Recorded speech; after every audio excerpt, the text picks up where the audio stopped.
Chapter 1233. In the entire Immortal building, there were several surveillance cameras distributed on each floor.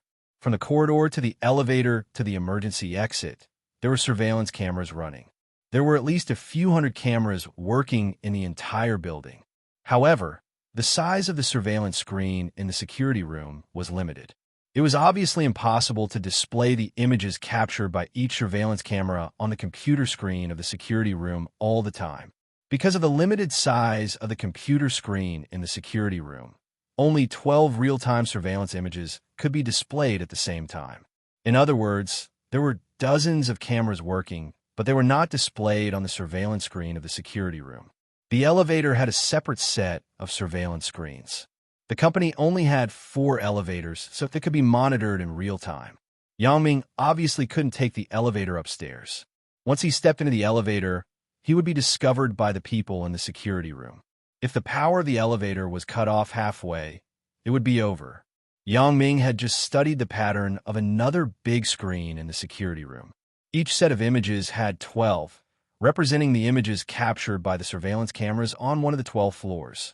The building had a total of 36 floors, so that was to say, to fully display the surveillance images of one of the points on each floor, the computer screen had to be switched 3 times to complete a cycle.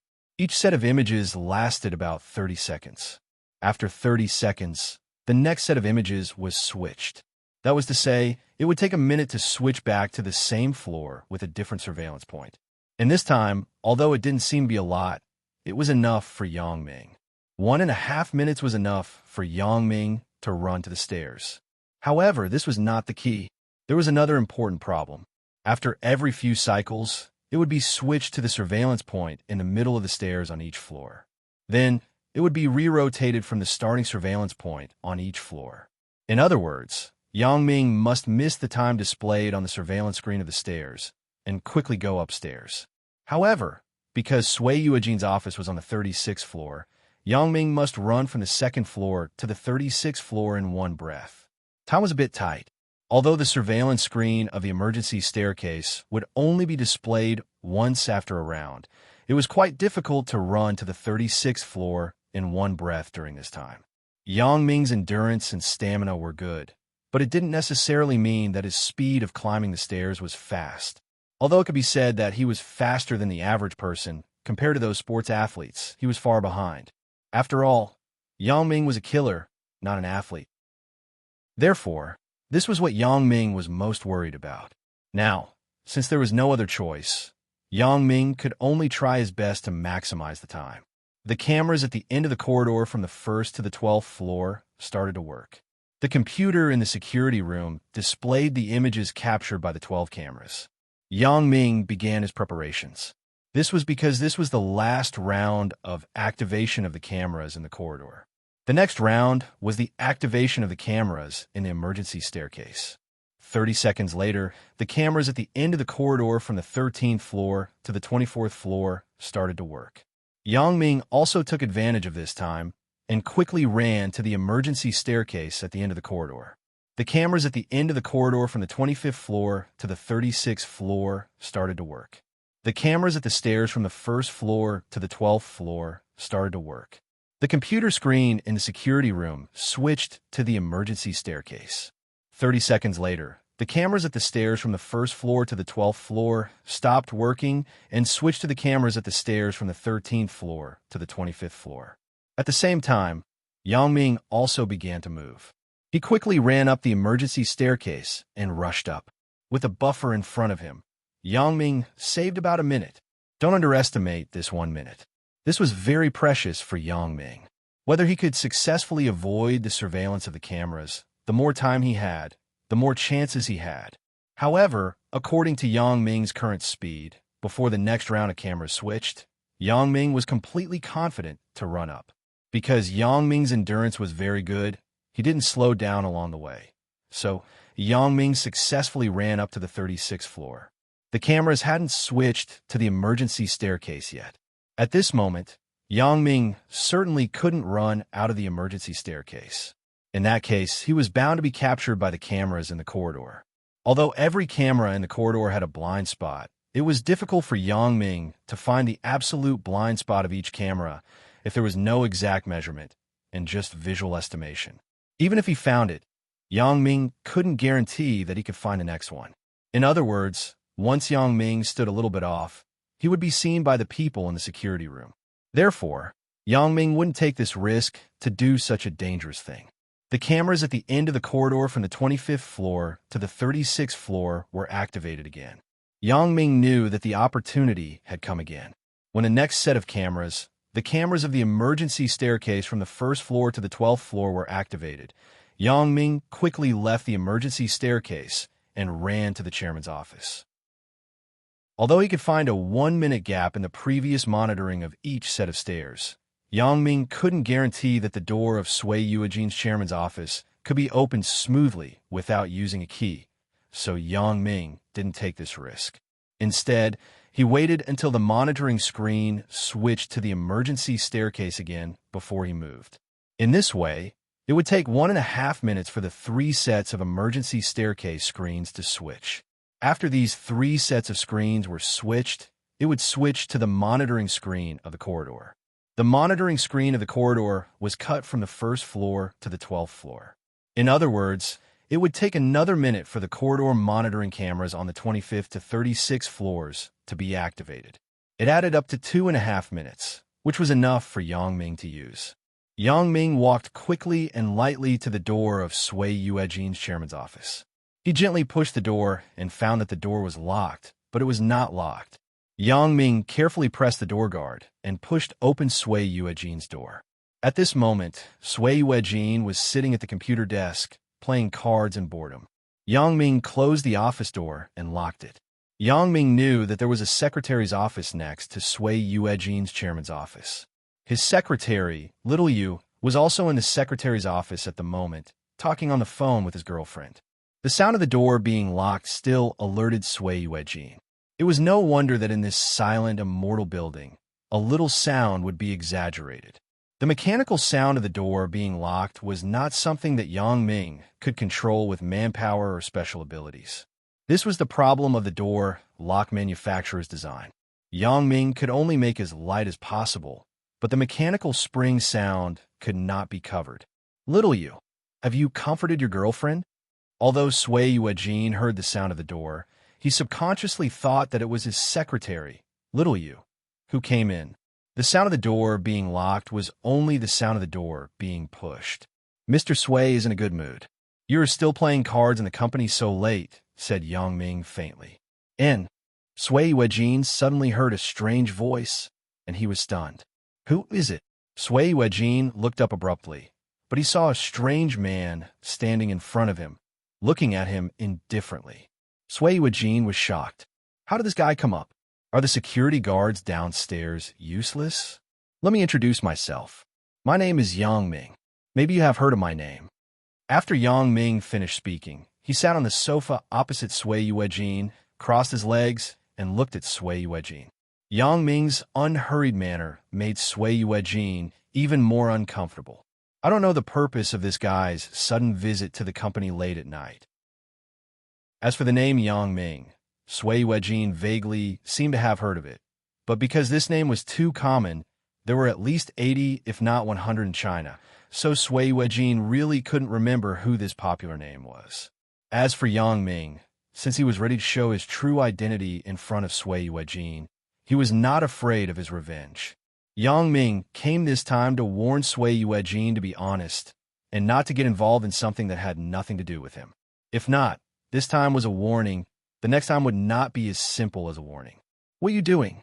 Although Sui Yuejin was shocked by how Yang Ming appeared in his office, and he also saw that Yang Ming came with ill intentions, Sui Yuejin was a big shot after all. He had experienced dangerous situations before, so he could still maintain his calmness at this moment. What am I doing? Could it be that President Sui doesn't understand? Yang Ming shrugged and grinned. Didn't you just call? Call? What call? Sui Yuejin didn't understand what Yang Ming said. He snorted coldly. Who are you? What is your purpose? Just say it. Don't play these tricks in front of me. Don't blame me for not warning you. In Mount Jing, no one dares to play this game with me. Sorry, I'm not from Mount Jing. Yang Ming smiled very indifferently. However, if I were from Mount Jing, I would also speak like this. Sui Yuejin, don't you want to know that the mission you issued to assassinate Ho Zhanhan and Bao Sanli has not been completed? Sui Yuejin's eyes widened. He thought of countless possibilities.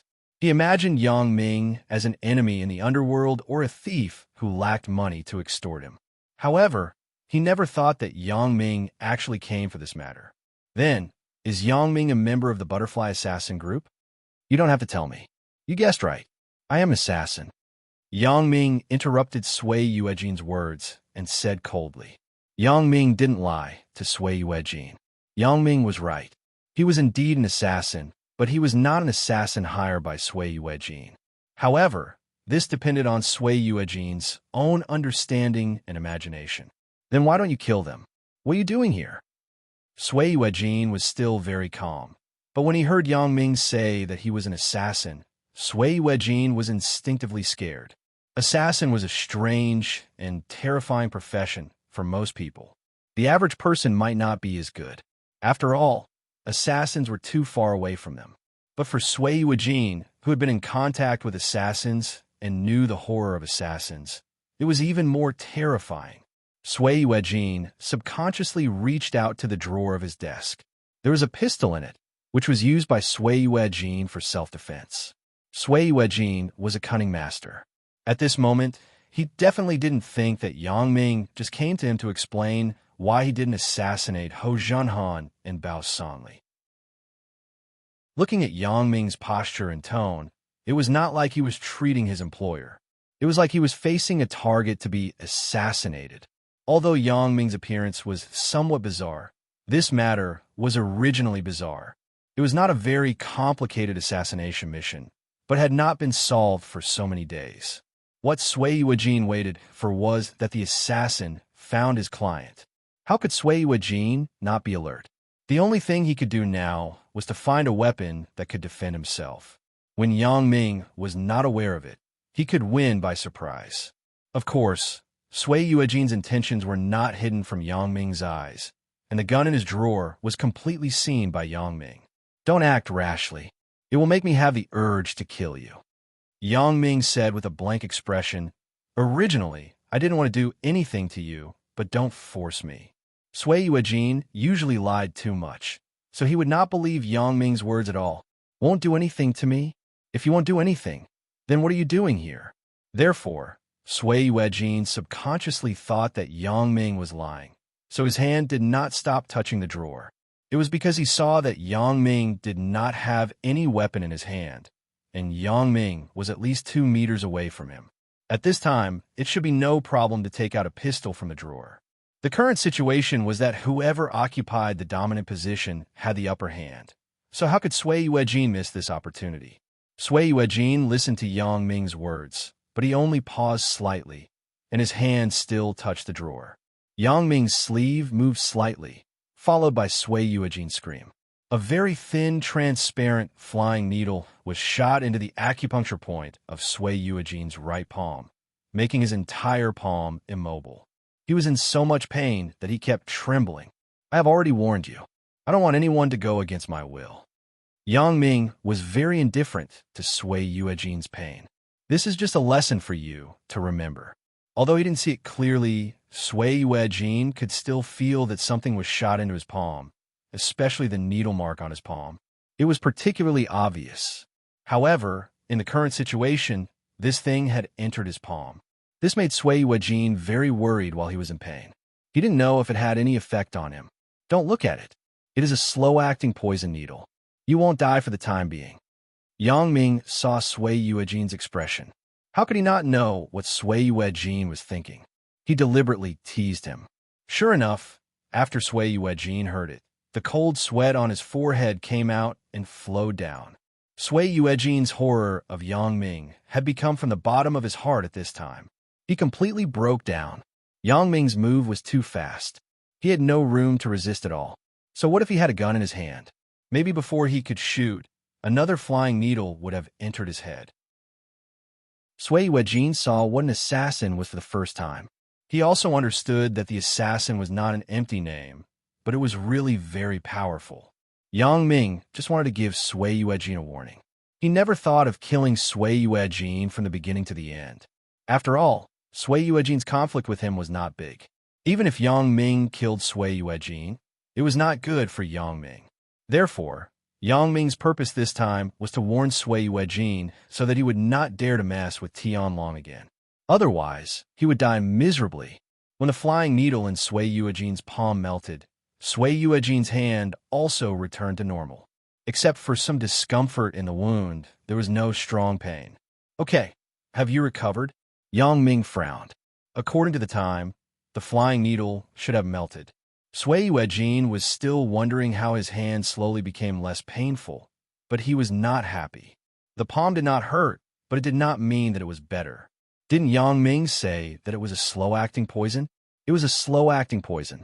When the poison took effect, it was normal for the palm to be numb. Hearing Yang Ming's reminder, Sui Yuejin really felt that his palm did not have much difference at the moment, but it returned to normal. However, he was still very hesitant. My hand, is it okay? This poison can't kill you. Yang Ming looked at Sui Yuejin coldly.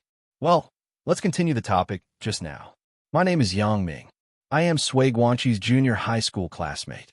Bao Sanli and Ho Jinhan are my underlings. Now you know why I am looking for you? What? Sui Yuejin was shocked when he heard Yang Ming's words. He did not expect that Yang Ming was actually the boss of Bao Sanli and Ho Jinhan. Originally, Sui Yuejin thought that Yang Ming was a professional assassin. Why did it seem that Yang Ming seemed to be a native of Songjiang? In particular, Yang Ming was the classmate of his son, Sui Guanqi. This made Sui Yuejin even more surprised. However, I have another identity. I am an assassin. Yang Ming did not wait for Sui Yuejin to ask and added, Now, do you know why I am looking for you? At this moment, even a stupid person would know why Yang Ming came after listening to Yang Ming's words, not to mention that Sui Yuejin was not stupid. Although he was shocked, he could only accept this unlucky reality. According to his understanding, he spent money to hire an assassin and let this assassin kill the two underlings of this assassin. What would be the result then? He could figure out with his toes. The unlucky one was naturally him, Sui Yuejin. Let's talk about it. Why did you hire an assassin to kill Ho Jinhan and Bao Sanli? Yang Ming asked, What is your motive and purpose? Do these two people have a grudge with you? Chapter 1234. Sui Yuejin did not expect that Yang Ming was the boss behind Bao Sanli and Ho Jinhan. It just so happened that Yang Ming was an assassin.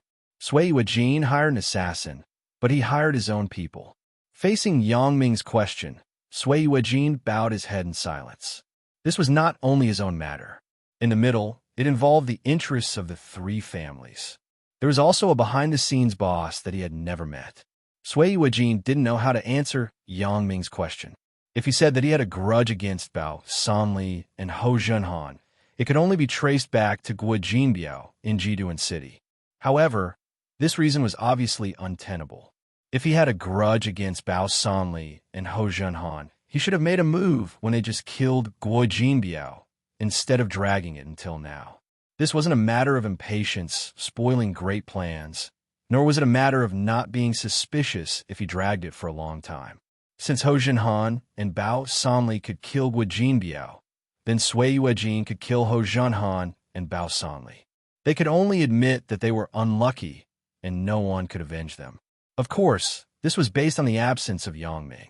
However, Sui Yuejin didn't know the existence of Yang Ming before, so if he wanted to avenge, he would have done it long ago. He wouldn't have chosen this time. Are you involved in Tianlong's matter? Yang Ming looked at Sui Yuejin and suddenly asked. Sui Yuejin was very nervous now, so his messy thoughts were all seen by Yang Ming. Yang Ming knew his thoughts and roughly understood that this matter was indeed related to Tianlong. Sui Yuejin was shocked. He just thought about this matter and didn't know how to talk about it, but he didn't expect Yang Ming to know all about it. In this case, Sui Yuejin didn't need to hide it anymore. His psychological defense completely collapsed. In the face of Yang Ming, this unknown yet familiar terrorist, Sui Yuejin was a little timid. Previously, Yang Ming shot him with a hidden weapon. Sui Yuejin was afraid that there would be a second time. So when he heard Yang Ming said this, he thought that Yang Ming knew. So he nodded decadently. Yes, Tianlong found me and asked me to cooperate with him to deal with Bao Sanli and Ho Jinhan. The price was to return the property to me in Jiduan City to me. Yang Ming nodded. In this way, it became reasonable. Otherwise, Yang Ming really suspected that Sui Yuejin was involved in something. Go on. The people Tianlong contacted were Chu Daming, Lu Chan, and me. In fact, I contributed the least in the whole incident. I didn't have to do anything at all. Tianlong just asked me to take advantage of the chaos to recover Jiduan City's territory and drive Bao Sanli's people out of Jiduan City. Sui Yuejin said. I felt a little embarrassed. They were planting trees while I was enjoying the shade. So, when Tianlong said that he wanted to kill Ho Jinhan and Bao Sanli, I volunteered that I knew the people in the assassin group and was ready to solve this matter through the assassin group. However, the hiring fee was paid by Tianlong. Behind him, there seems to be a character called the behind-the-scenes boss. He is very rich. It is said that he gave Tianlong a lot of financial sponsorship. However, I have never seen this person. I don't know if he exists. Behind-the-scenes boss. Sure enough, is the behind-the-scenes boss again. Previously, Yang Ming had already heard this name from Tian Donghua's mouth. Now, from Sui Yuejin's mouth, Yang Ming was more convinced that this person seemed to be his old opponent, the mysterious person who repeatedly wanted to kill him. You just participated in this? Yang Ming glanced at Sui Yuejin and asked. Yes. Sui Yuejin nodded. Boom! Yang Ming jumped up without warning and jumped on Sui Yuejin's desk. He kicked Sui Yuejin's chest and directly kicked him from the boss chair to the ground. Yang Ming's kick was very strong, but he controlled it well. Otherwise, Sui Yuejin's chest would have been flattened. His ribs would have pierced his internal organs, and he might have died. However, even so, Sui Yuejin's ribs were still broken. Sui Yuejin's face turned purple at the time. He fell to the ground and coughed vigorously. His mouth was full of blood. He didn't know if it was because of the lung injury or because the teeth in his mouth were also broken. Yang Ming did not continue to attack. He just stood beside Sui Yuejin and looked at him coldly. Yang Ming didn't want to take Sui Yuejin's life this time, but he couldn't let Sui Yuejin have an easy time. Sui Yuejin coughed for a while and recovered a little. His face was not as ugly as before, but he was still a little pale. Sui Yuejin couldn't understand. He was already honest enough. Why did Yang Ming still make a move? Moreover, Yang Ming was so cruel that he was seriously injured with one kick. According to Sui Yuejin's many years of experience, he broke a few ribs, but his life was not in danger. Sui Yuejin was slightly relieved. Yang Ming was an assassin, and from his swift and fierce skills, Sui Yuejin could see that it was easy for Yang Ming to kill him. If this kick didn't hit his chest, but his head, Sui Yuejin's head would have been broken. Therefore, it could be seen that Yang Ming didn't want to kill him. He kicked him, maybe just to vent. Since he couldn't afford to offend this master, Sui Yuejin could only endure it. Fortunately, I can almost keep my life. As long as I let Yang Ming vent his anger, it will be over after a while. Thinking of this, Sui Yuejin clenched his teeth. Mr. Yang, I didn't lie. Why are you still? Before Sui Yuejin's words fell, Yang Ming's foot had already stepped on Sui Yuejin's face. Before doing anything, you have to consider the possible cost. Do you know why I didn't kill you? Sui Yuejin shook his head with difficulty. Because his face was stepped on by Yang Ming, Sui Yuejin's head was very difficult to move. Help me do this. Is there a problem? Asked Yang Ming. Sure enough, in Sui Yuejin's heart, he was actually wondering why Yang Ming didn't kill him. It was reasonable to say that Yang Ming could kill him to vent his anger. Yang Ming could kill him as easily as crushing an ant. Now, Sui Yuejin understood that Yang Ming didn't kill him because he wanted to use him. What does Yang Ming want to use me for? Sui Yuejin knew in his heart that it was nothing more than letting him go against Tianlong. Yes, Mr. Yang, please tell me. Sui Yuejin said this sentence almost without hesitation. In the face of life and death, interests and alliances were nonsense. Yang Ming's strength was enough to make Sui Yuejin betray Tianlong. In fact, Sui Yuejin only guessed one of the reasons, but he didn't guess the most important reason.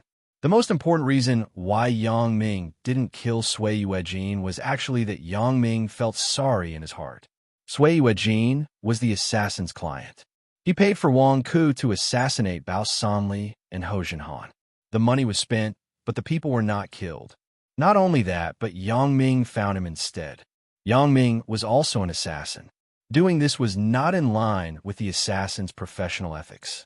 Although there was a reason for this, and it involved his own people, Yang Ming still couldn't kill Sui Yuejin. It was enough to give him a proper warning. "I will ask you to deal with Tianlong. Is there a problem?" asked Yang Ming. "No." Sui Yuejin endured the pain and replied quickly, "I haven't thought about the specific plan yet. However, in front of Tianlong, don't let him know that we have met." Yang Ming moved his foot that was stepping on Sui Yuejin's face to the side. "Otherwise, you can imagine the consequences yourself." Sui Yuejin shuddered. For a professional assassin like Yang Ming, he couldn't guard against it. Just like in his company, the security system was very strict. Not only were there people on duty at the entrance of the building, but there was also a monitoring of the entire building in the security room. Although he didn't know how Yang Ming came up, since Yang Ming could come up once, he could come up a second time. Did Sui Yuejin have a choice? In the current situation, he could only surrender to Yang Ming in exchange for a life. The security monitoring of the Immortal Building was actually very strict. If it weren't for Yang Ming's special ability, it would be impossible to safely avoid the monitoring of every camera, unless he killed the security guards in the duty room and the security room. However, Yang Ming didn't come to kill people this time, but he wanted to use Sui Yuejin to do something. Now, before determining whether the Sun family's people were life-threatening, Yang Ming didn't dare to act rashly. However, Yang Ming didn't mind creating some trouble, and infighting for Tianlong. Sui Yuejin could play this role. "I understand," Sui Yuejin promised. "I know what's important. I won't take my life as a joke. I will contact you through the phone." Yang Ming pulled Sui Yuejin from the ground and threw him on his boss chair. "Now call your security room and tell them that I am going to leave your office. Tell them not to act rashly. Otherwise, I don't mind killing someone." Sui Yuejin was stunned, and his heart was somewhat inexplicable. The people in the security room are still alive? In other words, Yang Ming avoided the security room's monitoring and came upstairs? Sui Yuejin, as the company's chairman, was very clear about the security room's monitoring system.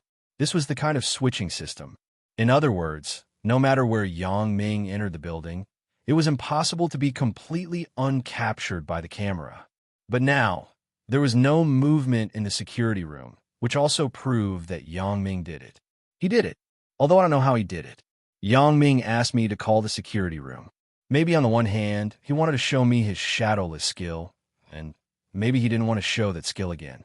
Sui Yuejin obediently dialed the phone of the security room downstairs. The phone rang and was picked up. It seemed that my guess was not wrong. When Yang Ming came up, he didn't touch the people in the security room. "Is this the security room?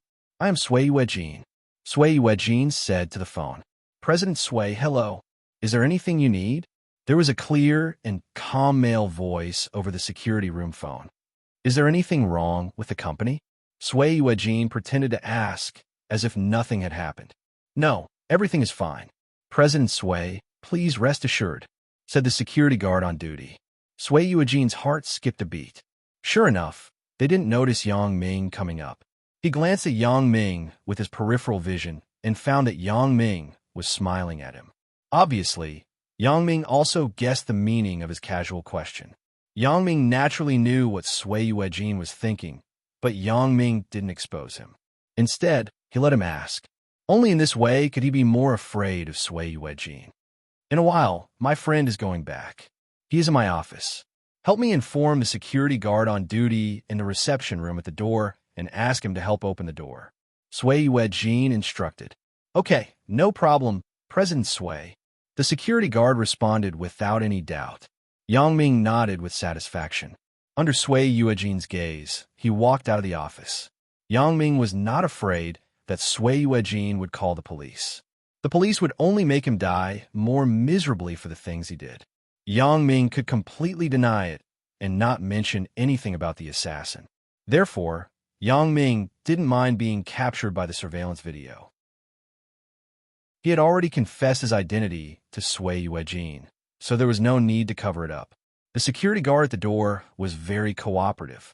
When he saw Yang Ming go downstairs, he didn't ask much. He directly opened the company's door and politely sent Yang Ming out. This was personally instructed by the chairman, Sui Yuejin. How would they dare to ask more? After leaving the Immortal Building, Yang Ming didn't stop. He directly went to his BMW parked not far away on the side of the road and returned in the direction of Songjiang. It was already midnight. I don't know if Chun Mingyan and the others are resting. I should go back and see them. Sui Yuejin saw that Yang Ming left and breathed a sigh of relief.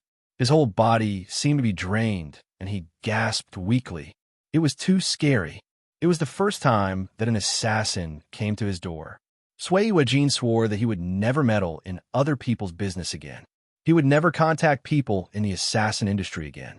It was pure luck that he could save his life this time. After a few breaths, Sui Yuejin was awakened by the pain in his chest. He quickly dialed the phone of the secretary's office and shouted, "Come to my office." The secretary, Little Yu, was on the phone with his girlfriend. He was shocked by Sui Yuejin's shout. He quickly hung up the phone and ran over. He was shocked when he entered the door. Sui Yuejin's mouth was full of blood, and there were footprints on his face. Little Yu's eyes widened. "President Sui, what happened to you? Hurry up and call an ambulance. Send me to the hospital." Sui Yuejin ordered Little Yu. Sui Yuejin was also very relieved about the injuries on his body. Since Yang Ming still had a use for him, it was impossible for him to kill him. In other words, there was no danger to his life for the time being. "Oh, okay." Little Yu nodded in a panic. He quickly picked up the phone on the table, dialed the hospital's emergency number, and ordered an ambulance to come over. After doing all this, Little Yu asked with concern, "President Sui, what's wrong with you? Is there a robber in the company?" "It's none of your business. Don't ask more." Sui Yuejin waved his hand. He didn't dare to talk casually. Now that he still had half a life, he didn't want to lose his life because of his mouth. "Oh." Although Little Yu was concerned about Sui Yuejin's injury, he didn't dare to say anything more. He just asked, "Do we need to call the police?" "No," Sui Yuejin said sternly. "Don't tell anyone about this." Shortly after Yang Ming left, a black shadow appeared in front of the front door of the Immortal Building and knocked on the door. "Who is it? What's the matter?" The security guard in the building had just sent away Yang Ming. Not long after, someone knocked on the door, so he didn't dare to neglect and asked quickly, "Our boss left something in the building. He asked me to come back and get it." The black shirt man said to the security guard on duty at the entrance of the building, "Your boss is—" The security guard asked. "The one who just went out. Your President Sui's friend," said the black shirt man. "Oh, that's it." When the security guard heard that the person in front of him was the subordinate of President Sui's friend, his attitude suddenly became much better. He quickly opened the door of the building and let the black shirt man in. "Please come in." "Thank you. I will be back soon." After the black shirt man finished speaking, he walked quickly into the building. After entering the building, the black shirt man smiled strangely. He didn't go upstairs directly, but he walked in the direction of the security room. The security guard on duty at the door didn't set up any defenses. Naturally, he didn't pay attention to where the black shirt man went after he came in. He still returned to the reception room leisurely and read the newspaper. Although the security guard in the security room saw the black shirt man enter the building from the surveillance video, he was let in by the security guard on duty at the door, so the security guard in the security room didn't care. It was just that it was slightly strange to see him coming to the security room. The door of the security room was pushed open. The black muzzle was aimed at the security guard on duty in the security room. Before they could react to the situation, there was a bloody hole between everyone's eyebrows. After the black shirt man killed the security guard in the security room, he put the pistol back into the satchel and quickly removed the hard drives and several monitoring devices. He was skilled like a professional thief. After putting the hard drives into the satchel, the black shirt man went out of the security room and gently closed the door of the security room. He swaggered into the elevator and went up to the 36th floor. The speed of the elevator was naturally much faster than taking the stairs. After the black shirt man came out of the elevator, he went straight to the direction of the chairman's office. The door of Sui Yuejian's office was not locked, but it was open. Sui Yuejian was lying in the boss's chair, covering his chest with his hand, while the secretary, Little Yu, stood anxiously by the side. The black shirt man stepped into the door of the office, took out the pistol, and fired 2 fierce shots. 2 bloody holes appeared on Sui Yuejian's and Little Yu's heads. The black shirt man was obviously very confident in his marksmanship. After shooting, he didn't check whether the target was killed. After putting away the gun, he didn't look at the 2 bodies in the room. Instead, he quickly took a bug from the chandelier in Sui Yuejian's office, put it in his satchel, and left the office without looking back. The whole action was done in one go, without the slightest hesitation or pause. He took the elevator downstairs and walked to the reception room at the entrance of the first-floor building. "Have you taken the things? I will help you open the door."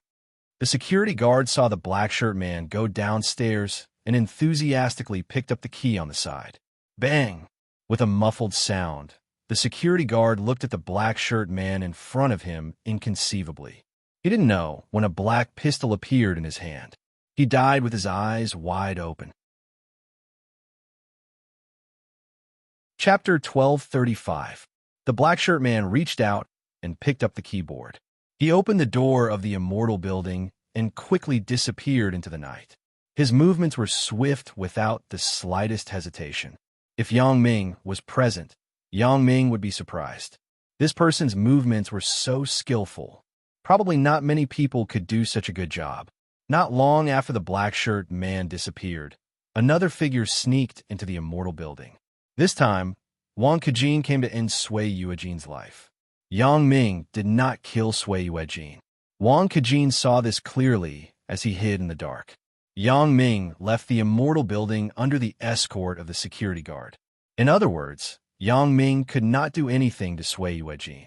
After he did something to Sui Yuejian, it was impossible for him not to kill the security guard of the immortal building. The security guard saw Yang Ming's appearance, so it was certain that Yang Ming was not afraid of him seeing or remembering it. It could be seen that Yang Ming definitely did not kill Sui Yuejian. Perhaps he just taught him a lesson. However, Yang Ming did not kill Sui Yuejian, but Wang Kejin must kill him. The butterfly family broke their promise for the first time. Although there was a reason for this, it must not be spread in the industry. If so, the butterfly family's reputation would be ruined. The butterfly family's current status was under one and above all. The king of assassins could not be surpassed. Except for the existence of the king of assassins, the butterfly family was already detached from any organization in the industry. Therefore, there were many assassin organizations that were eyeing the butterfly family and wanted to surpass the butterfly family. Although the possibility of Sui Yuejian leaking the news was not high, he was not an assassin. However, it was better to be safe than sorry. If Sui Yuejian leaked the news and said that the butterfly family had bitten the client, the butterfly family's credibility would fall to the bottom. Wang Kejin was determined not to let this matter leave a trace of future trouble. Therefore, Sui Yuejian must die for him. Otherwise, Wang Kejin would become the center of the family. Wang Kejin was different from Yang Ming and Wang Xiaoyan. He was a completely cold-blooded assassin. He was adopted by the butterfly family since he was a child and trained intensively. In his eyes, there were only killing and obeying orders. Therefore, Sui Yuejian's life was completely indifferent in Wang Kejin's eyes. Wang Kejin thought that Yang Ming would do it for him.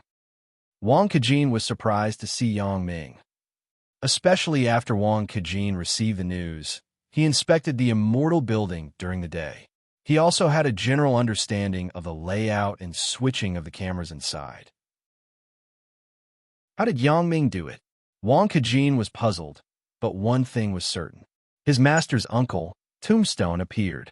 It was unknown whether he could do this. Seeing that Yang Ming did not kill Sui Yuejin, Wang Kejin was slightly disappointed. He was about to act on his own, but he saw a black-shirt man walking quickly to the immortal building. Wang Kejin didn't know what this guy was doing. He could only hold back his footsteps and crawl into the darkness again. The black-shirt man and the security guard of the immortal building negotiated a few words. The security guard of the building opened the door and let him in. Wang Kejin was too far away. He couldn't hear what the two said. He didn't have Yang Ming's telescopic special ability. Even if he could read lips, he couldn't see clearly. Wang Kejin frowned. He didn't know who this black-shirt man was, and he didn't know what he was doing in the immortal building at this time. Although Wang Kejin could break into the immortal building now and kill the black-shirt man, he couldn't figure out whether the black-shirt man had companions nearby.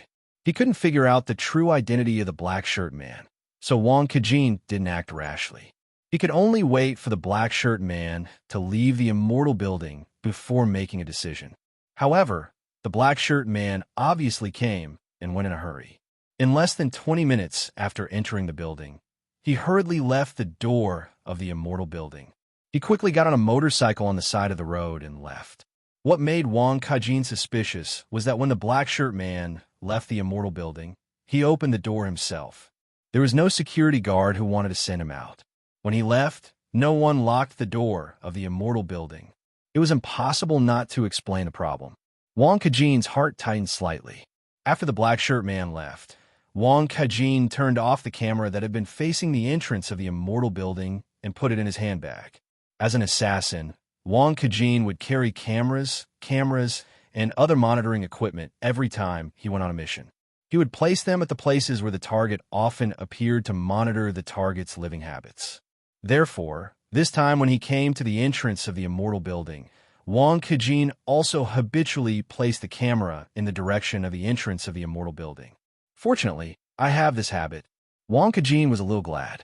After going back, he enlarged the video and let Master's Uncle Tombstone see if he knew the black-shirt man in the video. At the beginning of the year, Wang Kejin had replaced his camera with a 1080p Full HD device, which meant that he could see some details more clearly. He believed that there would not be too much distortion after enlarging it. After putting away the camera, Wang Kejin quickly ran in the direction of the immortal building. He had to figure out as soon as possible what happened in the building after the black-shirt man went to the immortal building. When Wang Kejin stepped into the immortal building, a pungent smell of blood rushed to his face. The assassin was extremely sensitive to the smell of blood, so when Wang Kejin entered the door, he had already noticed that something was wrong. Looking sideways at the mailroom on the side, Wang Kejin suddenly frowned. The security guard who was originally on duty in the mailroom had a bloody hole between his eyebrows. The blood had already flowed everywhere from his head. The security guard in the mailroom is dead. No wonder when the black-shirt man came out, no security guard wanted to send him off. It turns out that he was killed. So, which side does the black-shirt man belong to? This made Wang Kejin suddenly confused. Yang Ming did not kill Sui Yuejin, so it was impossible to send someone to kill Sui Yuejin after he left. There was no need to do such a thing. Therefore, Yang Ming's suspicion was directly ruled out by Wang Kejin. So if it was not Yang Ming, who could it be? Could it be Sui Yuejin's enemy? Wang Kejin was confused. Isn't this too much of a coincidence? Since the security guard on duty at the door is dead, and there is no response from the security room, then, that is to say, thinking of this, Wang Kejin quickly ran in the direction of the security room. The door of the security room was open. Before he reached the door of the security room, the bloody smell drifted over again. This made Wang Kejin's guess become a fact. The security guard in the security room was also killed. He quickly stepped into the security room and looked inside. Sure enough, the 3 security guards were lying in a pool of blood. According to Wang Kejin's visual estimation, several people had no signs of life. They were obviously dead. Wang Kejin shook his head. This black-shirt man's marksmanship was really good. Not only was it fast, but it was also accurate. Looking at the injuries of these security guards, they were all killed with one shot. Although Wang Kejin could do this, Wang Kejin was the most outstanding existence among the third generation of the Butterfly family. After checking the monitoring equipment, sure enough, the hard disk used for recording had been removed. Obviously, it was done by the black shirt man because Yang Ming didn't need to remove the hard disk at all. When Yang Ming left the Immortal Building, the security guard at the door sent him off. That was to say, the security guard had seen Yang Ming's appearance. It was useless for Yang Ming to remove the hard disk. Wang Kejin shook his head and stepped out of the security room. However, before he walked out of the security room, Wang Kejin's gaze suddenly stopped on a file cabinet at the door. Wang Kejin took out the lily key that he carried with him from his backpack and opened the file cabinet. Seeing the things inside, Wang Kejin smiled slightly. Wang Kejin remembered a sentence that the instructor once said. That was, as an assassin, you must be very careful. An assassin was different from a theft group. After a theft group was caught, they would not be sentenced to death, but an assassin was different. After an assassin was caught, he would be sentenced to death. So in this way, an assassin must be very careful. When performing a task in a place with monitoring, the hard disk in the computer in the monitoring room must be removed afterward. Moreover, one must be wary of whether there was a data backup device in the monitoring room. In a place like the Immortal Building, in order to prevent any accidents, there would generally be a data backup computer. Because the computer hard disk for real-time monitoring was in a state of constantly reading and recording at every moment. The magnetic head of the hard disk was working at full capacity all the time, which also reduced the service life of the hard disk. In other words, the hard disk could be broken at any time. In order to prevent this kind of accident, the company responsible for installing the monitoring video would generally set up a data backup machine. That was to say, every once in a while, the monitoring machine would transmit the data to the backup machine for backup. In this way, even if the hard disk in the monitoring machine was broken, there would still be backup data in the backup machine. It would not be impossible to find the monitoring data after a problem occurred. The black shirt man before, although his technique was fierce, obviously did not think of this. In fact, there were very few companies in China that would adopt this approach. It was normal for the black shirt man not to notice. However, when Wang Kejin was performing a task, he had to take precautions in advance in any situation. It was a habit. Every time Wang Kejin removed the hard disk of the monitoring host in the monitoring room, he would recheck the other locations in the monitoring room to see if there was a host for data backup. Generally speaking, the host used for backup would not be too far away from the monitoring machine. It might be placed next to it. The backup machine of the Immortal Building was indeed placed next to it, but it was placed in the cabinet next to it. The black shirt man before obviously ignored this. He did not expect that there would be a backup machine in the file cabinet. There was actually a reason why Wang Kejin noticed this file cabinet. Previously, Wang Kejin had seen something similar in a foreign company. This was not a file cabinet. It was a computer cabinet, but the appearance was similar to a file cabinet. If Wang Kejin hadn't inadvertently discovered this secret during the previous mission, he would have suffered a loss. Therefore, this time, after Wang Kejin saw a similar file cabinet in the Immortal Building, he must open it to see what it was. Sure enough, there is a backup machine. Wang Kejin carefully cut off the power of the machine, then opened the case, took out the hard disk inside, and put it in his bag. Wang Kejin left the security room of the Immortal Building. In fact, it was not important to go upstairs, since this black shirt man killed all the security guards in the mailroom and the security guards in the security room. Then Sui Yuejin's chance of survival was almost zero. However, to be on the safe side, Wang Kejin decided to go upstairs and take a look personally. He got on the elevator and quickly came to the door of the chairman's office on the 36th floor. The unconcealable smell of blood also proved Wang Kejin's guess. Looking inside, Sui Yuejin was already dead. Beside him, there was a young man. It seemed that he was either Sui Yuejin's follower or a secretary driver. After Wang Kejin took a picture of the scene with his camera, he quickly left the Immortal Building. Although he did not know who killed Sui Yuejin, since someone did it for him, Wang Kejin was relieved. It did not matter who killed him. The key was to silence him.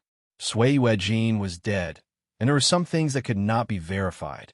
Wang Kejin estimated that the police should be coming, so he quickly left the immortal building and returned to Songjiang to report to his master's tombstone. Shortly after Yang Ming entered the Jingsong Expressway, a Buick commercial vehicle also entered the Jingsong Expressway from the Mount Jing toll booth and headed in the direction of Songjiang. The driver in the car was a young man in his 30s. His face was a little pale, apparently the result of not seeing the sun for a long time. "How is it? Is it successful?" asked the young man. "Oh, he should be called the young military advisor. Very successful." The thin and tall man, called the boss, was the black shirt man who had just entered the immortal building. But Sui Weijin is just a chess piece.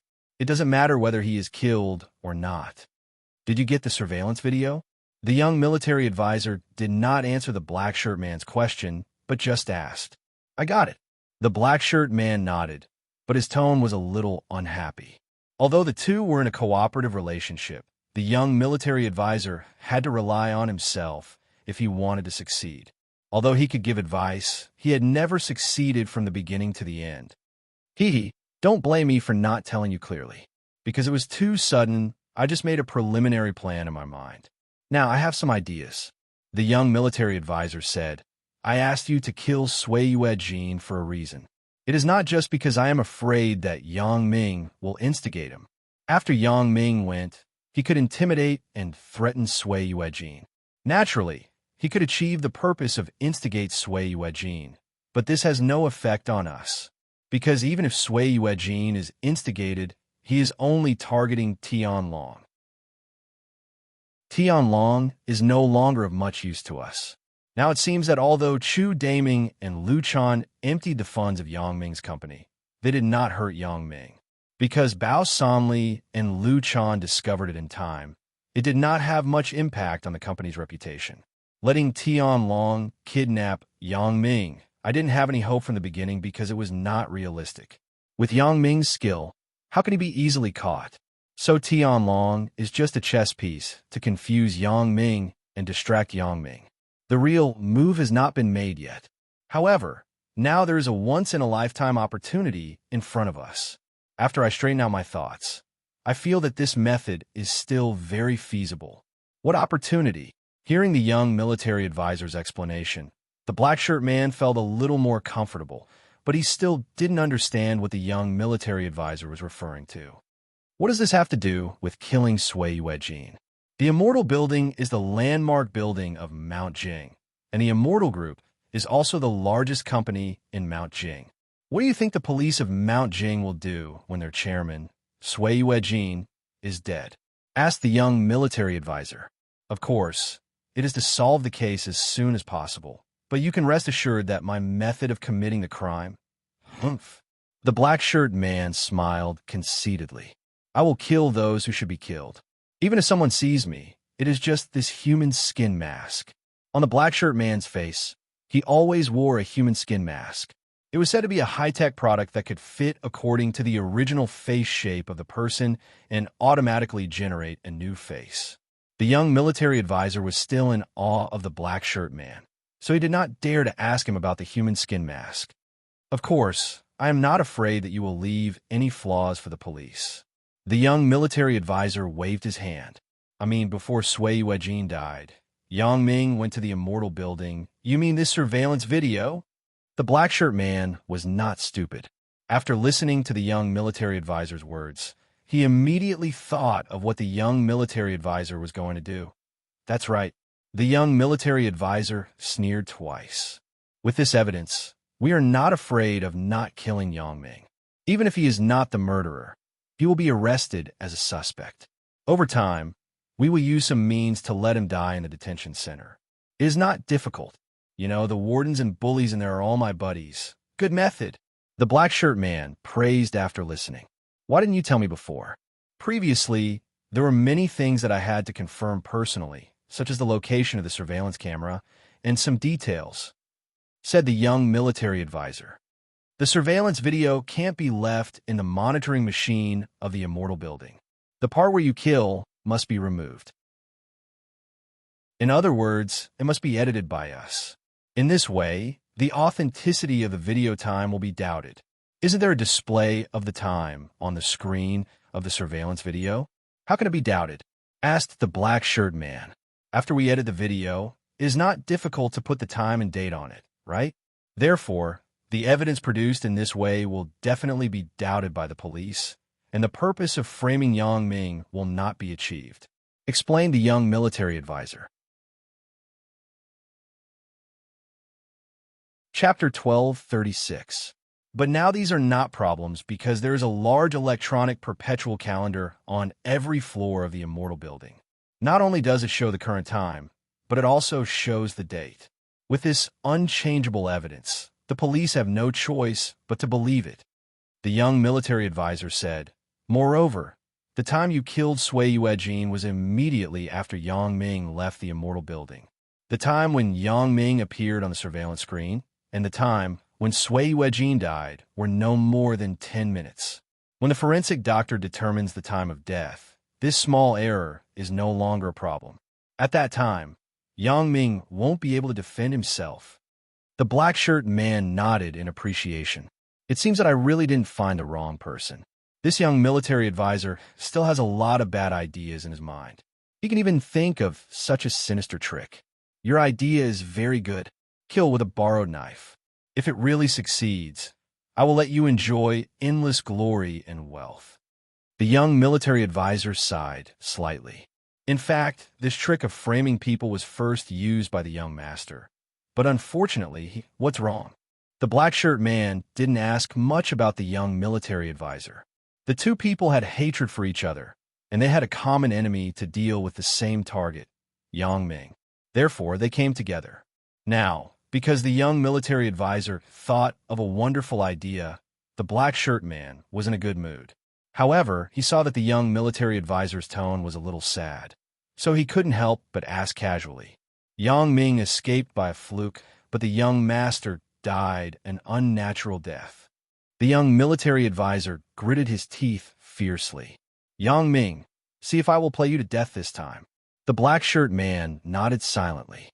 It seems that this young military advisor is also a person who values friendship and righteousness.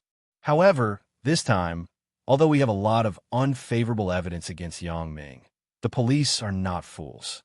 It is impossible to identify Yang Ming as a murderer casually, the black shirt man said with concern. Moreover, the father of Yang Ming's girlfriend is the acting director of the Songjiang City Bureau. How can he sit idly by? The murder happened in Mount Jing. Naturally, the police in Mount Jing will be responsible for it.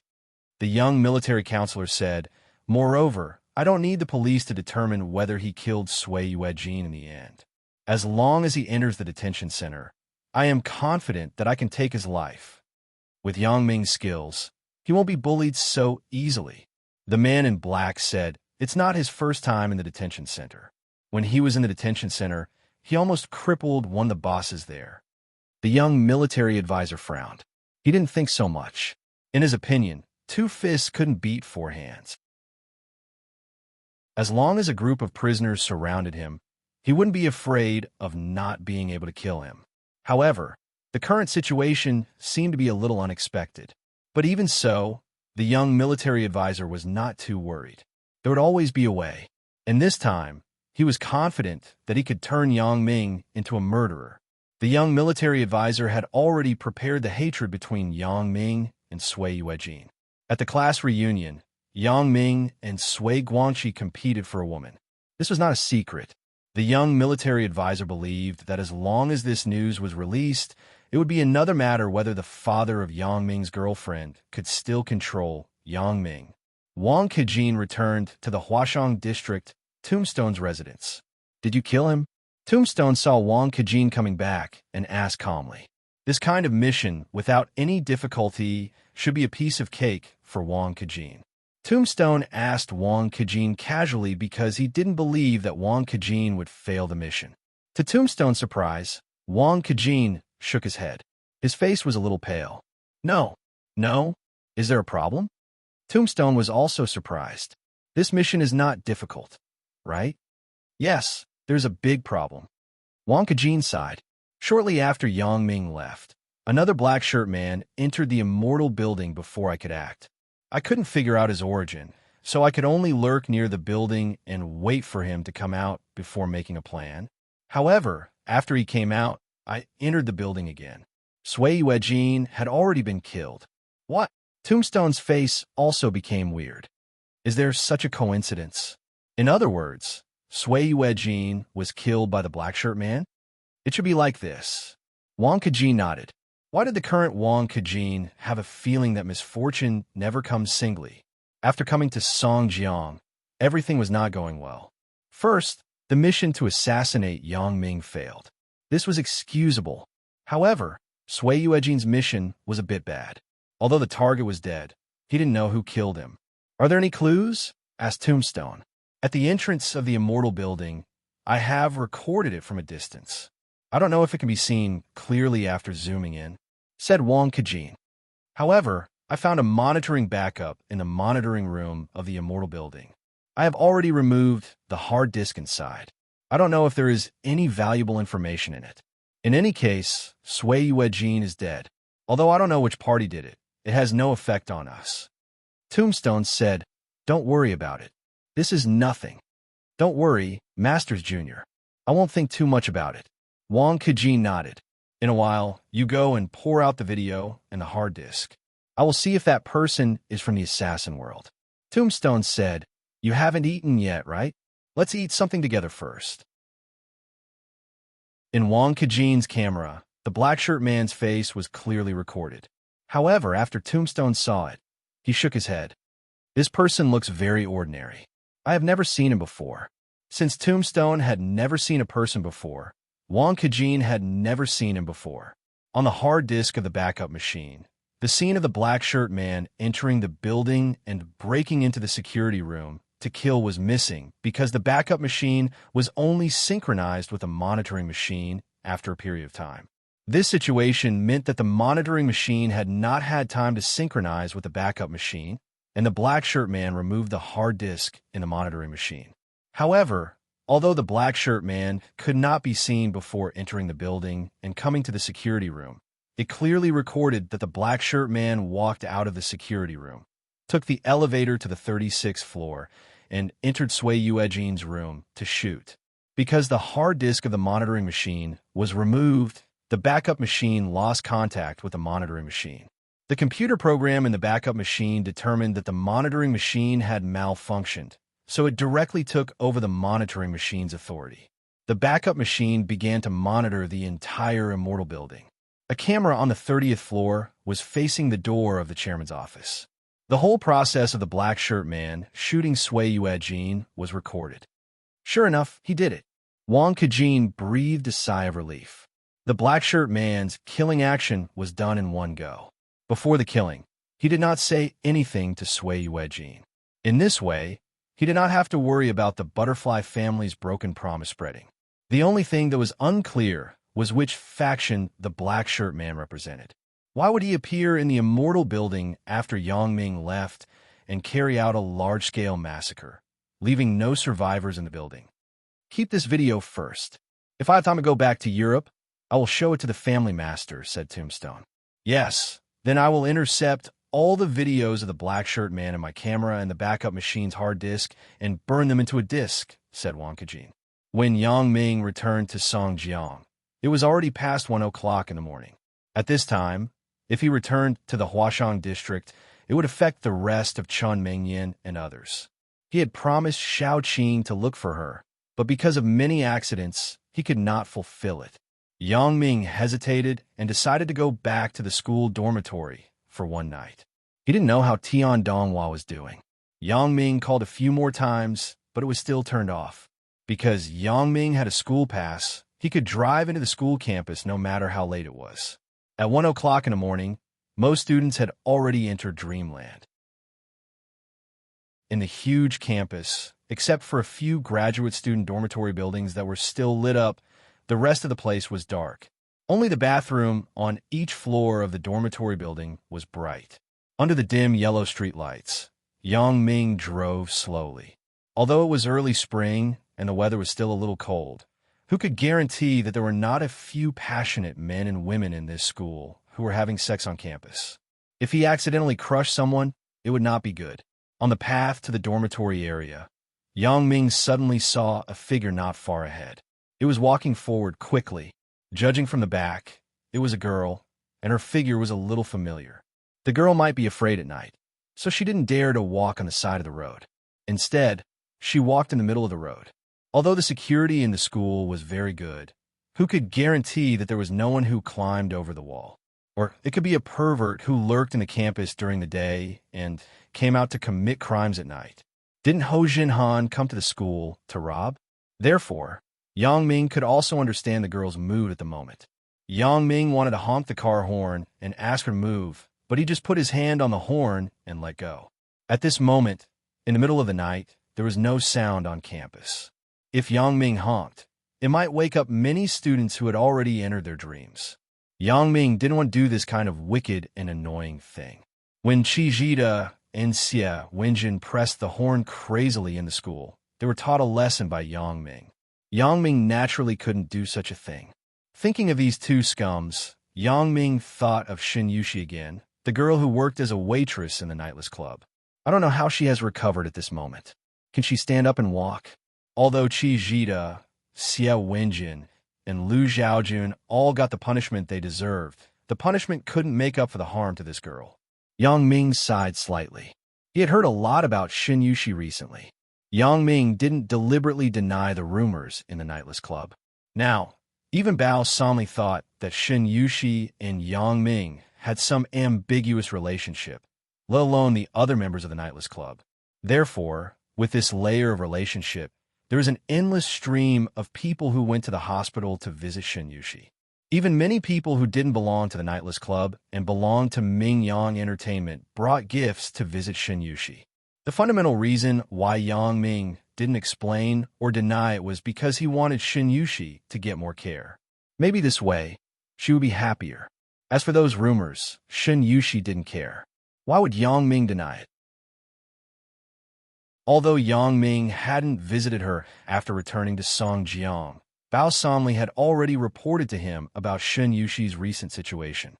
Thinking of these past events, Yang Ming slowly followed behind the girl in front of him. Since there was no way to overtake her, and he couldn't honk, Yang Ming could only follow her and wait until she entered the female dormitory in front of her. After Jing Xiaolu finished the work at hand, she looked at her watch. It was already past 12 o'clock in the middle of the night. She didn't expect to be busy for so long. This afternoon, when Jing Xiaolu was in class at school, she received a call from the leader of the department, telling her that the company had an accident. The two vice presidents had absconded. The chairman, Ho Junhan, and the general manager, Guo Jianxiao, were going to hold a staff meeting. Jing Xiaolu must attend. In fact, Jing Xiaolu could have called Ho Junhan to ask for leave, and the department leader also knew about Jing Xiaolu's relationship. However, the reason why he called Jing Xiaolu was nothing more than a formality. Guo Jianxiao's original words were to inform those who were running business outside or those who were on leave. At 3 o'clock in the afternoon, all of them would have a meeting in the company's conference room. Jing Xiaolu was already very relaxed and free in the company because of her relationship with Yang Ming. She only went to the company when there was no class, and she could go back to school at other times.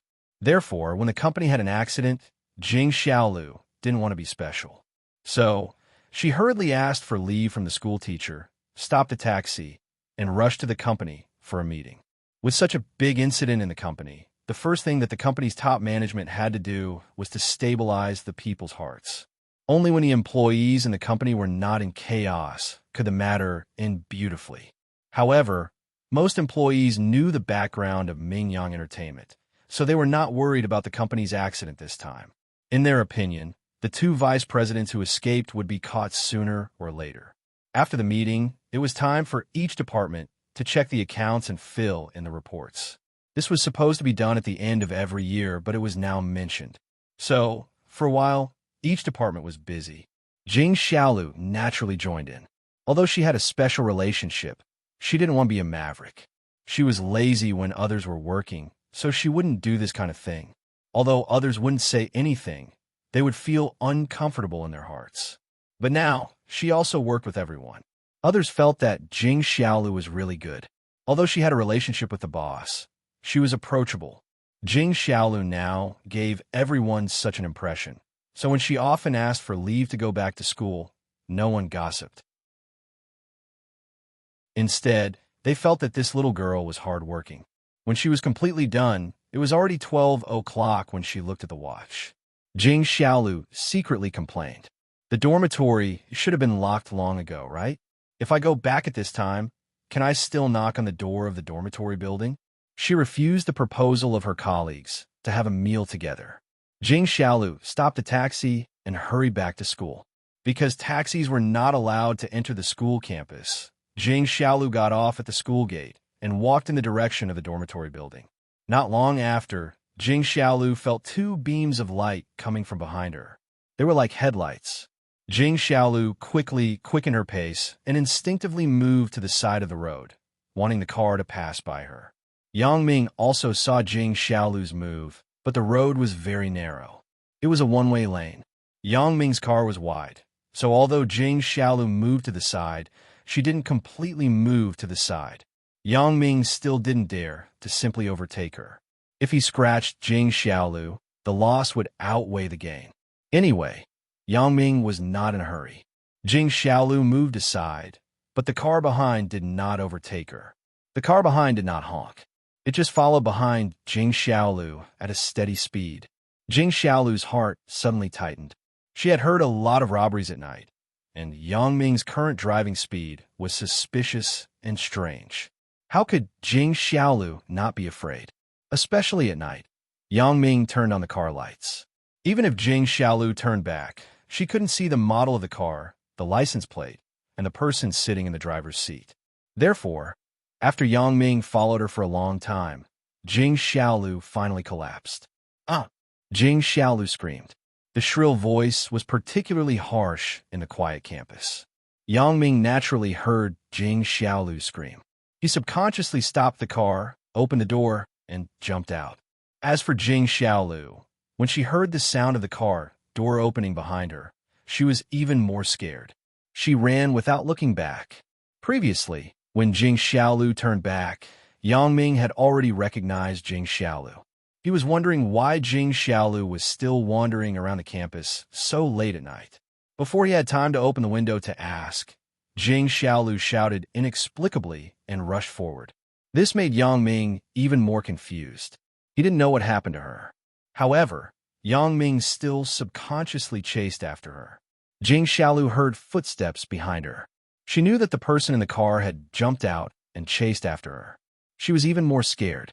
Her heart almost jumped out her throat. She ran forward desperately. However, Jing Xiaolu was not good at sprints and long-distance running. Although Yang Ming was running behind her, the distance between them was getting closer and closer. Jing Xiaolu was about to cry. Why am I so unlucky? Thinking of all the things after being caught, being molested, insulted, and killed, Jing Xiaolu was about to collapse. She knew that she couldn't outrun the person behind her. In desperation, she couldn't help but shout, "Yang Ming, save me." Chapter 12:37. At the most critical moment, people often think of the person who can protect them the most. When they were young, they would think of their parents. When they became adults, they would think of their partners. When Jing Xiaolu was a young girl, she would naturally think of the person she admired in her heart. Moreover, Yang Ming did have enough strength to protect her. Yang Ming helped her resolve several times when she was in danger. Therefore, naturally, Jing Xiaolu called out Yang Ming's name. "Yang Ming, save me." Yang Ming, who was chasing behind Jing Xiaolu, didn't know what trouble Jing Xiaolu was in. He didn't know why she suddenly ran away. At this time, he heard Jing Xiaolu shouting for help and calling out Yang Ming's name. Yang Ming couldn't help but be slightly stunned. Yang Ming didn't know how Jing Xiaolu recognized him. As a matter of fact, Jing Xiaolu had never looked back. Yang Ming was somewhat inexplicable. Could it be that Jing Xiaolu also has a special ability that allows her to see a 360-degree view like mine? Yang Ming didn't know what happened to Jing Xiaolu. He quickened his pace and caught up with Jing Xiaolu in a few steps. He grabbed her arm. He thought that this would give her enough sense of security, but he didn't expect Jing Xiaolu's reaction to be even more intense. "Let me go. Save me. Yang Ming, come quickly." Jing Xiaolu desperately wanted to shake off Yang Ming's grip on her arm and screamed loudly. Yang Ming was dumbfounded when he heard Jing Xiaolu scream. He thought, "I'm already here, and you're still asking me to come quickly? I grabbed your arm, and you're still asking me to let go of you. Why is it contradictory? Could it be that Jing Xiaolu has a mental problem? Jing Xiaolu, what are you doing? You asked me to save you, and you asked me to let go of you. What's going on?" Yang Ming couldn't help but ask. "Ah." Jing Xiaolu's scream stopped abruptly after Yang Ming's voice fell. She turned around and looked at Yang Ming incredulously. "Why is it you?" "What do you mean, why is it me? Didn't you call me?"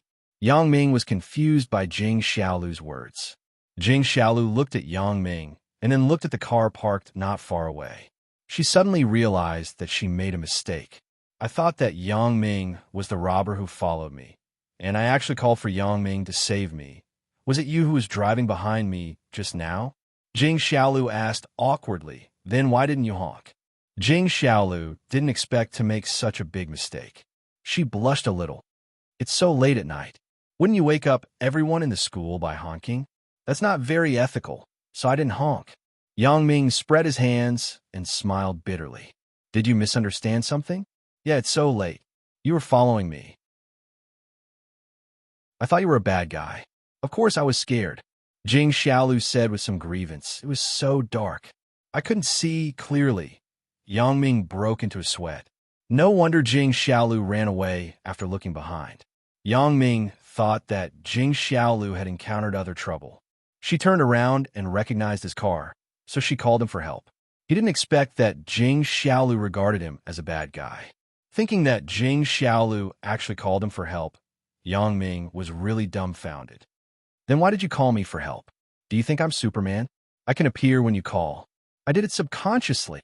Jing Xiaolu's face was slightly flushed. This feeling of blushing and heartbeat was something that she had never experienced before. She didn't know why, but when she saw Yang Ming, Jing Xiaolu's heart was nervous for no reason. When she couldn't see him, she would miss him. She had changed a lot of boyfriends in the past, but Jing Xiaolu only regarded them as a free worker or a free ATM that could be ordered around. She had never really liked anyone. Yang Ming was very clear about Jing Xiaolu's thoughts. Last time, Jing Xiaolu asked him to support her. Later, she dragged him to accompany her to go shopping. How could Yang Ming not know that Jing Xiaolu had such thoughts about him? However, Yang Ming only thought that Jing Xiaolu's thoughts were not love, but a kind of worship for the strong. Jing Xiaolu, a girl, had been in society for so many years.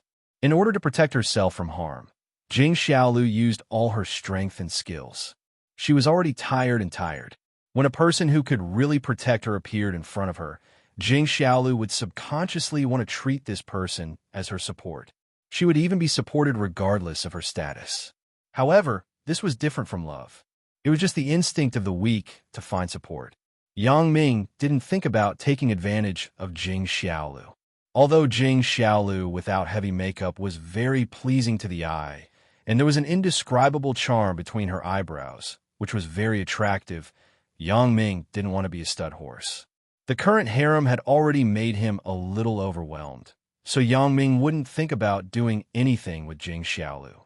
Today, after listening to Jing Xiaolu's words, Yang Ming was shocked to discover that Jing Xiaolu seemed to really have feelings for him. Only in this way, Jing Xiaolu would involuntarily call out Yang Ming's name in a dangerous situation.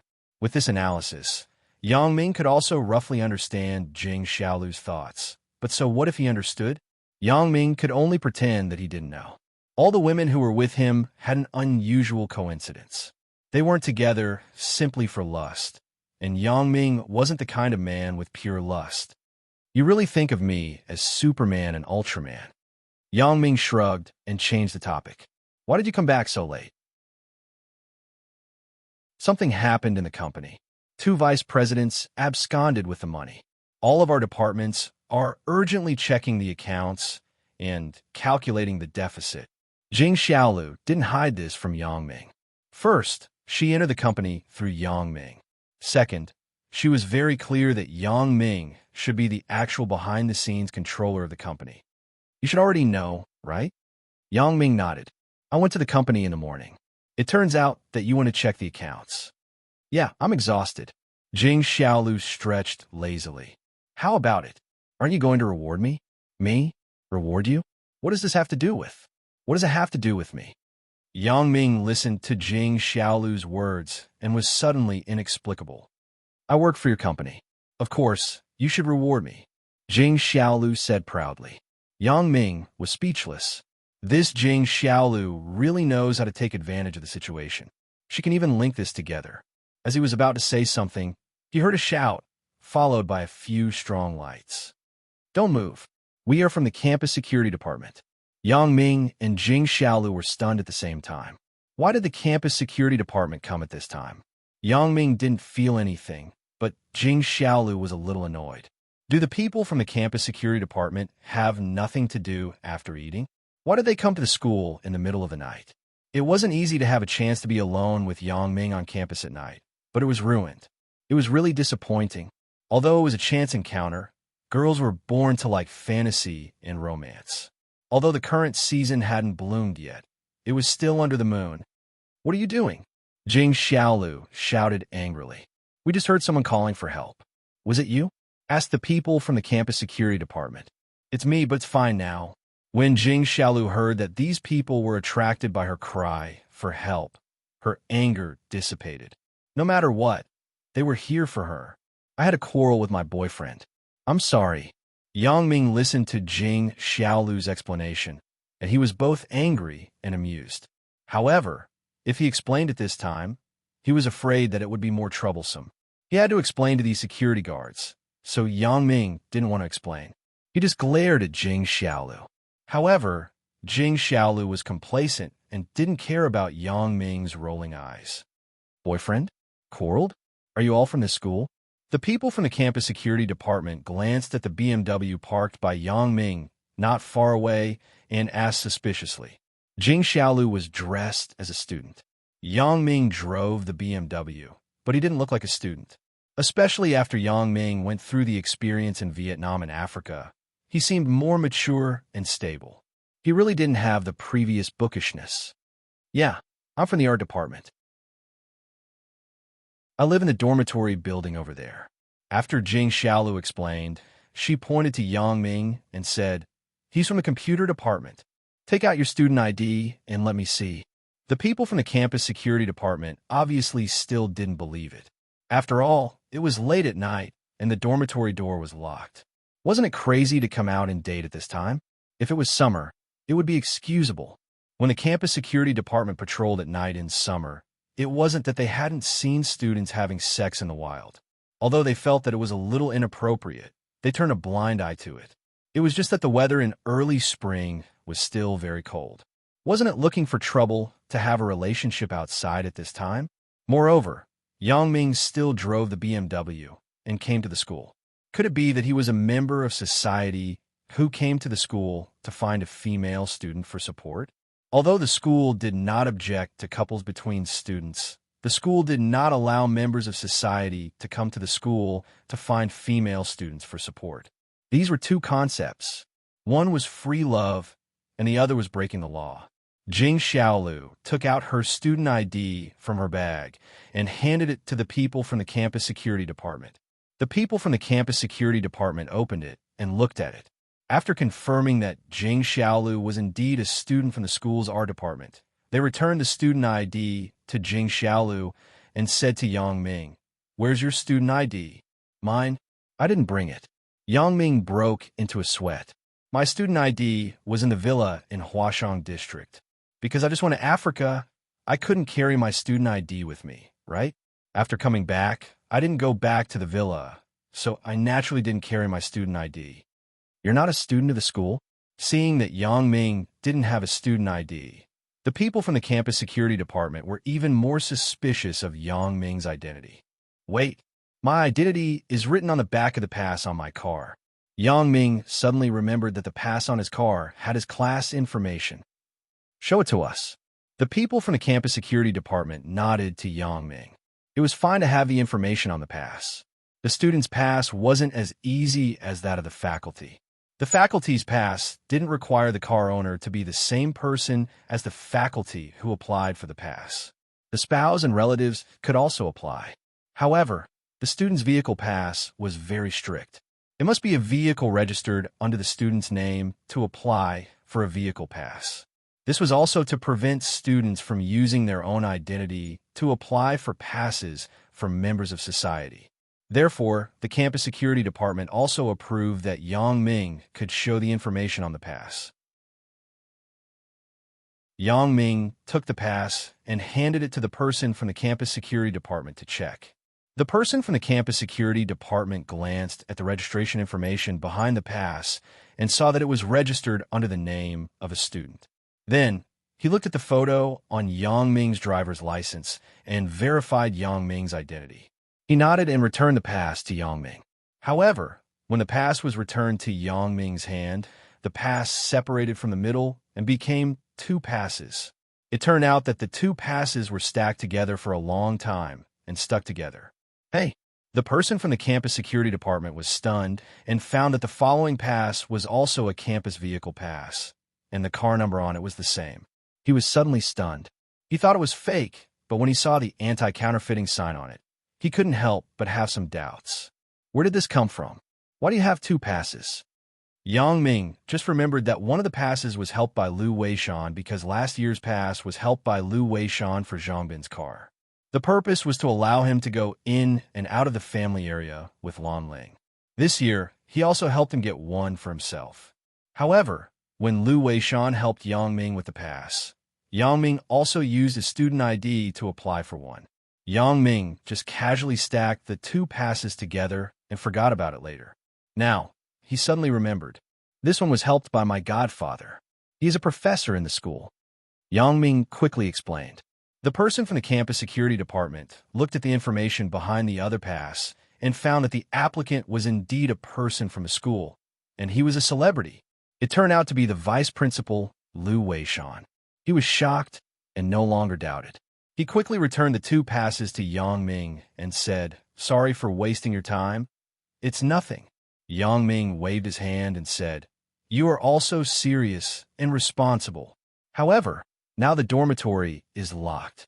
You definitely can't go in. You should think about how to rest in a while." The person from the campus security department knew Yang Ming's identity, so he naturally spoke more politely.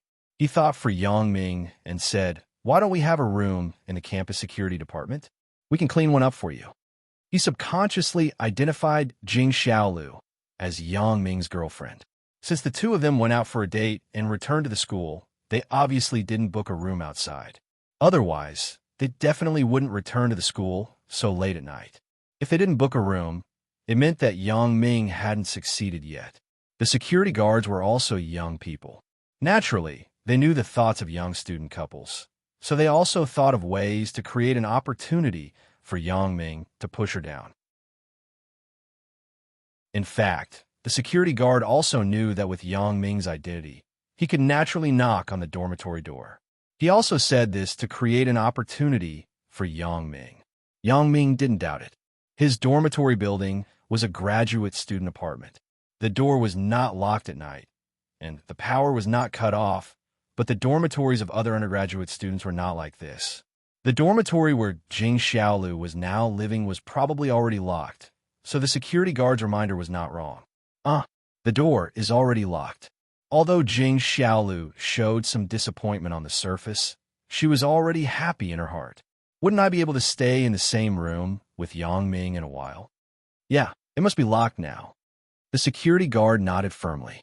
You can only stay in the security building or find a hotel. Yang Ming could go in by himself, but he couldn't leave Jing Xiaolu alone. How would Jing Xiaolu, a girl, dare to stay in the security building with a group of men? It seemed unreasonable to let Jing Xiaolu go out and find a hotel by herself. She came back late because she was working for his company. Thinking of this, Yang Ming sighed helplessly and looked at Jing Xiaolu. What do you think? The security guard was really speechless about Yang Ming's question. Is he still a man? He looks handsome driving a luxury car. Why doesn't he know how to pick up girls? At this time, you should be more proactive. You tricked your girlfriend into going to the hotel. Why do you ask the girl's opinion? How can she say it? Indeed, although Jing Xiaolu was eager to be with Yang Ming, she was really embarrassed in front of so many security guards. If she was alone with Yang Ming, Jing Xiaolu was not afraid of anything. She would say whatever she thought. Wasn't it just chasing after him? What was there to be afraid of? You're not used to living in the security building. However, Jing Xiaolu was smart. She also expressed her own thoughts in a sentence. She still maintained a reserved manner so that others would not look down on her. Then, let's stay in a hotel. Yang Ming naturally felt that it was not right to leave Jing Xiaolu alone in the security building. So Yang Ming decided to help Jing Xiaolu find a hotel. After settling her down, he would return to the school's dormitory. Under the strange gaze of the security guard, Yang Ming drove Jing Xiaolu out of the school. Hey, what kind of big shot is that godfather of yours? Why did the security guard's attitude toward you turn 180 degrees when he saw you? Jing Xiaolu asked impatiently as soon as she got in the car. What do you mean turn around? There is no such thing. Don't always look at others with colored glasses. Yang Ming glared at her. My godfather is Lu Weishan. Jing Xiaolu blinked. How is it not? He also helped you pick me up. He wanted to help you create an opportunity to sleep with me. Don't think that I can't see it. Yang Ming broke into a sweat. After listening to Jing Xiaolu's words, he almost pulled the steering wheel off. He widened his eyes. When did he help me pick you up? Let alone sleep with me. Chapter 1238. Why not? Jing Xiaolu snorted proudly.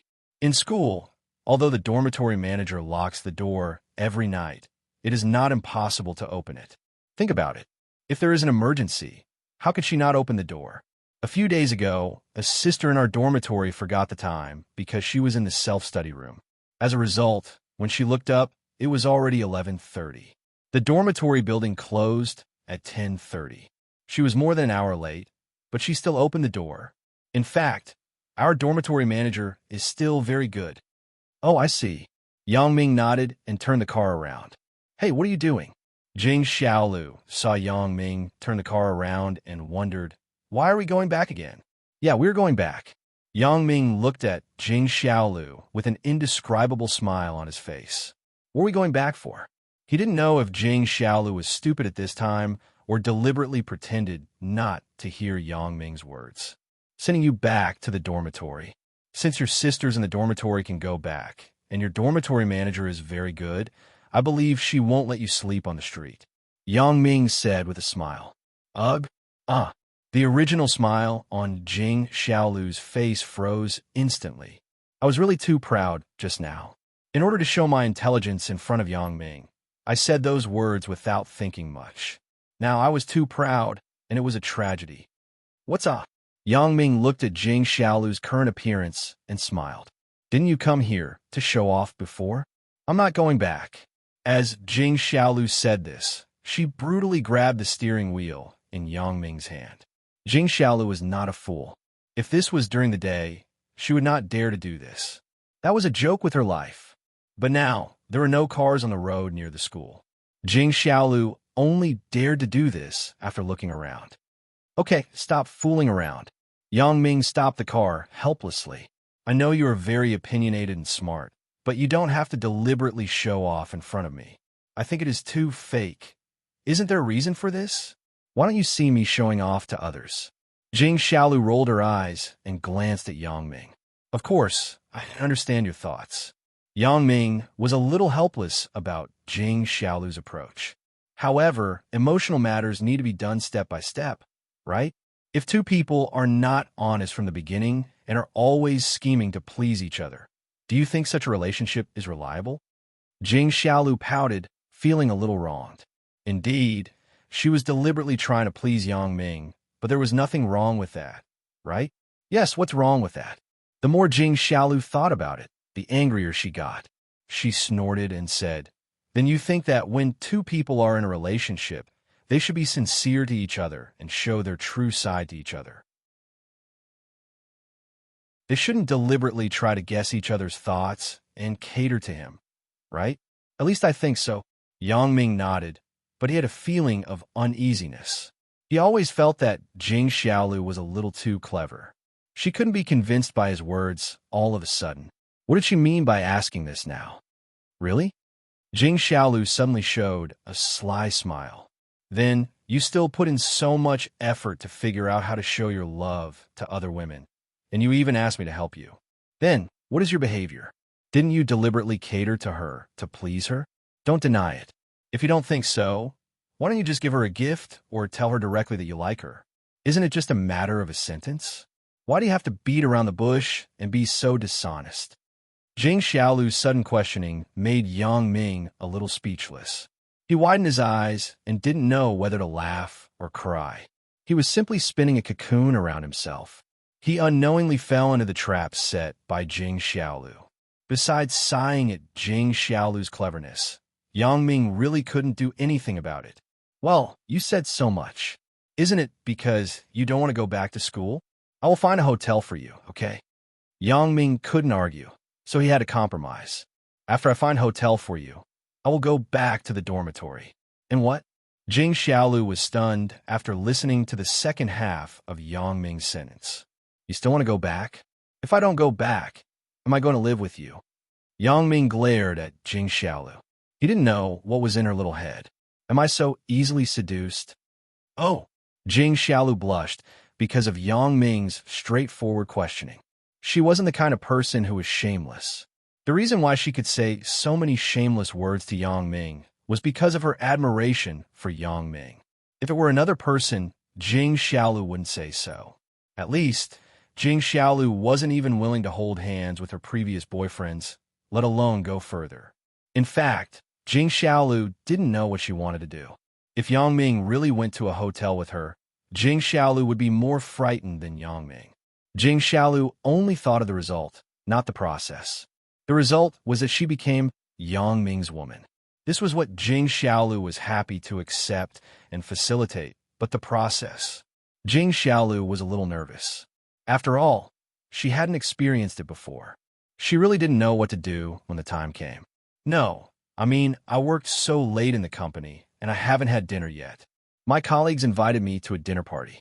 I was afraid that the school would be closed, so I rushed back. In the end, the school was still closed. Jing Xiaolu argued.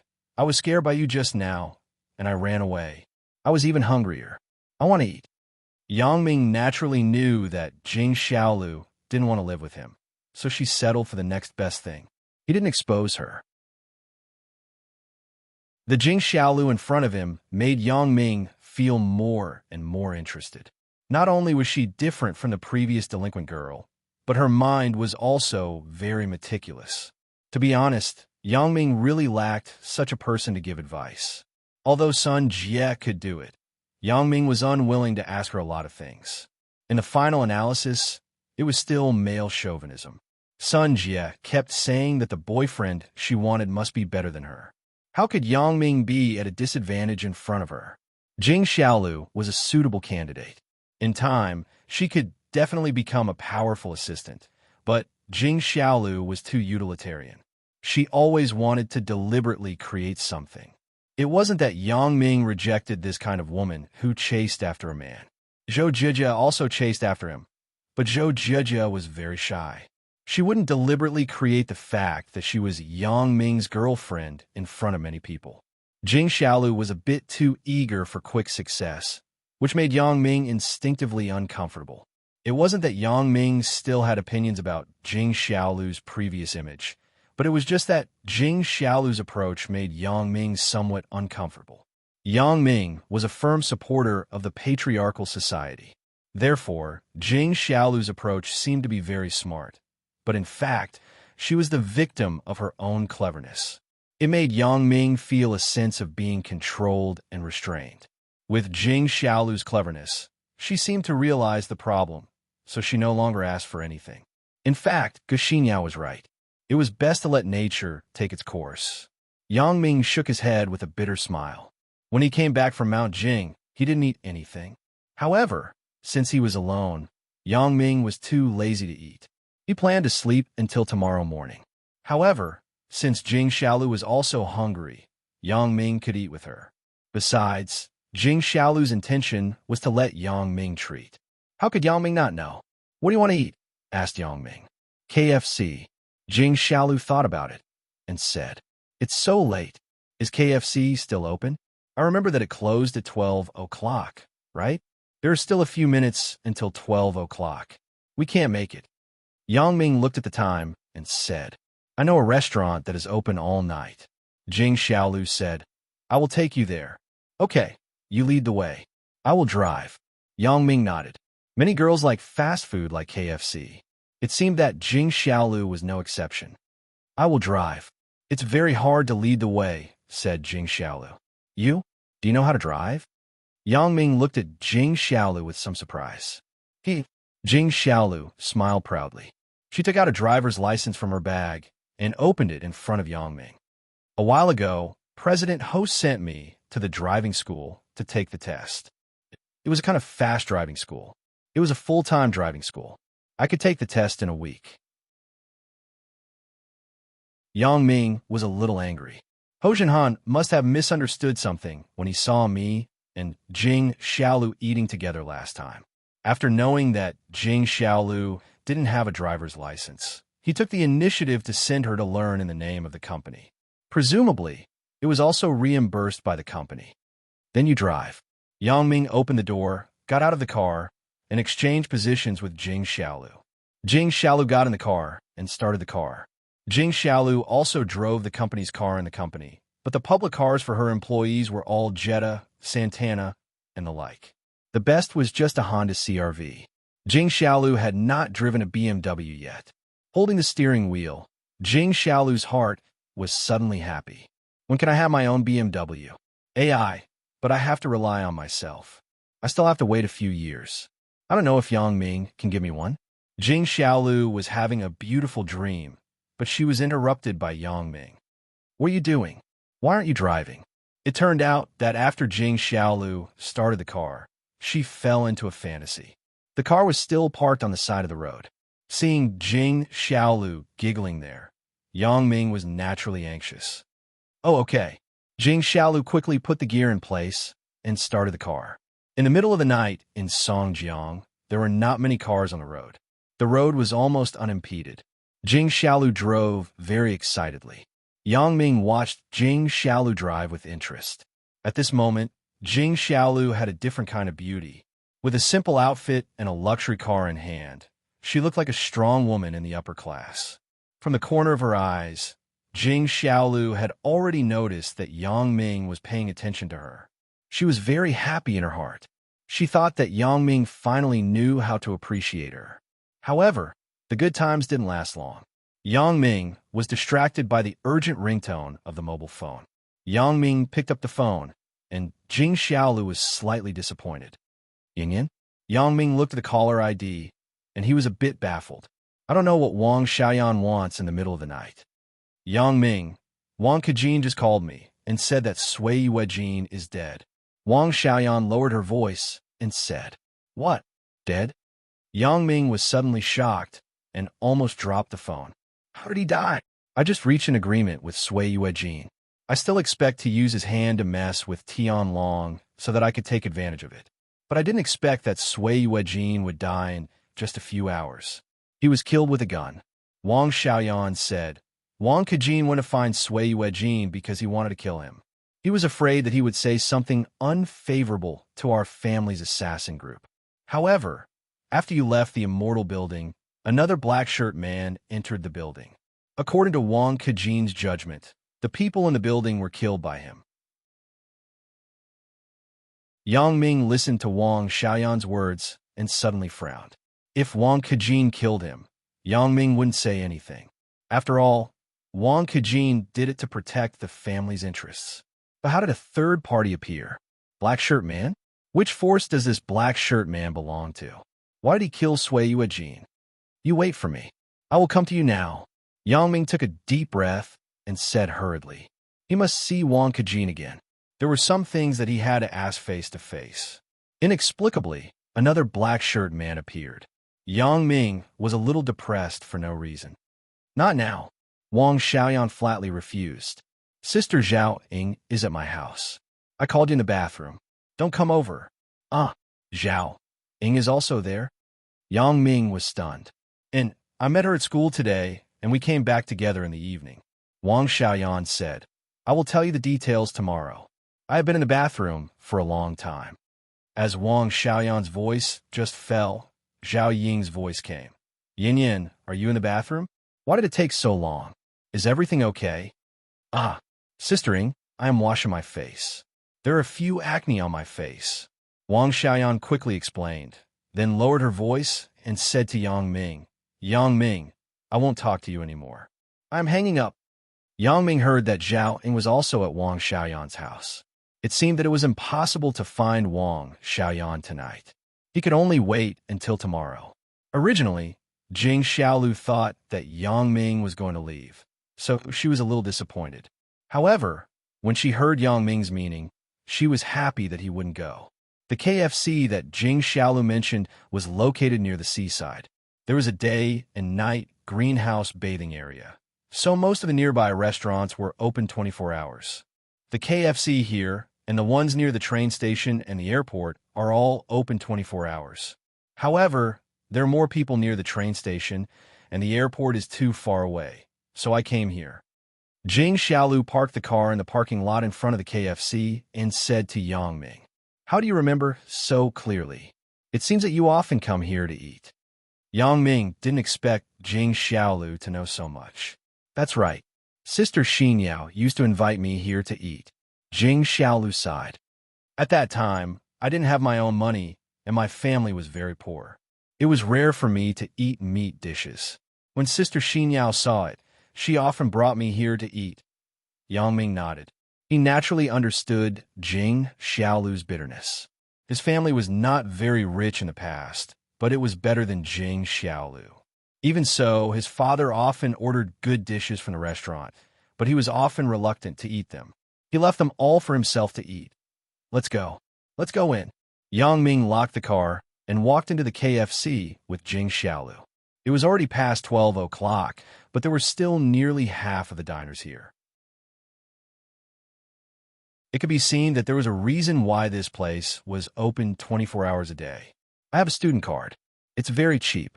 Jing Xiaolu took out her student ID and a discount card from her bag and shook it in front of Yang Ming. Although Jing Xiaolu was now working to make money, she was also very calculating. Of course, she wouldn't let go of this kind of discount. It should be known that the student card was cheaper than the coupon. Yang Ming glanced at the discount card in Jing Xiaolu's hand. It was the kind that was printed from the computer. He secretly thought that Jing Xiaolu was quite thoughtful. Jing Xiaolu showed her student ID and the discount card in her hand to order. Yang Ming only ordered a hamburger and cola set, plus a piece of original chicken nugget. Jing Xiaolu didn't order a hamburger, but she ordered sweets such as sundaes, egg tarts, and fries. After the two of them finished ordering, Jing Xiaolu rushed to find a seat on the couple's swing and sat down. But after sitting down, she suddenly remembered that Yang Ming didn't seem to like her. She quickly stood up and said to Yang Ming, Let's change seats. We don't want to sit here. Seeing Jing Xiaolu's pitiful look, Yang Ming couldn't bear to say anything. Just sit here. I think it's good here. After getting Yang Ming's approval, Jing Xiaolu was very happy, but she also understood Yang Ming's temper. That was, before making a decision in the future, she would first consult Yang Ming's opinion. As long as she showed a pitiful look, Yang Ming would most likely obey her. Just as Jing Xiaolu picked up the plate and stood up, a bald young man sat on the swing behind Jing Xiaolu, and then waved proudly to a girl not far away. Xiaohong, come here. I found a seat. For the bald young man's approach, Yang Ming frowned. Although this couple's swing was a public position, he and Jing Xiaolu were standing in front of this table. It was obvious that they were going to sit here. Anyone with eyes could see it. How could this bald young man not see it? Looking around, he found that there was only one couple's swing in the store. However, Yang Ming was too lazy to care about this kind of person who had no social ethics. He frowned and said to Jing Xiaolu, "Let's go to the side." If it were Jing Xiaolu's character in the past, she would have already exploded. When she first had a conflict with Yang Ming in the school cafeteria, it was because of the seating issue. But now, Jing Xiaolu had changed a lot. She was not as competitive as before. Although she hated the bald man to death in her heart, Yang Ming finally agreed to sit here, but they took it by force. But Jing Xiaolu didn't say much. She sat at the ordinary table next to Yang Ming.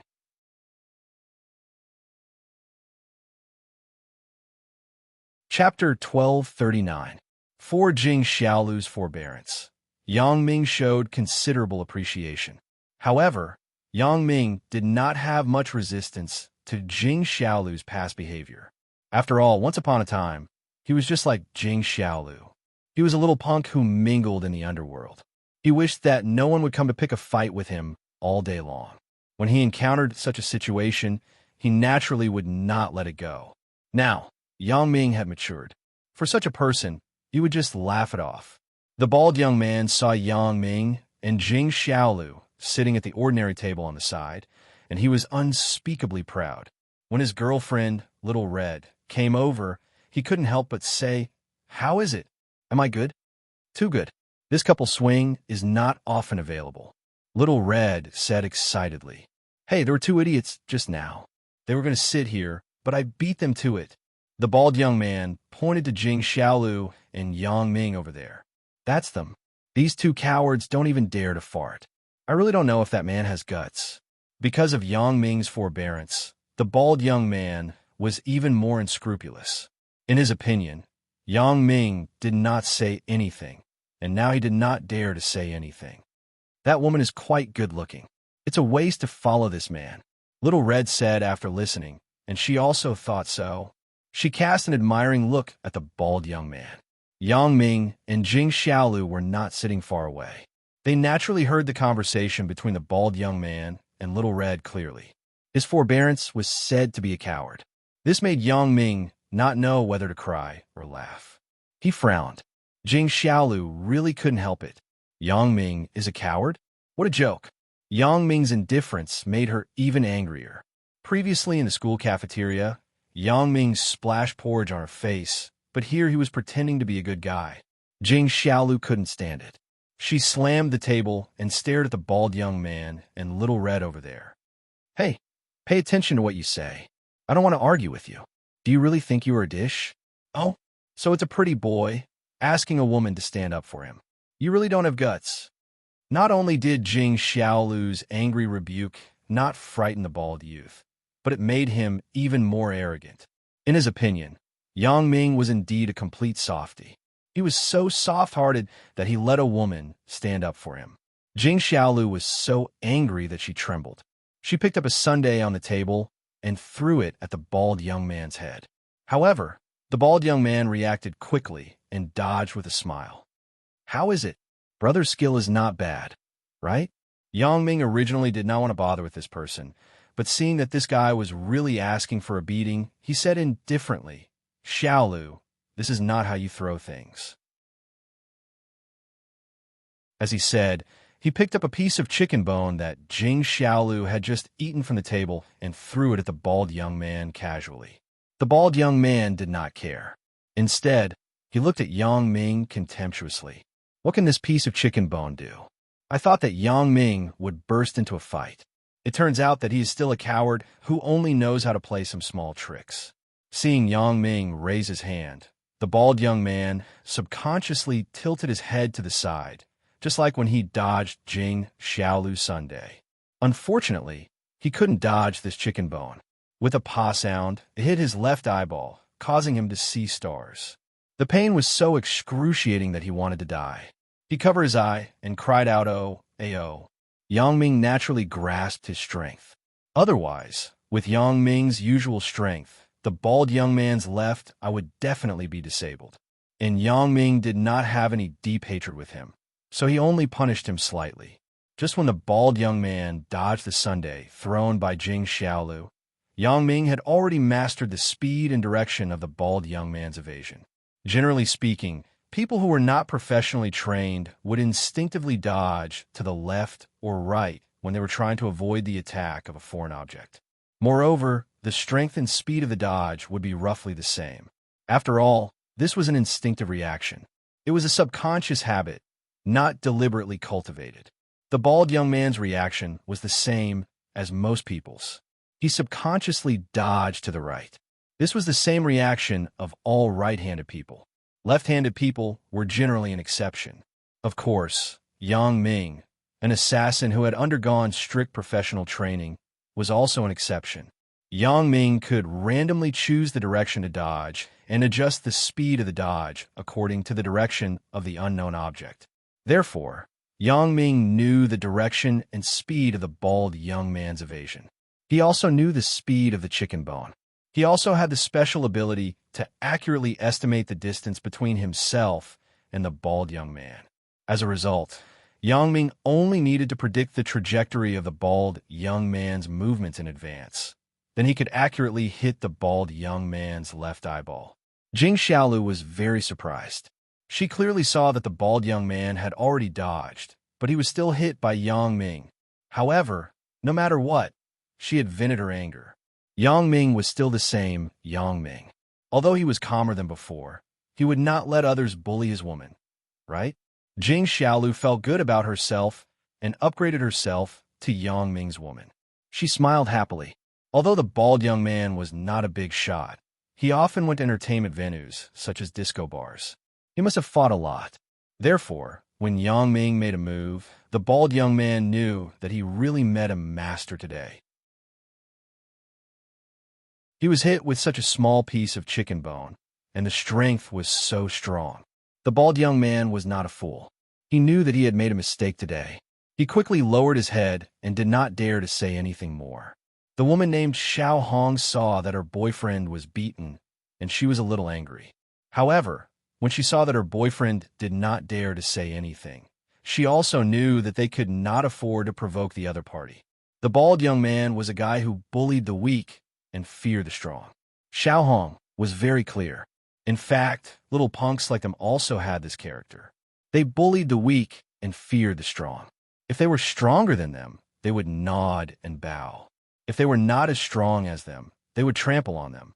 Hey, accompany me with a cup of sundae. Jing Xiaolu used to be a member of the underworld. Naturally, she saw that the bald young man was timid. She was excited. After thinking about it, she felt that she should get back some face. Yang Ming listened to Jing Xiaolu's words, and he was a little dumbfounded. Sure enough, this little girl still held a grudge. In the school cafeteria, I asked Jing Xiaolu's boyfriend to compensate me with a tray of buns. Now, Jing Xiaolu actually used this trick to deal with others. However, because this was learned from Yang Ming really couldn't stop it, and he couldn't say anything to Jing Xiaolu. Xiao Hong was obviously a little unhappy with Jing Xiaolu's request, but the bald young man stood up with a trace of resentment in his eyes. He walked to the bar and bought a cup of sundae for Yang Ming and Jing Xiaolu. He then put it on Jing Xiaolu's table. Although he was extremely unhappy in his heart, he had a characteristic of people like him. That was, he knew when to yield and when not to yield. No matter how unhappy he was, he had to pretend to be a dog and a cat and endure it. The bald young man could endure it, but Xiao Hong couldn't help it. She secretly took out her mobile phone, typed a message, and sent it out. Gu Xinyao was entangled with Bai Hai at the moment. Her mobile phone rang with a text message. Gu Xinyao reluctantly took the mobile phone and read the message on it. "What's the matter?" asked Bai Hai. He was on the night shift in the community today. Logically, as the manager of the security department, he didn't have to be on a night shift. There were other security guards on duty outside. However, Gu Xinyao came today, and Bai Hai had a separate duty room. So he stayed and spent some alone time with Gu Xinyao. He could also get some overtime pay. A friend who used to play with you often went to your previous place. She encountered some trouble and wanted me to help her settle it. Gu Xinyao explained, "Don't bother about her." "Oh, look for you? Why is she looking for you?" asked Bai Hai. "I promised her before to look after her, but now we don't work in that place anymore. Why should I care about her?" Explained Gu Xinyao. "Brother Yang said that a person must be trustworthy. You promised her. Naturally, you have to help. At least help once is considered helping. Bai Hai said, "Let's do this. I will take a few people and go with you to see what is going on. If I can help, I will help." That's the best. Gu Xinyao didn't go initially because she was afraid that Bai Hai would be unwilling. Since Bai Hai said so, Gu Xinyao naturally wouldn't refuse. She held Bai Hai's face and kissed him. "Thank you. What are you thanking me for? The two of us will follow Yang Ming for the rest of our lives." Brother Yang is most annoyed by people who go back on their words. So, if you don't want to find trouble for yourself in the future, remember not to make promises easily. After Bai Hai became the manager of the security department, he also matured a lot and was no longer as impetuous as before. Xiao Hong's heart was also drumming. She didn't know if Gu Xinyao would still keep her promise after asking for help for such a long time. She heard that Gu Xinyao's man was no longer working in that place, but he was a security manager in a high-end luxury residential area. He earned tens of thousands of yuan a month. Now, it was unknown whether Gu Xinyao's man would still pay attention to her. Until Gu Xinyao replied with a text message saying that she would come over immediately, Xiao Hong was relieved. She couldn't help but feel a little proud. It seems that I'm still quite useful. I can call someone over just by sending a text message. She prayed in her heart that Yang Ming and Jing Xiaolu ate slowly. Otherwise, if they left, it would be a waste of effort. Fortunately, Jing Xiaolu also hoped to get along with Yang Ming for a while. So Jing Xiaolu ate very slowly and chewed slowly. However, as a girl, she ate slowly. Yang Ming was not suspicious. It didn't take long for Bai Hai to drive his broken van and stop in front of the KFC Seaside store. "Is that Brother Yang's car?" Gu Xinyao's eyes were sharp. She saw the BMW X5 with the license plate number song B88 parked in the parking space not far away. Bai Hai listened to Gu Xinyao's words and quickly looked over. When he saw that it was indeed Yang Ming's car, he was shocked. Brother Yang is also eating here? Could it be that Xiao Hong and Brother Yang have a conflict? Gu Xinyao said subconsciously. "It can't be, right? That's troublesome. We can't manage this matter." Bai Hai was also shocked and said, "Let's go in and take a look." Gu Xinyao could only take one step at a time. Gu Xinyao and Bai Hai entered KFC. Xiao Hong's eyes had been looking in the direction of KFC's entrance. When she saw that Gu Xinyao and Bai Hai came together, she was overjoyed. She quickly reached out and greeted, "Sister Xinyao, Brother Hai here." When Bai Hai and Gu Xinyao saw Xiao Hong, they also saw Yang Ming not far from Xiao Hong's table. And it was actually Jing Xiaolu. This made Gu Xinyao very surprised. It was so late. Yang Ming and Jing Xiaolu were eating KFC together at the beach. This couldn't help but explain the problem. It was impossible to say that the two had nothing to do with each other. Gu Xinyao secretly clicked her tongue. This Jing Xiaolu really dared to think and do it, but she really did it. Seeing that the two were still close, Gu Xinyao was really happy for Jing Xiaolu. When he heard Xiao Hong calling Sister Xinyao and Brother Hai, Yang Ming didn't react. However, Jing Xiaolu was with Gu Xinyao all day long. She also called Gu Xinyao as Sister Xinyao and Bai Hai as Brother Hai. So Jing Xiaolu subconsciously raised her head and looked in the direction of the door. She really saw Gu Xinyao and Bai Hai. However, when she saw Gu Xinyao's ambiguous gaze, Jing Xiaolu's face subconsciously blushed. After all, she and Yang Ming were still outside so late at night. It was hard to guarantee that no one would association. Bai Hai also admired Jing Xiaolu very much. He didn't expect Jing Xiaolu, who used to be a delinquent girl, to become a phoenix. However, when he saw Jing Xiaolu's current temperament, Bai Hai had a sigh. Jing Xiaolu had really changed. She had changed too much. She was a completely different person from the past. Fortunately, Jing Xiaolu was dressed like a ghost at that time. Bai Hai was not interested in her, so he didn't touch her. Otherwise, she would be in trouble now. "Sister Xinyao, it's them. They bullied me." Xiao Hong didn't notice the gazes of Gu Xinyao and Bai Hai. She pointed at Yang Ming and Jing Xiaolu and said proudly, "Huh." Jing Xiaolu was a little dumbfounded and stunned. However, it was more of nostalgia for the past. Gu Xinyao and Bai Hai were actually people that Xiao Hong found? Seeing Xiao Hong's appearance, Jing Xiaolu suddenly thought of herself in the past. At that time, when she saw Sister Xin Yao and Bai Hai, wasn't she so arrogant in front of Yang Ming? Now, it was her turn to be in Chun Mingyin's perspective. Xiao Hong became her former self. Yang Ming also found Gu Xin Yao and Bai Hai standing at the door at this time. He looked at Xiao Hong, who was shouting loudly, and then looked at Jing Xiaolu.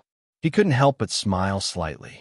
Jing Xiaolu naturally knew that Yang Ming also remembered the past. She was a little embarrassed and lowered her head. Little Bai, Xin Yao, you two are here too.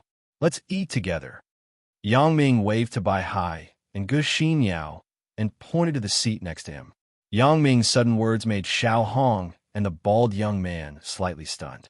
The bald young man also knew Bai Hai and Gu Xin Yao.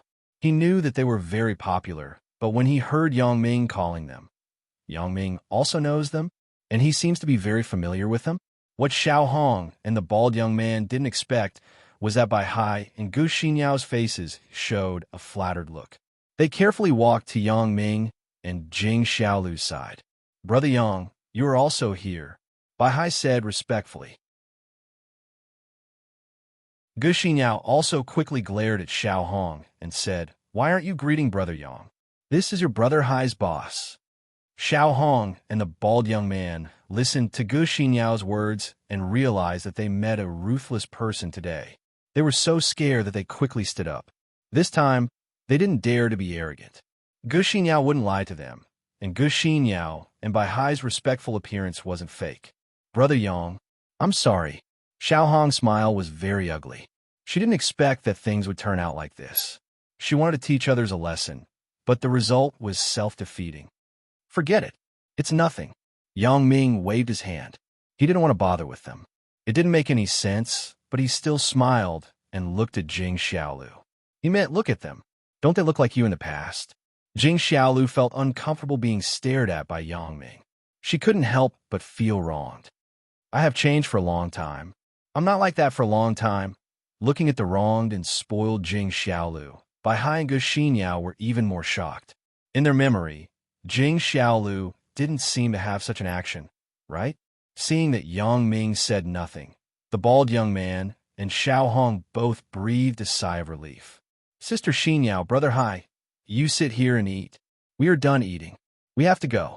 Brother Yang, sister-in-law, I'm really sorry. Don't take it to heart. When the two left KFC, the bald young man glared at Xiao Hong. Why are you so meddlesome? Are you okay now? Originally, it would have been over if we just endured it. Why did you have to find a scene? Look, how can we trouble Brother Hai and Sister Xin Yao in the future? Xiao Hong didn't expect things to turn out like this. She lowered her head and looked like she had done something wrong.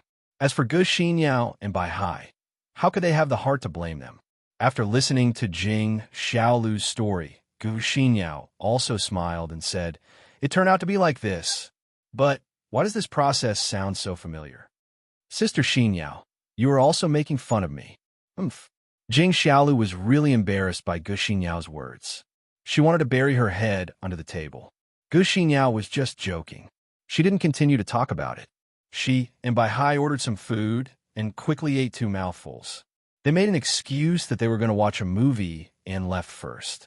They didn't want to stay here and be a third wheel. Brother Yang, Xiaolu, Bai Hai and I are going to watch a movie. We heard that there's a new movie in the 3D cinema not far away. Let's go and see it. After quickly eating the burger in front of her, Gu Xin Yao said to Yang Ming and Jing Xiaolu, Oh, what movie? Jing Xiaolu naturally wanted to be alone with Yang Ming, but after eating, Yang Ming would probably send her back to the hotel. In order to be able to spend more time with Yang Ming, Jing Xiaolu heard that Gu Xin Yao was going to watch a movie. She also hoped that she could go with Yang Ming.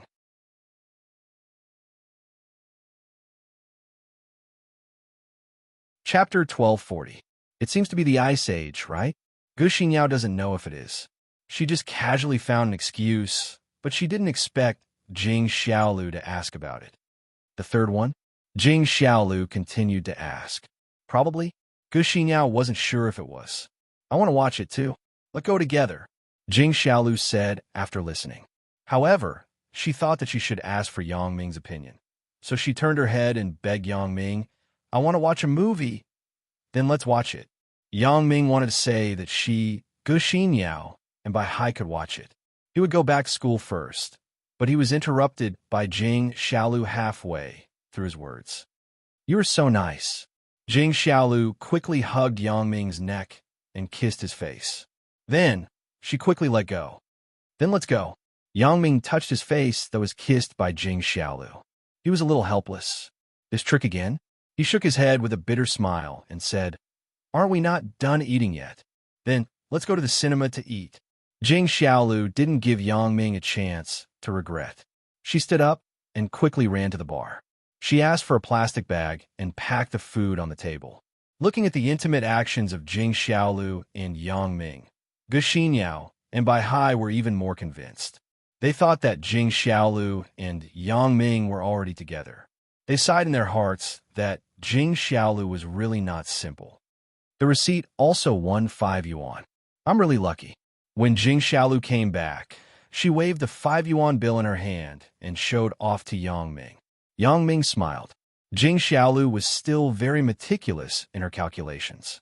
Although Yang Ming would ask for a receipt every time he ate, sometimes he often forgot to scratch the lottery. After all, Yang Ming's daily affairs were very complicated. These subtle things were often overlooked. The 4 people went out of KFC together and came to the parking lot.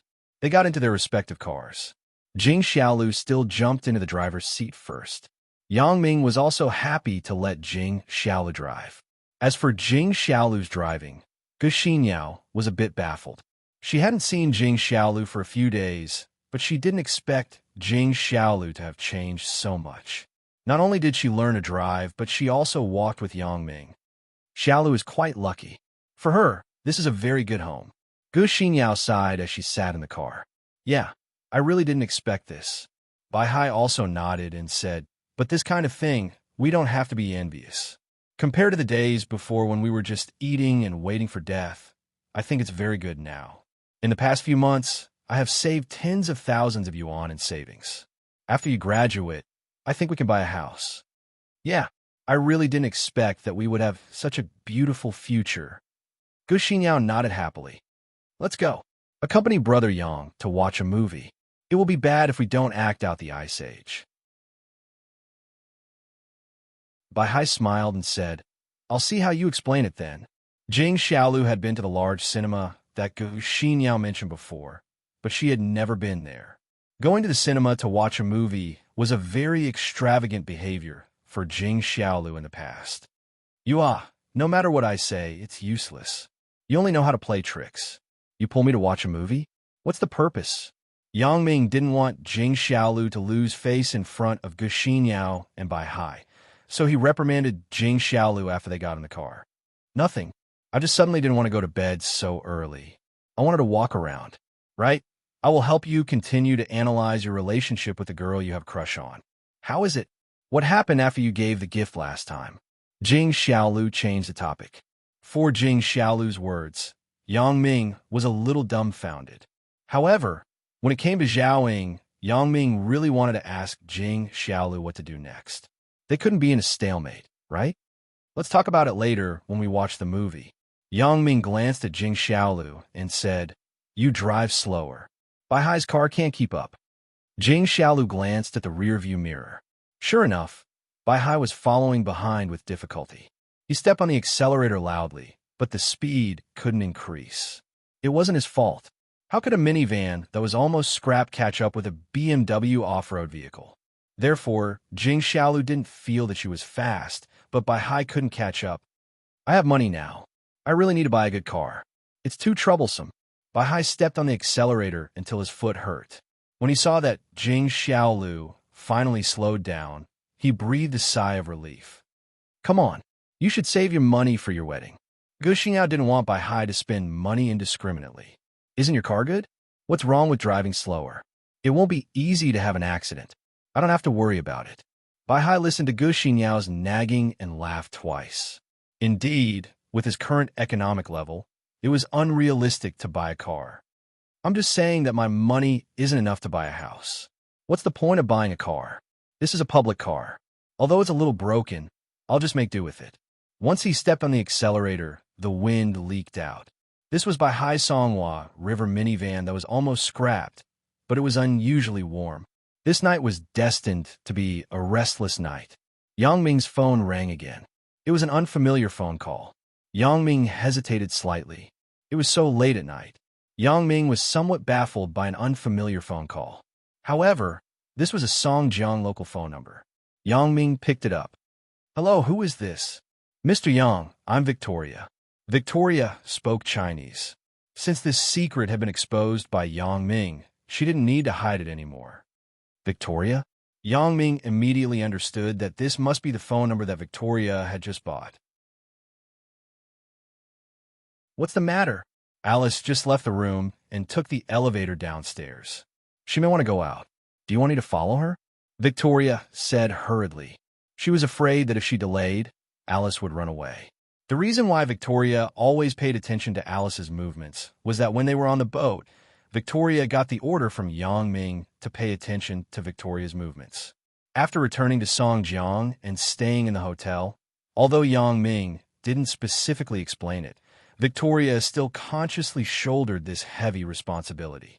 When she found that Alice had left the room and walked to the elevator, Victoria immediately reported to Yang Ming.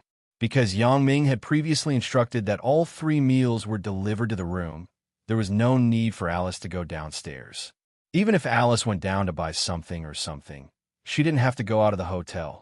She just had to wear the pajamas provided in the room. There was no need to dress formally. Because of this, Victoria speculated that Alice was going out. "Follow her. Be careful. Don't be discovered by her." Yang Ming was slightly stunned and quickly instructed, "Contact me at any time if there is anything. You have money in your hands, right?" "Yes." Victoria said, "The money you gave me before, in addition to letting the hotel people help me buy a camera and a mobile phone, I still have a lot left." Victoria got Yang Ming's approval. After quickly disguising herself, she ran out of the room with the camera. Victoria didn't choose to take the elevator, but ran to the emergency stairs. There were many people going up and down the hotel. The elevator had to make a short stop at almost every floor, so if she was lucky, she would be faster than Alice taking the elevator if she took the emergency stairs.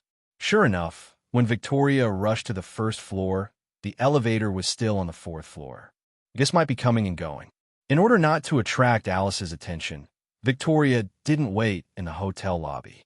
Instead, she went straight out of the hotel and got into a taxi at the entrance of the hotel. "Madam, where are you going?" asked the taxi driver. "Wait a minute. I will tell you in a while," Victoria said faintly, staring at the hotel. The people who came out of the Songjiang International Hotel were either rich or noble, so the taxi driver didn't dare to ask much. Anyway, these people definitely wouldn't cheat on the fare. After a while, Alice walked out of the hotel door. At this moment, Alice was wearing a pair of big sunglasses that covered almost half of her face. If she wasn't very familiar with people, she wouldn't be able to recognize her at all. Victoria had been paying attention to Alice's movements. Otherwise, she wouldn't immediately recognize that the person in front of her was Alice. After Alice left the hotel, she got into a taxi behind Victoria. The car slowly started and drove to the intersection on the right front. "Follow the car in front." Victoria pointed to the car that Alice was in and said to the driver, "Okay."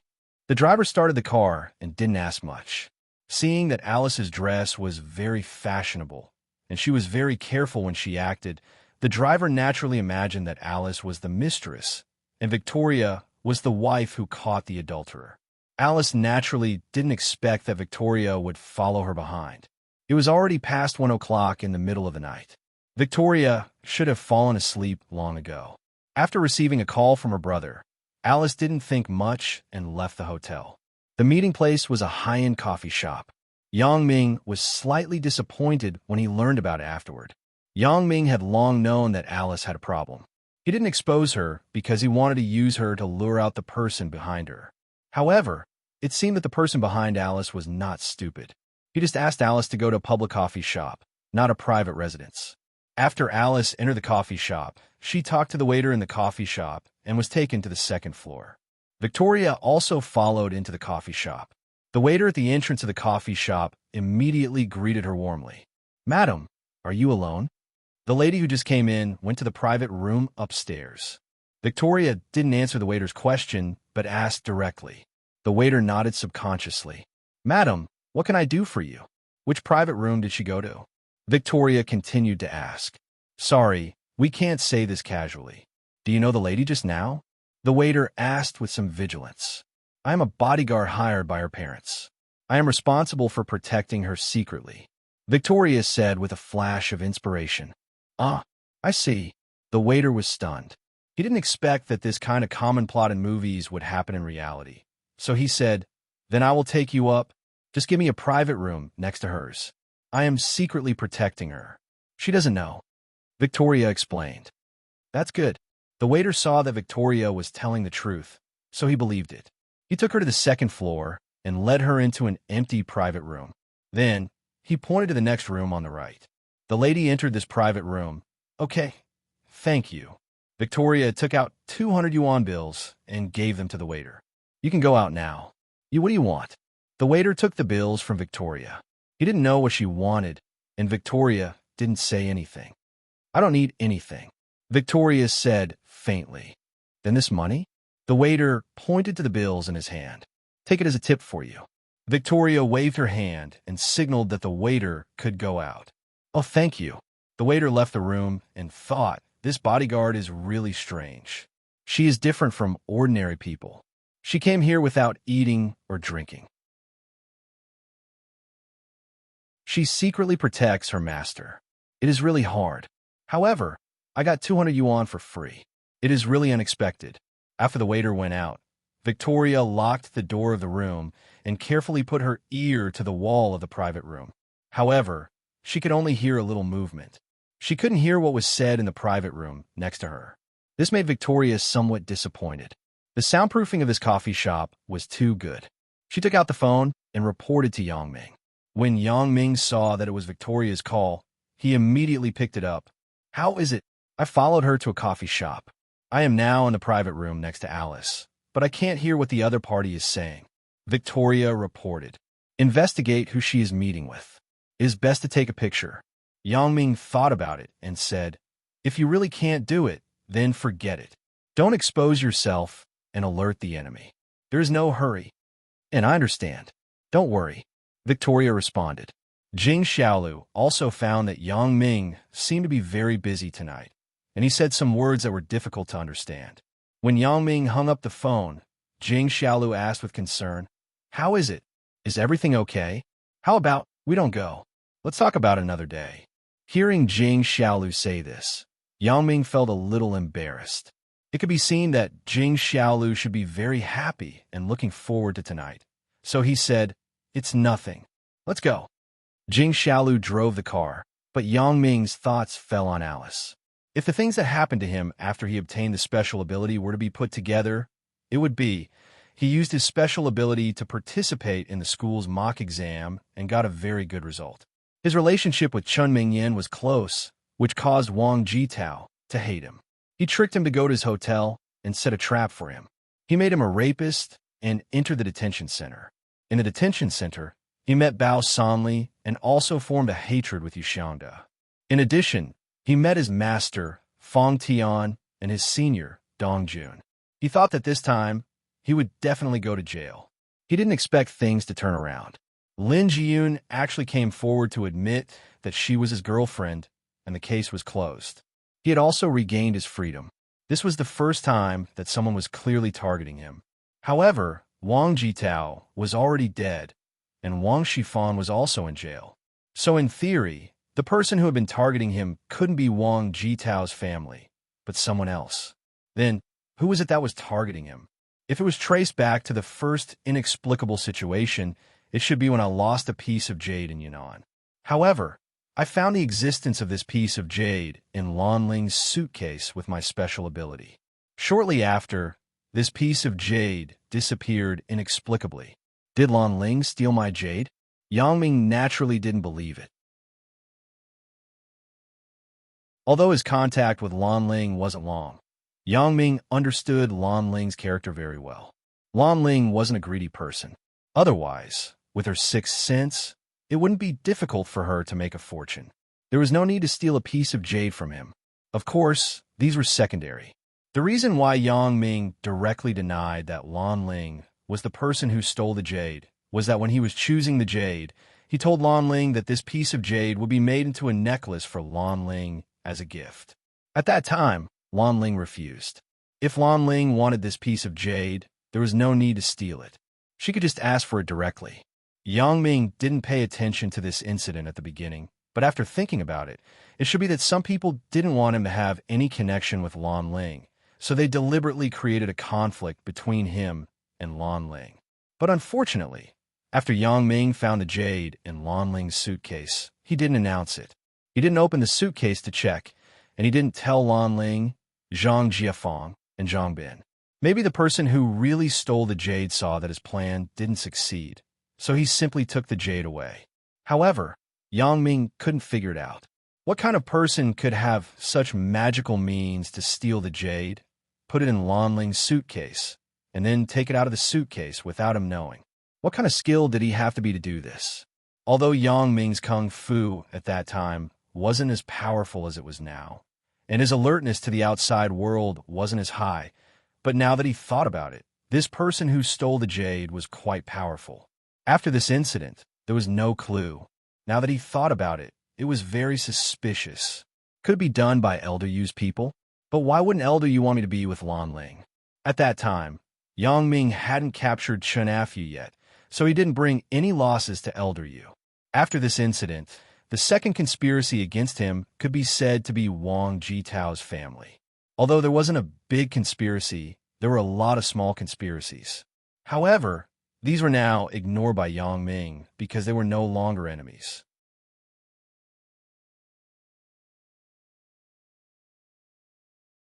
Chapter 1241.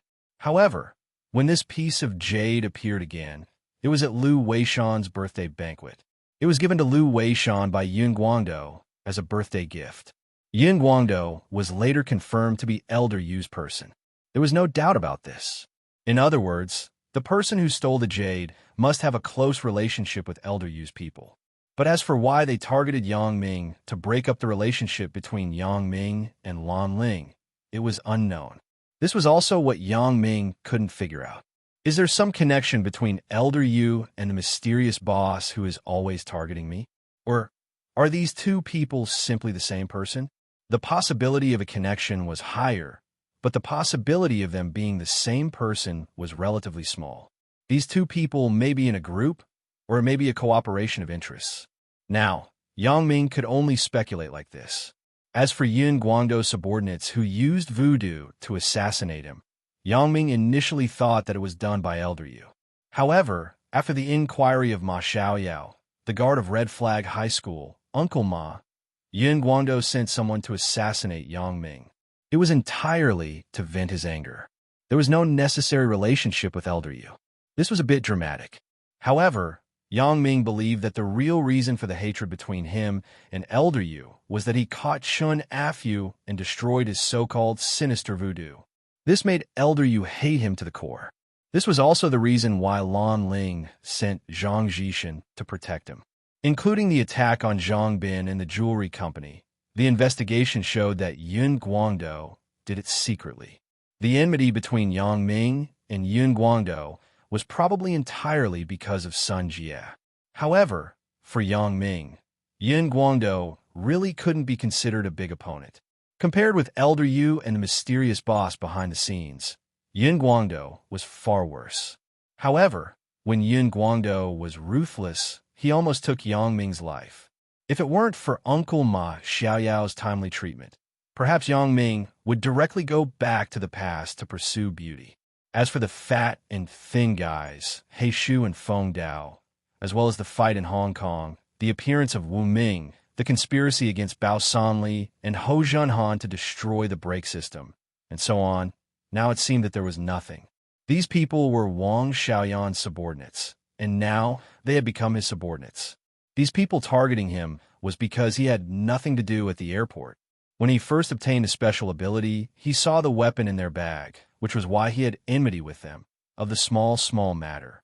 Not to mention the small conflicts in the middle. The first time he fought with the behind-the-scenes boss people should be in Macau when he met Wang Xiaoyan. However, the strange thing was that the behind-the-scenes boss was actually targeting Wang Xiaoyan, not him. He could say that he happened to save Wang Xiaoyan by accident. Then he followed the clues and knew the existence of the behind-the-scenes boss. Is it because I interfered with the behind-the-scenes boss to assassinate Wang Xiaoyan that he has enmity with me? However, Yang Ming didn't feel like it. He always felt that the behind-the-scenes boss seemed to be targeting him.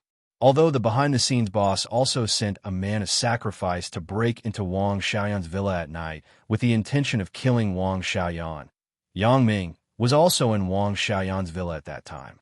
Yang Ming wasn't sure whether the behind-the-scenes boss was targeting him or Wang Xiaoyan, or who was the master and who was the subordinate. The plot of the behind-the-scenes boss didn't succeed, but it could be said that Yang Ming also failed this time because he didn't get any valuable information from the mouth of this man of sacrifice. Yang Ming tried his best, but he couldn't do anything to this man of sacrifice because she was a person without thoughts. No matter how Yang Ming treated her, she was indifferent. In the end, even if she committed suicide in front of him, he didn't get anything valuable.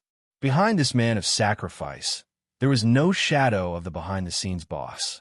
Yang Ming wasn't sure, but his guess wasn't far from the truth. Yang Ming also classified this fight as the second official fight with the behind-the-scenes boss. The third time could be said to be the jewelry exhibition. Previously, Yang Ming was still very puzzled why the Jewelry Association would give all the rights to the Ming Yang Security Company. Now it seemed that the behind-the-scenes boss bribed the senior management of the association and then performed a good show of stealing treasures in the middle of the night. However, this also indirectly showed that the behind-the-scenes boss had strong connections and financial support. The jewelry that he put in the exhibition were all priceless rare treasures. If they were really stolen, it would be strange if Yang Ming didn't go bankrupt. Yang Ming also got some very valuable clues from the captured black shirt man. That was, after the black shirt man stole the treasures, he would go to Macau to find Zheng Xiaopeng. This was a crucial clue. It also indirectly proved that the black shirt man and Zheng Xiaopeng were in cahoots. They must belong to the same behind-the-scenes boss. The only valuable thing on him was the cell phone, but this cell phone was encrypted. He didn't know if Zhou Jijia had cracked it. She probably hadn't cracked it yet. If she cracked it, Zhou Jijia would contact him immediately. However, in this third fight, there were obviously traces of targeting Yang Ming. The jewelry exhibition and the Ming Yang Security Company had nothing to do with Wang Xiaoyan. In the end, the only person who was harmed was Yang Ming himself. This made Yang Ming somewhat puzzled. The behind-the-scenes boss planned such a big event just to target me. The person who hindered him from assassinating Wang Xiaoyan in Macau, or the behind-the-scenes boss, also had the intention to target me. But in any case, the behind-the-scenes boss was an extremely well-informed person. Yang Ming was the behind-the-scenes boss of the Ming Yang Security Company. Not many people knew about this. If one didn't know Yang Ming very well, it was impossible to know. The behind-the-scenes boss knew about this, which also indirectly explained a problem. That was, the behind-the-scenes boss should have been in a place close to him, observing him all the time. Then, during the fourth fight, Yang Ming felt that things were getting more and more confusing. If this time, the rebellion of the Tian family, the Sui family, Lu Chan, and Chu Daming was supported and planned by the behind-the-scenes boss, that made Yang Ming somewhat confused. How did Sun Jie's family hinder the behind-the-scenes boss? What benefits did the behind-the-scenes boss get by helping Tian Long? Although Lu Chan and Chu Daming had become the company's parasites, they were quickly discovered. Even if they were not discovered quickly, letting them stay in the company and poaching Ming Yang Entertainment would not have a great impact on Yang Ming. Compared to the money in Yang Ming's hands, this was just a drop in the ocean. Since the behind-the-scenes boss knew him so well, he should also be very clear that he still had a large amount of savings outside. Lu Chan and Chu Daming's actions could not hurt him. Even if Sui Yuejin hired people to kill Bao Sanli and Ho Junhan, for Yang Ming, it was just losing two assistants. Yang Ming would be sad, but it absolutely couldn't affect Yang Ming's foundation. On Donghai's side, even if Yang Ming had a good relationship with Sun Jie, what was the fundamental meaning of Tianlong annexing the Sun family? That's right. Yang Ming suddenly remembered the call that Tianlong gave him today. Tianlong asked me to meet him. So, could this be the conspiracy of the behind-the-scenes boss? Perhaps the behind-the-scenes boss used the condition of helping Tianlong to get to the top to let Tianlong use this kind of tactic to make him fall into the traps set by Tianlong without being aware of it. Then, after Tianlong caught me, he would hand me over to the behind-the-scenes boss? It seems that this reason makes sense, but with Tianlong's ability, can he catch me? The behind-the-scenes boss can't do anything to me. How can Tianlong catch me? This made Yang Ming a little confused, but if he had to explain, it was also possible that Tianlong was preparing to play dirty. After meeting with him, he would use methods such as drugging the drink to control him. Perhaps the behind-the-scenes boss really had no other way, so he just wanted to give it a try to support Tianlong. Now, this was the only explanation that could be justified. However, the behind-the-scenes boss would never have thought that Tianlong's son, Tian Donghua, was a very loyal person. He told his father Tianlong's conspiracy in advance to Yang Ming. In fact, even if he didn't tell Yang Ming wouldn't be easily tricked. After being tricked by Wang Jitao once, would Yang Ming still be able to easily eat and drink unfamiliar things? As for other possibilities, with Yang Ming's vigilance, Tianlong couldn't succeed. Most likely, the behind-the-scenes boss was also holding an attitude of giving it a try. After sorting out his thoughts, although there was still some confusion, Yang Ming had already made some conclusions. Between Elder Yu and the behind-the-scenes boss, there should be a relationship of interest and cooperation. Elder Yu wanted to target me, so it was definitely not wrong. First, it was because I ruined his cultivation. Second, it was also because of the special relationship between me and Lan Ling. However, the style of doing things these times was obviously the style of the behind-the-scenes boss, not the style of Elder Yu. So for a while, Yang Ming couldn't figure out how he had offended the behind-the-scenes boss. It seemed that he didn't have any interest to offend others. Yang Ming, what are you thinking about? Jing Xiaolu parked the car in front of the cinema and saw Yang Ming in a daze alone there. She felt a little strange and called him. Oh!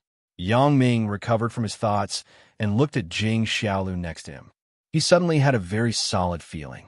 A calm night without those disputes made Yang Ming feel that it was very rare. Originally, he still had some resistance to going to the cinema with Jing Xiaolu, but when he thought that he had to worry about the Sun family and the Sui family after tomorrow, Yang Ming suddenly felt that he should cherish the calmness now. Behind, Jing Xiaolu also parked the car. The security guard in the parking lot found it hard to imagine that the people in the two cars were actually a group. One was a BMW X5 with an awesome license plate number, and the other was a tattered minivan that was almost scrapped. After the people in the two cars got off, they did walk together again. Looking at their expressions, they seemed to be very familiar with each other. Yang Ming and Bai Hai stood aside. Gu Xinyao took Jing Xiaolu to buy the movie tickets. Gu Xinyao was really stunned. The movie in the cinema was really Ice Age. Jing Xiaolu wanted to pay, but Gu Xinyao rushed to pay. She could still afford to spend this money. In front of Yang Ming, how could Gu Xinyao let Jing Xiaolu buy the tickets? Let me do it. It's not easy for you and Brother Hai. I am working now, Jing Xiaolu said with some embarrassment. In the past, wasn't it Sister Xinyao who treated you? Gu Xinyao smiled and said, your salary should be left for your grandmother to see the doctor. Seeing that Gu Xinyao said this, Jing Xiaolu no longer insisted. After buying the tickets, she waved to Yang Ming and Bai Hai. The four of them entered the cinema together. After they went in and cut the tickets, Yang Ming knew that Gu Xinyao bought a couple's ticket. It was a small booth for two people. Obviously, Gu Xinyao misunderstood the relationship between Yang Ming and Jing Xiaolu. Yang Ming had no choice. He couldn't explain anything in front of Gu Xinyao, and he couldn't change the tickets. He could only sit in the couple's booth with Jing Xiaolu. Fortunately, the space in this booth was very large, so the two people wouldn't squeeze together. Do you want Gu Xinyao and Bai Hai to continue to misunderstand? Yang Ming glanced at Jing Xiaolu. She is always misunderstood.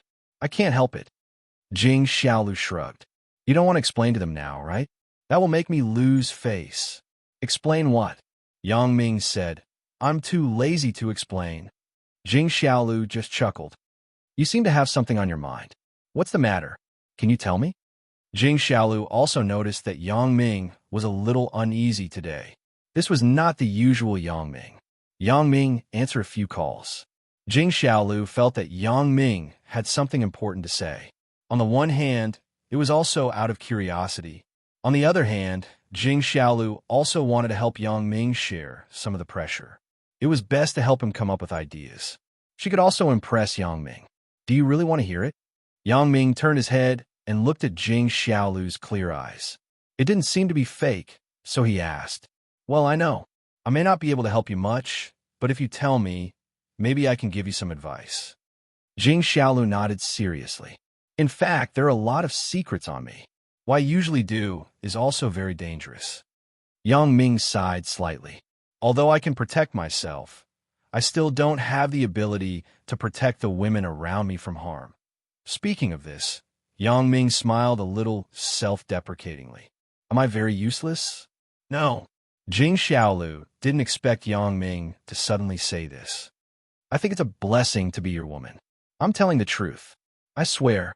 Yang Ming looked at Jing Xiaolu's appearance and was somewhat helpless.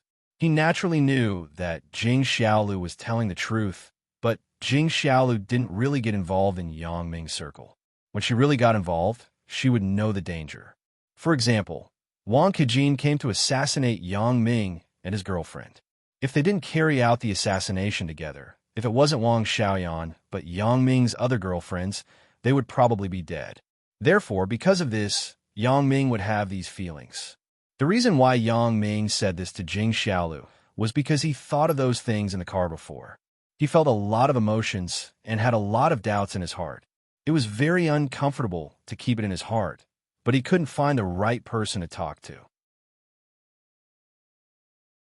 In the past, when Yang Ming encountered difficulties at this time, he would go to Sun Jie for advice. But now Sun Jie was under house arrest by Tianlong. Moreover, Sun Jie was a very strong woman.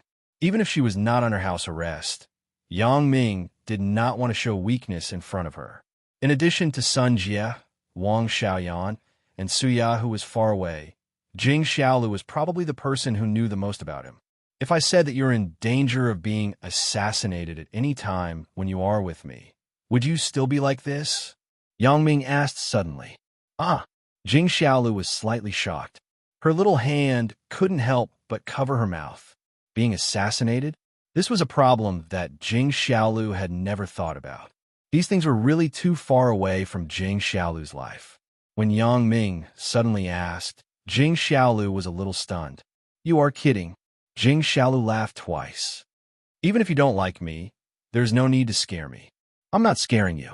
I'm telling the truth. Yang Ming took a deep breath and said solemnly, My opponent is far more ferocious than you think. He wants to kill me.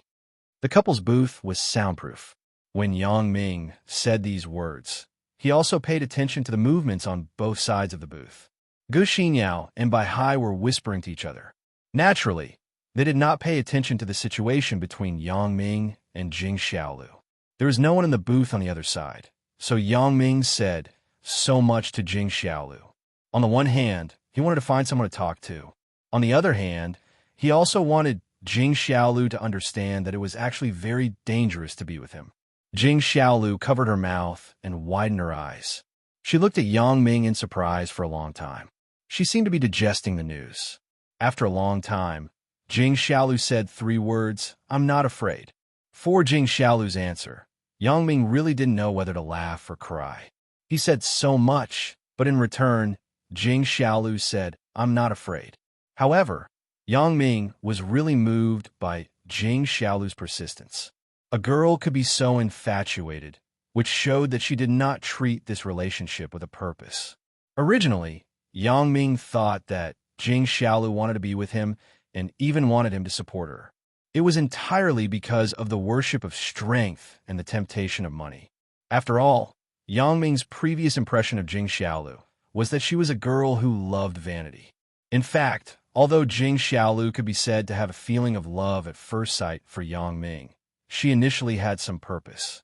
But now, Jing Xiaolu found that Yang Ming had a charm of another personality, which attracted her and made her unable to extricate herself.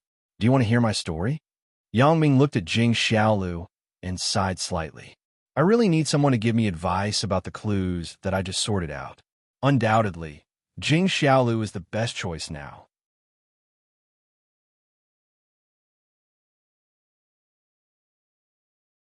Chapter 1242. After listening to Yang Ming's words, Jing Xiaolu's heart couldn't help but skip a beat.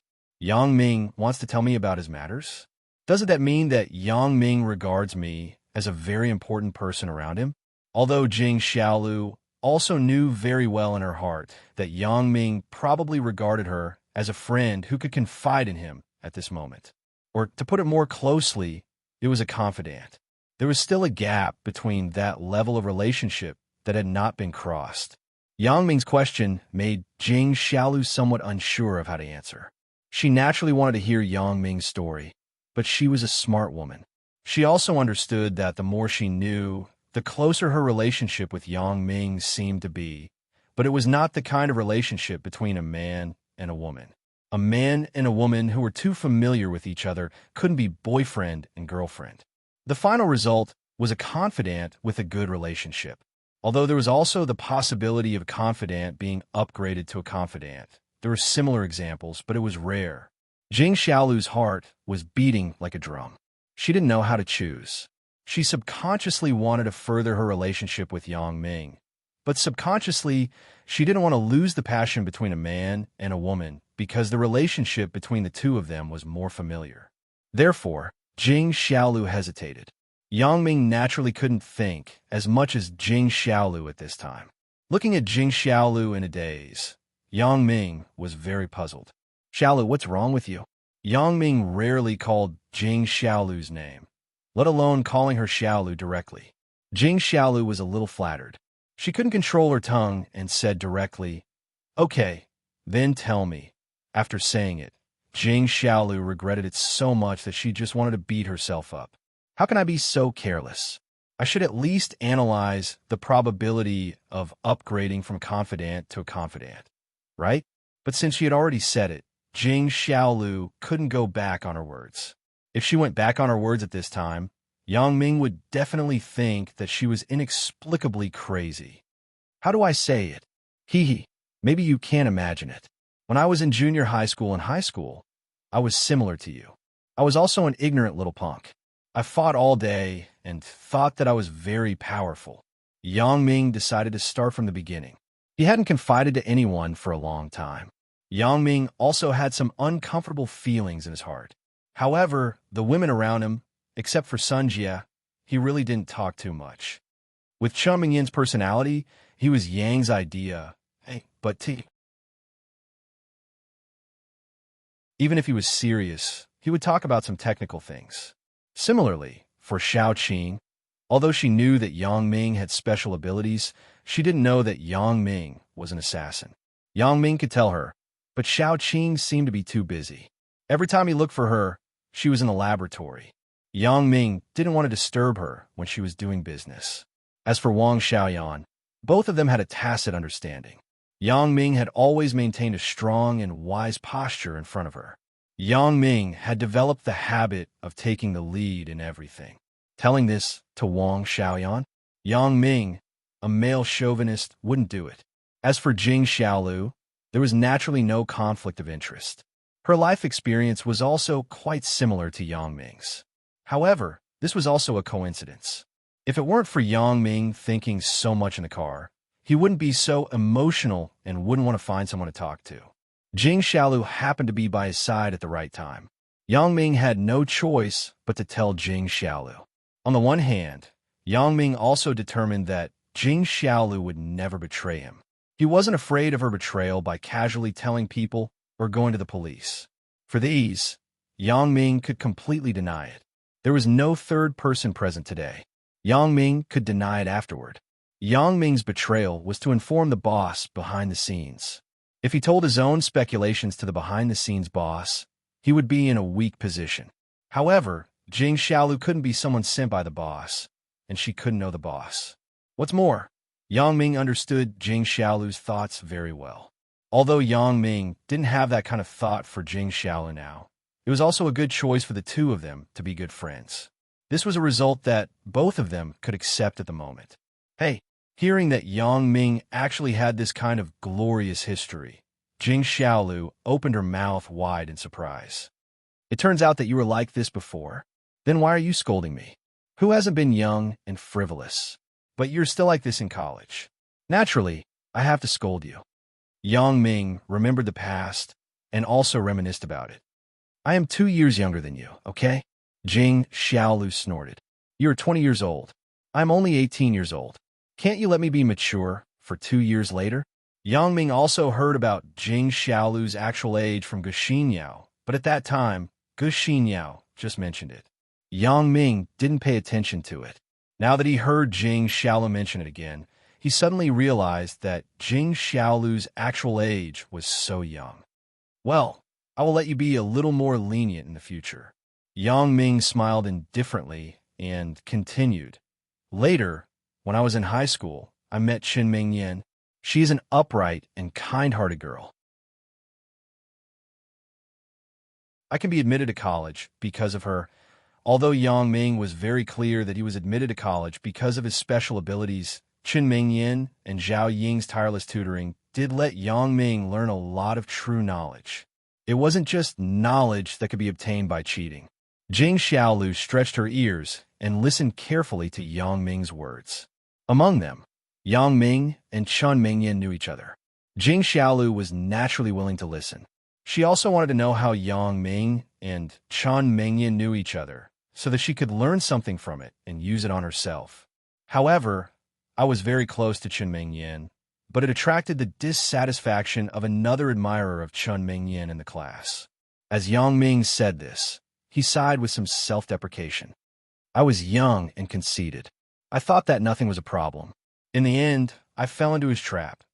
Yang Ming talked about how he was tricked by Wang Jitao to go to his family's hotel, how he was drugged, how he did something stupid unknowingly, and how he was arrested by the police, and how the case was unexpectedly closed by Lin Jun.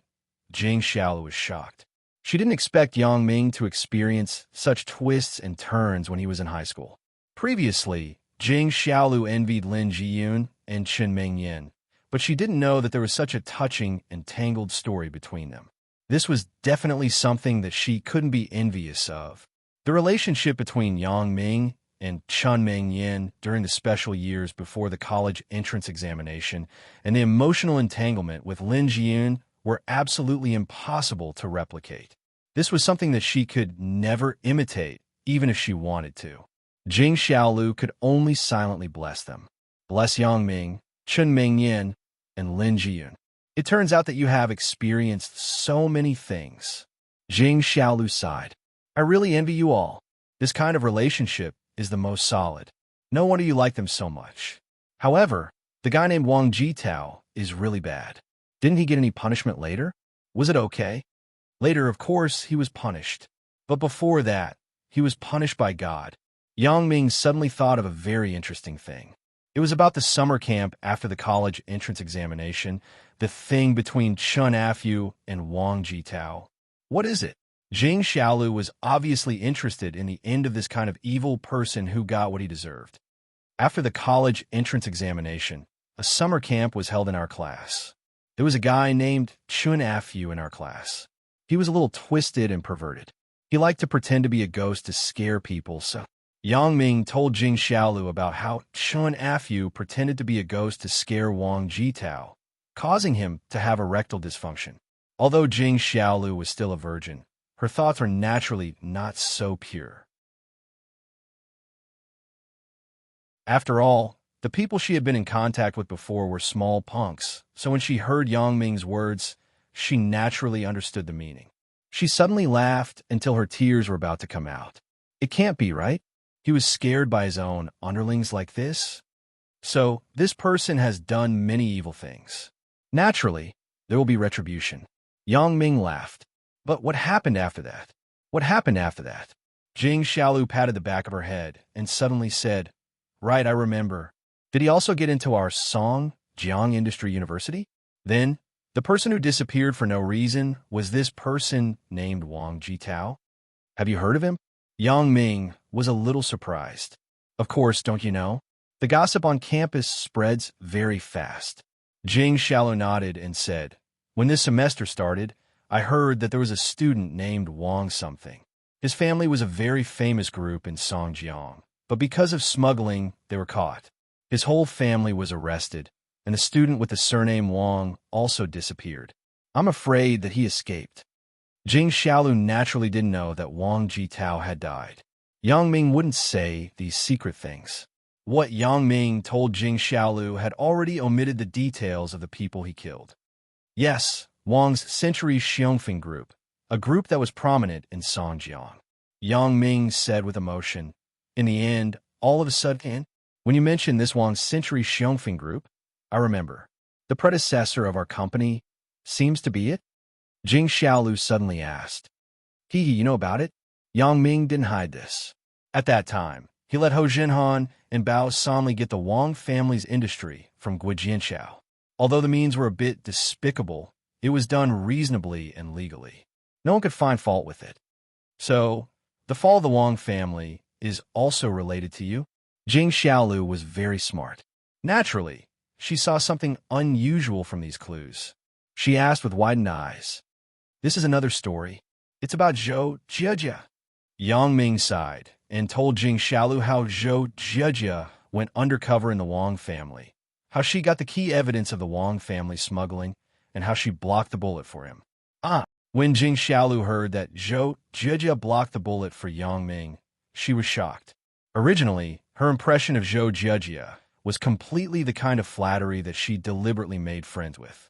She didn't have any special opinion of Zhou Jiejia. However, after listening to Yang Ming's words, Jing Xiaolu really had to look at Zhou Jiejia in a new light. Such a weak girl actually blocked the bullet for Yang Ming at the critical moment. How much courage and determination did this require? Moreover, at that time, Yang Ming still misunderstood her. The two of them might not be able to be together. Zhou Jiejia was so decisive. She blocked the bullet for Yang Ming without hesitation.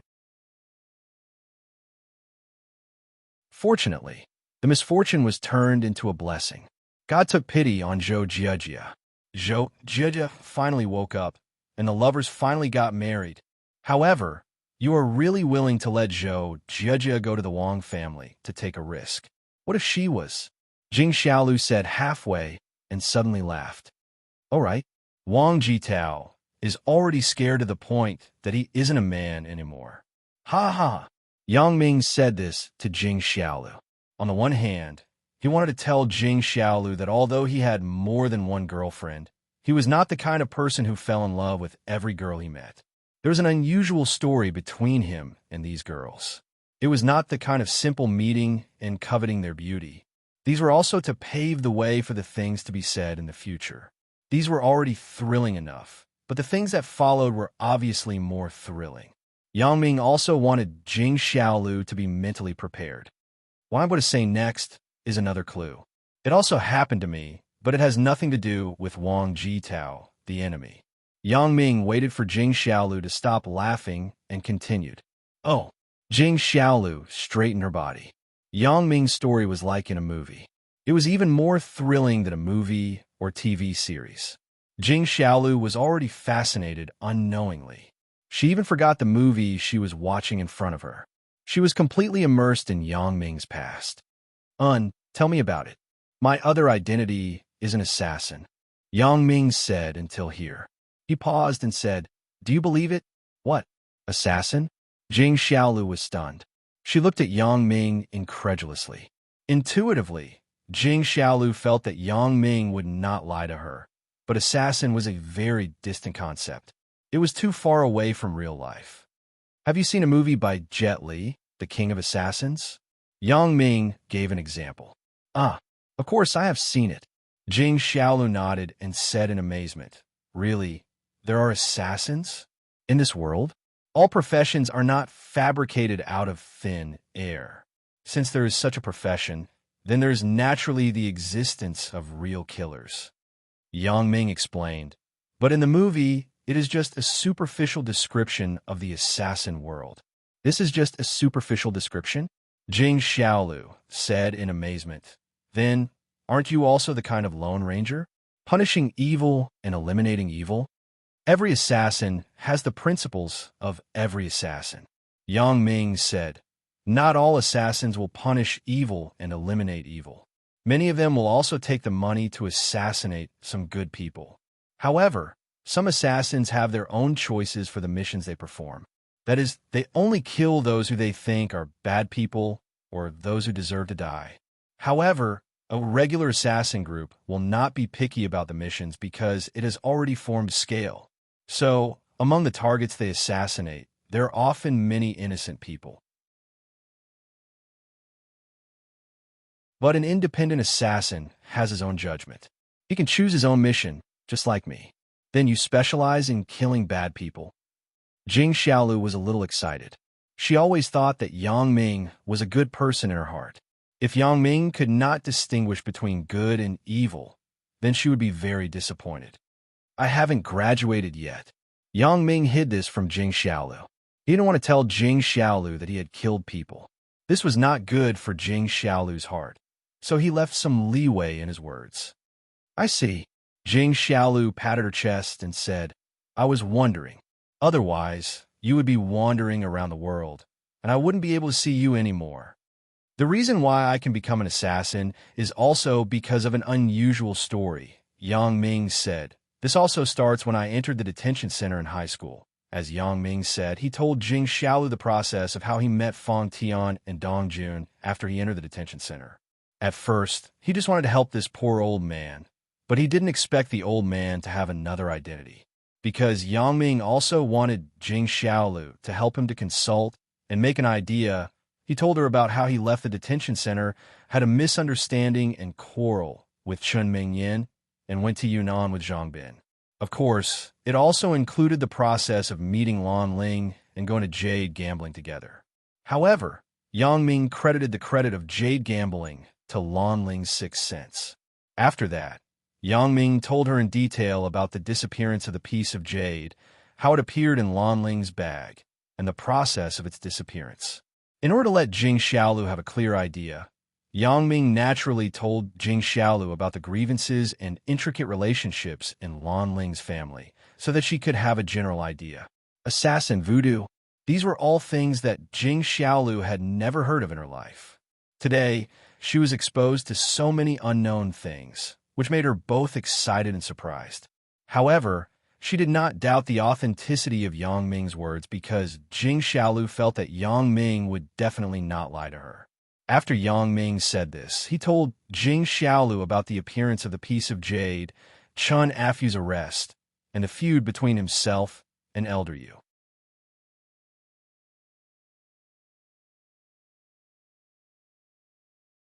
Chapter 1243. Alice knocked on the door of the private room, but her eyes glanced behind her vigilantly. She was relieved when she saw that no suspicious person followed her. At this moment, Victoria was still being interrogated by the waiter downstairs. Naturally, she had not caught up. "Who is it?" A horseman's voice came from the private room. "It's me, Alice," replied Alice. "Please come in." The man with the hoarse voice heard Alice's voice outside the door, so he said, "The door is not locked." "Thank you." Alice smiled at the waiter next to her and said, "You can leave now." "Okay, call us if you need anything." The waiter knew that Alice was asking him to leave. This was not surprising. When customers came to the coffee shop, most of them were here to talk about business. It was normal to not let the waiter be present, so the waiter didn't feel that there was anything wrong with it. What's more, the people in this private room had already ordered a few expensive drinks. Alice pushed the door and walked in, but she saw her brother sitting with another unfamiliar man in his 30s. Although her brother was wearing a mask, Alice still recognized him at a glance. Alice had seen this mask before, but her brother would not wear it when he was alone with her. Today, Her brother wore a mask, which showed that her brother did not want to show his true face. It must be because he did not want the man in his 30s in front of him to see his true appearance. Her brother introduced her to this person today, which also indirectly showed that her brother still trusted this person very much. It was only possible that her brother wore a mask out of caution. Brother. As soon as Alice entered the door, she threw herself into the arms of the black shirt man like a bird. I miss you so much. Okay. How old are you? Why are you still so childish? The black shirt man smiled helplessly. There are other people here. Don't be a joke. After that, the black shirt man touched Alice's hair lovingly. His eyes were full of care, not like the usual coldness. However, in this care, she saw a trace of helplessness. For his own righteousness, he had to let this sister, whom he loved most since he was a child, join his plan in battle. Although Alice was voluntary, the black shirt man also understood that Alice actually did not want to live this kind of life.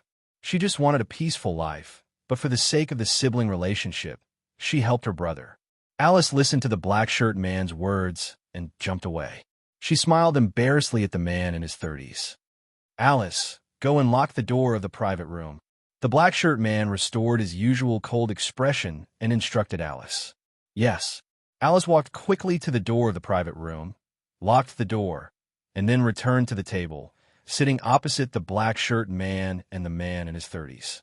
Alice, let me introduce you. Nice to meet you. The young military advisor in his 30s stood up and reached out his hand in a very decent manner. He shook hands with Alice and introduced himself. Hello, Mr. Huang. Nice to meet you. Alice heard that her brother admired the person in front of her, so her attitude toward him was very warm. Not bad. This young military advisor was Wang Shifan's former secretary and incompetent military advisor, Huang Yukai. The reason why Huang Yukai hated Yang Ming was that he wanted to avenge Wang Shifan and Wang Jitao. At that time, Wang Jitao and Wang Shui conspired to kill Yang Ming at sea. Huang Yukai knew about this matter. However, Huang Yukai tried to stop Wang Jitao. After all, this was a very dangerous thing. Not to mention that Yang Ming's skill was very good, which Huang Yukai had seen before. Wang Shui's boyfriend, Tian Donghua, might not help Wang Shui to deal with Yang Ming. Therefore, Huang Yukai persuaded Wang Jitao not to take the risk. Everything should be considered at length. Where there is life, there is hope. There will be opportunities for revenge, so there was no hurry. However, Wang Jitao's body was defective and his heart was distorted. On the surface, although he listened to Huang Youcai's persuasion, in fact, he didn't listen at all. Finally, when Huang Yukai went out to purchase necessities, he contacted Wang Shui behind Huang Youcai's back and conspired with a conspiracy at sea. But, unfortunately, it failed. When Huang Yukai saw Wang Jitao's message to himself, he knew that it was too late. However, Wang Jitao had already acted, and Huang Yukai couldn't help it. He could only wait for Wang Jitao to come back. However, after Wang Jitao left this time, he never came back. After waiting for a few days, Huang Yukai was also completely desperate. He knew that Wang Jitao was definitely not going well. He was probably dead. In desperation, Huang Yukai sought refuge with the black shirt man and decided to avenge Wang Shifan and Wang Jitao. Although Huang Yukai was a little punk, he knew how to repay kindness. In the past, Huang Yukai was just a little punk. Because he had some cleverness, he cheated in gambling. However, because he cheated secretly, no one found out. Huang Youcai's life was very comfortable. However, when he conspired with a friend to cheat a rich guy from the south, he was seen through by the bodyguard of the rich guy from the south. Huang Yukai and his friend were caught on the spot. At this time, Huang Yukai knew that he really offended someone he couldn't afford to offend. This boss from the south. How could he be an ordinary rich guy? He was a smuggling crocodile who came here to pick up the goods. How could Huang Yukai afford to offend such a person? As a result, Huang Yukai and his friend were beaten to death by the southern boss's men. His friend couldn't hold on and was beaten to death.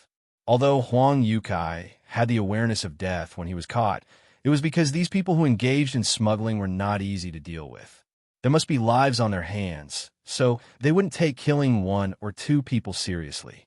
However, when he saw his companion die in front of him, and he was beaten to death, Huang Yukai was scared. Looking at his companion's bloody head, Huang Yukai almost vomited. Fortunately, at this time, the boss who was doing business with the southern boss arrived. The southern boss waved his hand and stopped his bodyguard from continuing to beat Huang Yukai. This local boss was naturally Wang Shifan. Wang Shifan saw Huang Yukai, who was beaten badly, so he asked a few questions casually. The southern boss naturally told the truth about Huang Yotsai's gambling fraud. Wang Shifan listened to the southern boss's talk about Huang Yotsai's gambling fraud. He felt that this Huang Yukai was a talent. So he said to the southern boss, "This person is very interesting. How about giving him to me?" Originally, Huang Yukai wasn't an important figure. He was worthless for the southern boss. Since Wang Shifan opened this mouth, the southern boss naturally had no reason to refuse. He agreed. The cooperation between the two sides was very pleasant. The southern boss returned with a full load. Wang Shifan also sent Huang Yukai to the hospital. This feeling of escaping from death made Huang Yukai feel like he was reborn. His gratitude to Wang Shifan wasn't just a little bit. After Huang Yukai was discharged from the hospital, Wang Shifan talked to him and felt that he was a useful talent, so he kept him as a secretary. Huang Yukai was grateful. He also knew how to repay kindness. Over the years, he had been advising Wang Shifan and doing a lot of things for Wang Shifan. Huang Yotsai's life was saved by Wang Shifan. Huang Yotsai's loyalty to Wang Shifan was naturally unquestionable. This was also the reason why Huang Yukai took the initiative to take the blame before Wang Shifan's accident. However, Wang Shifan didn't agree because Huang Yukai was just a secretary. He couldn't take the blame. In the end, it would be in vain. Therefore, Wang Shifan asked Huang Yukai to take care of Wang Jitao. Huang Yukai didn't fail the trust and shouldered the responsibility of taking care of Wang Jitao. It was just a moment of carelessness. Wang Jitao died. This made Huang Yukai regretful and angry. How could he face Wang Shifan, who was sentenced to death? Therefore, Huang Yukai swore that he must kill Yang Ming and avenge Wang Jitao and Wang Shifan. Coincidentally, this black shirt man was a like-minded person. Huang Yukai colluded with this black shirt man with his wisdom of conspiracy. This time, I will introduce Mr. Huang to you.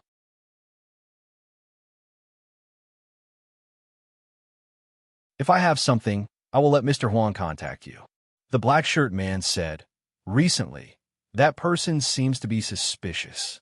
I can't show up often. The last time I cooperated with Elder Yu, this guy screwed things up. The situation is so tense. The people in the police station are also looking for me." Alice nodded. She knew her brother's difficulties. Although she wanted to see her brother often, she still had to focus on the overall situation. "I understand. I will contact Mr. Huang in the future." Alice nodded. "If there is nothing, don't call me. Yang Ming is not a fool. If my identity is exposed, then everything is over." The black shirt man sighed and said, "Alice, don't worry. The day of our success is not far away." "I hope so." Although Alice felt that her current life was already very good, she still silently supported the black shirt man, because this was her brother's lifelong dream. This time, in addition to introducing Mr. Huang to you, there's another important thing to tell you. The black shirt man smiled. This time, it is estimated that Yang Ming is doomed. "Oh," Alice frowned. She didn't know why, but when she heard that Yang Ming was doomed, there was a strange feeling in Alice's heart. Although this was what she and her brother had been looking forward to, she just didn't know why. Alice was faintly uncomfortable. This was the feeling that she didn't have when she assassinated Yang Ming in the casino. Maybe it was because she hadn't slept well recently? Because of the time difference, Alice hadn't rested well in the past few days, so Alice attributed the reason to this. Tonight, Yang Ming went to Mount Jing and went to the Immortal Building. The black shirt man thought about it and said, "This idea was thought of by Mr. Huang. Let Mr. Huang introduce it." Huang Yukai did not decline. He nodded and continued. Yang Ming went to the immortal building to teach the president, Sui Yue-jin, a lesson. He is one of the chess pieces in our plan this time. Miss Alice should know about this plan, right? Alice nodded. Her brother had already introduced the situation here when he talked to her on the phone, so Alice was very clear about who Sui Yue-jin was. So she said, "Please continue, Mr. Huang." Yang Ming just entered the immortal building to teach Sui Yue-jin a lesson, but he didn't kill him. Huang Yukai said, "But I let the boss follow closely." After Yang Ming left, he entered the immortal building and killed Sui Yue-jin and all the survivors in the immortal building. Mr. Huang wants to frame Yang Ming? Alice suddenly thought of the key to the whole thing. You are indeed the boss's sister. You're very smart. Huang Yukai nodded. The surveillance video of the immortal building completely recorded the time when Yang Ming entered the building. As long as this video is provided to the police, I believe that Yang Ming can't defend himself. But will the police believe it? Alice asked hesitantly. It's hard to say whether the police will believe it or not. But if they don't believe it, can't we make them believe it? Huang Yukai smiled insidiously. At first, my idea was that as long as Yang Ming was caught for investigation, as long as he entered the detention center, I would be sure to find the boss in the detention center in Mount Jing. I would find a way to kill Yang Ming in a group fight. However, the boss said that Yang Ming's skills were good. This plan obviously won't work. Indeed, Yang Ming's skills are very good. Alice said, in order to gain Yang Ming's trust, I let my men pretend to be pirates to catch me. As a result, Yang Ming easily killed my men. When the Korean king of gamblers wanted to kill him in the casino, he easily resolved it. If my men didn't kill the Korean king of gamblers quickly, I am afraid that I would have been exposed at this moment. Sure enough, although Huang Yukai heard the boss say how powerful Yang Ming was, he still didn't believe it when it was said by one person. However, when he heard Alice's words, Huang Yukai was more convinced that Yang Ming was not so easy to deal with. However, when I heard the boss mention Miss Alice, I thought of another idea. Huang Yukai said, with Miss Alice's international identity and influence, as long as you are a witness and testify to the police that you saw Yang Ming going to kill someone, then the police can't help but believe it. You mean you want me to give false testimony? Alice frowned. Once I fail, won't I be exposed in advance? I believe that with Miss Alice's identity, you don't have to testify in court. You just have to testify to the police in secret. Huang Yukai said confidently, Miss Alice is a very famous person in the European upper class. As long as you have a request, the Mount Jing police will definitely keep your identity secret. That's possible. Alice nodded. Indeed. Even if it was an ordinary witness, when the police asked for confidentiality, they could consider it at their discretion. With Alice's current international status, the police would definitely not insist on anything if they wanted to keep it a secret. After all, Alice's international influence was quite great. How about it? Miss Alice, what do you think of my suggestion? Huang Yukai was a little proud. The biggest highlight of this idea was Alice's identity. With Alice's identity as a witness, the police would definitely carefully consider Alice's testimony. Let me think about it. Alice hesitated. She didn't know why, but she didn't want Yang Ming to be finished immediately. She was still looking forward to the following university life. Alice had never been to university. She just wanted to experience the life of a university student, but she was disrupted by Huang Yutsai's plan. However, she had to admit that this was indeed an opportunity. Whether it could succeed or not was one thing. The most important thing was that her brother seemed to be eager for her to do so. And you should consider it. The black-shirt man nodded. Once Yang Ming is proven to be innocent, it will still have an impact on Alice's reputation. Although the police here can't do anything to Alice, they will definitely inform Alice's embassy over there. If this matter is exposed in the media, then Alice's reputation and foundation in Europe that she has worked hard to establish. I am afraid. When she heard her brother say this, Alice was a little embarrassed. She hesitated, clenched her teeth, and said, Okay, I promise you that I will testify. That's great. In this way, the success rate will be greatly increased. Huang Yukai nodded excitedly. He could avenge Wang Shifan and Wang Jitao. Huang Yukai had been waiting for this day for a long time. However, this is just a preliminary idea. The specific way to provide testimony and the way to provide testimony still needs to be discussed. I will think about it carefully and make a final decision. Huang Yukai also heard the black shirt man introduce Alice's identity before Alice came. Then, he thought of this method temporarily. So, it was just a general direction and outline. As for how to implement it, he had to go back and think about it carefully. He would strive to make Yang Ming unable to make a comeback this time. Alice was a little upset. After listening to Huang Youcai's words, she nodded silently and changed the topic. Dr. Benjamin in Australia. Alice just said half a sentence, and she was stopped by the black shirt man with a gesture. Alice suddenly reacted. My brother may not have told these things to Huang Yukai, and the cooperation between Huang Yukai and my brother was only to target Yang Ming. Huang Yukai was not the kind of person who meddled in other people's business. He only had one purpose, which was to kill Yang Ming and avenge Wang Shifan and Wang Jitao. As for other things, they had nothing to do with him, and he didn't want to know. The topic of the black shirt man and Alice's discussion was related to a doctor in Australia. Obviously, it had nothing to do with killing Yang Ming. The black shirt man stopped Alice from continuing, which meant that this matter was between the siblings.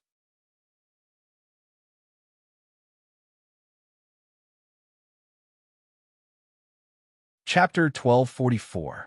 It had nothing to do with him and the assassination of Yang Ming. So Huang Yukai also stood up at the right time. He smiled and said to the black shirt man and Alice, I just drank too much coffee. I will go to the bathroom and smoke a cigarette. The black shirt man nodded with appreciation. Huang Yukai was very shrewd. He didn't want to know about things that had nothing to do with him. This was also an important reason why the black shirt man was very happy to cooperate with him. The cooperation between the black shirt man and Huang Yukai was limited to dealing with Yang Ming. The black shirt man's other plans naturally wouldn't be known to Huang Yukai, but Huang Yukai didn't ask. He felt that this had nothing to do with him. If he asked too much, it would seem that he had other plans. Moreover, Huang Yukai didn't think that the black shirt man was only targeting Yang Ming. The financial resources and power that the black shirt man showed shocked Huang Yukai. If the black shirt man only targeted Yang Ming, then this goal was a bit too short-sighted. Therefore, there must be a deeper level of hidden existence behind the black shirt man. However, these things had nothing to do with Huang Yukai. Huang Yukai wasn't stupid. The more he knew, the deeper he would fall. He just wanted to kill Yang Ming. Then he would part ways with the black shirt man. As for what the black shirt man would do after that, Huang Yukai was too lazy to ask, and it was impossible for him to continue to give advice. He didn't want to tie himself to the same chariot as the black shirt man. Victoria had been listening to the movements in the private room next to her. When she heard the sound of the door opening from the private room next to her, Victoria suddenly felt nervous. However, in order not to arouse the suspicion of the people in the private room next to her, Victoria only opened a gap in her private room door. She could just see the scene in the corridor, but it didn't attract the attention of others. She saw that the door of the private room next to her opened, and a man in his 30s came out from inside. The man was a little thin with a buzz cut. He didn't look too decent, and he was a little wretched. Seeing that it wasn't Alice, Victoria breathed a sigh of relief. This person wouldn't recognize her, so Victoria didn't need to be careful. That would make people suspicious. Victoria waited for the man in his 30s to leave the private room and close the door. Then, Victoria walked out of the private room and followed the man in his 30s who came out of the private room next door. The guests in the corridor were not only Huang Yukai and Victoria. There were also waiters and guests in other private rooms, so Huang Yukai didn't suspect anything when people came and went. He didn't think much about it. Huang Yukai walked to the bathroom and didn't even look back. Victoria, on the other hand, sped up her pace, overtook Huang Yukai, and entered the bathroom first. The men's and women's restrooms in the coffee shop were distributed on both sides, which meant that the doors were opposite to each other. In the middle, which was the end of the corridor, was the washstand. Victoria saw Huang Youcai's direction and naturally judged that he was going to the restroom. Because the emergency stairs and elevators were on the other side, there was nothing else here except for the bathroom. Therefore, it was inferred that Huang Youcai went in the direction of the bathroom. Victoria entered the women's bathroom first. Fortunately, there was no one in the bathroom. Otherwise, if Victoria moved the camera inside, it was hard to guarantee that she wouldn't be misunderstood. Huang Youcai naturally wouldn't pay attention to Victoria. He was a man, so it was even more impossible for him to look into the women's bathroom. Therefore, Victoria stood slightly inside the women's bathroom, adjusted the focus of the camera, and disabled the flash. At the moment when Huang Youcai came to the end of the corridor, she pressed the button of the camera to take a picture. Victoria bought a card electronic digital camera. It didn't have the sound of the shutter like a SLR camera. After this camera was muted, the sound of taking a picture couldn't be heard. Therefore, Huang Youcai's appearance was captured by Victoria without any awareness. Huang Youcai walked into the bathroom and went to the toilet. Then, he lit a cigarette at the window. He hadn't appeared in public for a long time, but now, no one should recognize him. Once Wang Shifan and Wang Jitao were avenged, Huang Youcai would leave the city and go to a remote place to start a new life. However, before the revenge, Huang Youcai wouldn't plan for himself. For the Wang family, he had to finish what he started. Victoria's main purpose was to take pictures. After the purpose was achieved, there was no need to continue to stay. Especially when she saw Huang Youcai just standing at the window smoking, Victoria gave up the intention to continue to stay here. Victoria put the camera into the cuff and walked out of the bathroom. However, at the moment when Victoria stepped out of the bathroom, the door of the private room where Alice was opened. Victoria was shocked and quickly retreated half of her body. Through the mirror on the sink at the end of the corridor, she paid attention to the movement in the corridor. After Huang Youcai went out, Alice wanted to say something, but the black shirt man waved his hand. "Alice, you go and see the movement at the door." Alice was slightly stunned. She understood what her brother meant. He wanted her to go and see if Huang Youcai was eavesdropping on their conversation outside the door. However, this private room was very soundproof. This possibility should be very small. Alice got up and opened the door of the private room. She looked around and quickly closed it again. There was no figure of Huang Youcai outside the door, and Alice didn't notice Victoria. If Alice's eyesight was good enough, she should be able to see Victoria's figure in the mirror on the sink at the end of the corridor. But obviously, Alice didn't pay attention to those details. She mainly wanted to see if Huang Youcai was standing at the door. As long as Huang Youcai wasn't standing at the door, it was fine. Other things had nothing to do with her. What's more, Alice was also afraid that Huang Youcai would look at this side from a distance. If he saw her open the door, then he could obviously guess her intentions, which would make Huang Youcai have distressed thoughts. When Alice saw that there was no one in the corridor, she quickly closed the door and returned to her seat. "Brother, it's okay. Mr. Huang is not at the door." The black shirt man nodded and made a gesture to let her continue. "Alice, what did you want to say before?" "Dr. Benjamin, have you been contacted recently?" asked Alice. "Yes." The black shirt man nodded and pointed to his face. "My mask is Dr. Benjamin's latest improvement. Dr. Benjamin is sure that Shuya is the little girl who saw Sun Sikong that year?" Alice asked with some doubts. "But I didn't see anything strange on her face through my contact with her. At first, I didn't think it was her, but judging from her frequent contact with Yang Ming, it should be her." The black shirt man said, "This is more proof that Sun Sikong's mask has a more advanced technological content. Even a few years ago, it had far surpassed Dr. Benjamin's." "If that's the case, it is true." Alice sighed. "Shuya's face is very real, far more real than your expressionless mask." "That's right. At first glance, there's nothing wrong. It's just that after a long time of contact, there will be doubts." The black shirt man nodded. "If you want to find Sun Sikong's whereabouts, you must start with Shuya. You must maintain a good relationship with Shuya. Don't break it. Brother, you can rest assured." My personal relationship with Shuya is very good now, Alice said with some pride. As a hardcore fan of Shuya, Alice actually had a purpose. Alice didn't know much about the things between Dr. Benjamin and her brother, but one thing was clear. That was, her brother had been helping Dr. Benjamin, and Dr. Benjamin asked him to find a person named Sun Sikong. According to the investigation, Suya, who was now a star in the music industry, was the former Suya, but it was unknown why her face changed. After further investigation, it was found that when Sun Sikong settled in Songjiang, he did have frequent contact with a girl named Suya. But later, Sun Sikong disappeared, and this girl named Suya also disappeared. Originally, although Suya and Shuya only differed by one surname, they wouldn't fall into the eyes of the black shirt man. After all, one was a famous singer in Hong Kong and Taiwan, and the other was a little girl in Songjiang.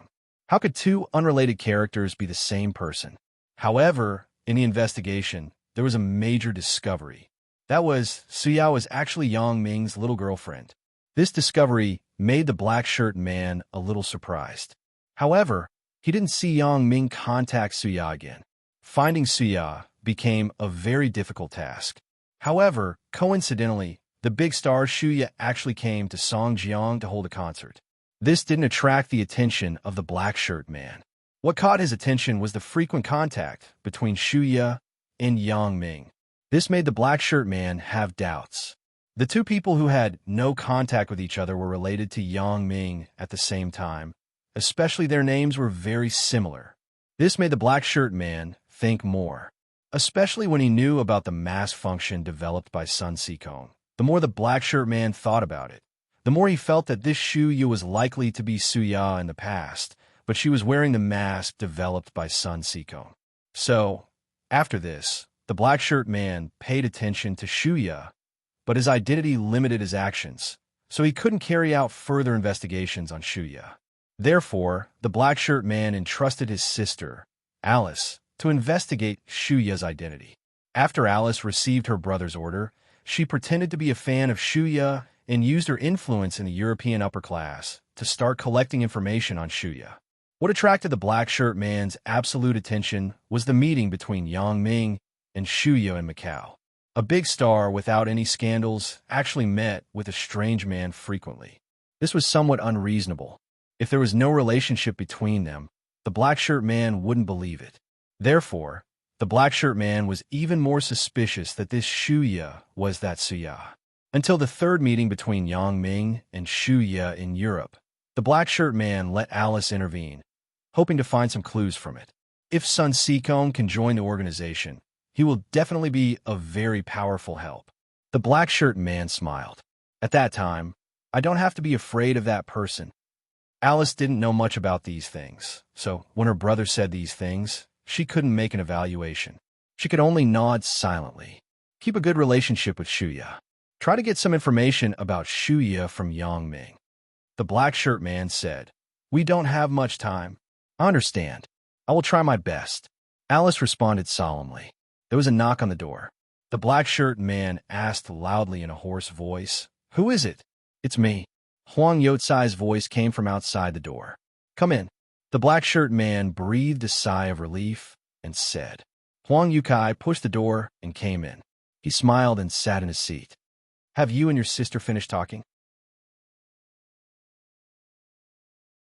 We haven't seen each other for a long time. It's nothing much to talk about." The black shirt man waved his hand and said, "If there is nothing else, let's disperse. Keep in touch by phone." After Huang Yukai returned to the private room, Victoria also quickly left the bathroom and returned to her private room. She continued to attach her ear to the door, listening to the movement outside the door. When the sound of the door opening came again from the private room next door, Victoria noticed that Alice and two strange men came out of the private room together. One of them was the man she met in the bathroom. At this time, it was definitely impossible to go out and take photos. Not only was it easy to be discovered by these people, but it was not worth the loss to expose herself, especially when Alice knew her. Victoria didn't need to take the risk. However, Victoria came to the window in the private room. She opened the window and carefully looked at the terrain outside the window. Then, she quickly jumped on the windowsill, jumped out, and grabbed the air conditioner's iron frame onto the windowsill. At this moment, Victoria's whole body was suspended in midair, and this was on the second floor. With the air conditioner's iron frame as a buffer, Victoria was not high from the ground downstairs. So, Victoria let go of her hand that was holding the air conditioner's iron frame and jumped to the ground below easily. This was the back of the coffee shop. There were few people, so when Victoria jumped down, she was not seen by anyone. In particular, Victoria's movements were very fast. It was smooth, and there was no pause in the middle. After reaching the ground, she quickly ran in the direction of the main entrance of the coffee shop. Alice, the black shirt man, and Huang Yukai went downstairs normally, and they had to go to the bar on the first floor to check out, so their movements are naturally not as fast as Victoria. After Victoria came to the main entrance of the coffee shop, she quickly hid behind a station billboard. After a while, Alice and the two men went out of the coffee shop together. Alice stopped the taxi directly and left. The man she saw in the bathroom and another black shirt man got into another taxi. When Huang Yukai and the black shirt man went out, Victoria quickly took a few photos with her camera. After Huang Yukai and the black shirt man got into the taxi, Victoria hesitated and then stopped the taxi to follow them. The black shirt man's anti-tracking ability was quite strong. Regardless of whether there was someone behind him, he would not take a taxi directly to the destination. At the door of a grocery store, the black shirt man said to the taxi driver, "Stop the car. We're going to buy a pack of cigarettes." When the taxi driver heard the black shirt man say, "we," he naturally understood that the black shirt man and Huang Yukai were going to get off together. He immediately disagreed. "How can that be? If you all get off and run away, who am I going to ask for the fare? Don't worry. This is 100 yuan. I will bet with you." The black shirt man took out 100 yuan and threw it on the taxi's dashboard. Then, he said, "You wait for us here for a while." When the driver saw that the black shirt man threw 100 yuan as a deposit, he naturally would not say anything. He nodded and let them get off. Victoria saw the black shirt man and Huang Yotsai's car stop in the distance. She quickly asked her driver to stop and let him park the car not far away. When Victoria saw Huang Yukai and the black shirt man enter a grocery store, and her taxi was still waiting outside the grocery store, Victoria was relieved. She subconsciously thought that the two people must have gone to the grocery store to buy something. So, Victoria waited patiently in the car. After waiting for a long time, the driver of the black shirt man and Huang Yotsai's taxi got off. Maybe he was a little impatient, so he entered the grocery store. Not long after, the taxi driver came out again, cursing. Although it was a distance from Victoria, the taxi driver had a loud voice. He shouted loudly, "Motherfucker, these two people are really strange. They didn't want the 100 yuan deposit. They actually left through the back door of the grocery store. I really don't know what they are thinking. The fare to get here is only 10 yuan." After the taxi driver finished speaking, he jumped in his car, started the car, and left. As for Victoria, when she heard the taxi driver's words, she was shocked and scolded herself for being careless. However, after thinking about it, what can I do even if I am not careless? Could it be that he could follow these two people into the grocery store?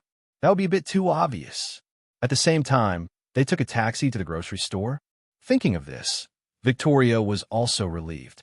She said to the driver of her car, "Let's go back to the Songjiang International Hotel."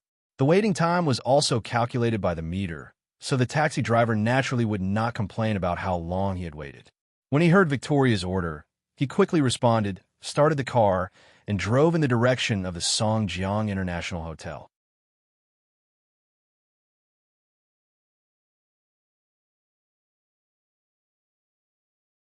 Chapter 1245. Yang Ming said so, and Jing Xiaolu listened carefully. Then, that elder you felt that you would cause trouble for him if you were to be with Lan Ling. So he stole that piece of jade and framed Lan Ling. His purpose was to make you mistakenly think that it was Lan Ling who did it, and thus alienate Lan Ling.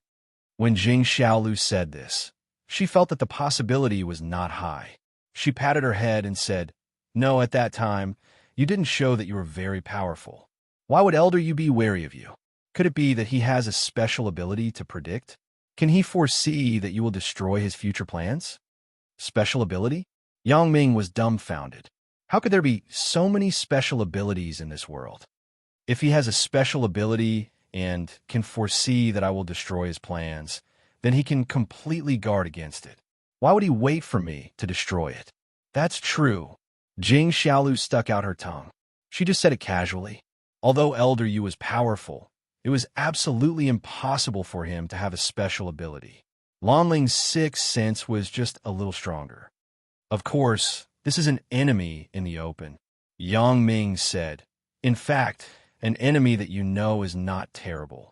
The most terrible thing is the kind of enemy that can't be seen and can't be touched, and is always targeting you. Although Elder Yu is cunning, and he also practices those crooked kung fu, you just need to be careful.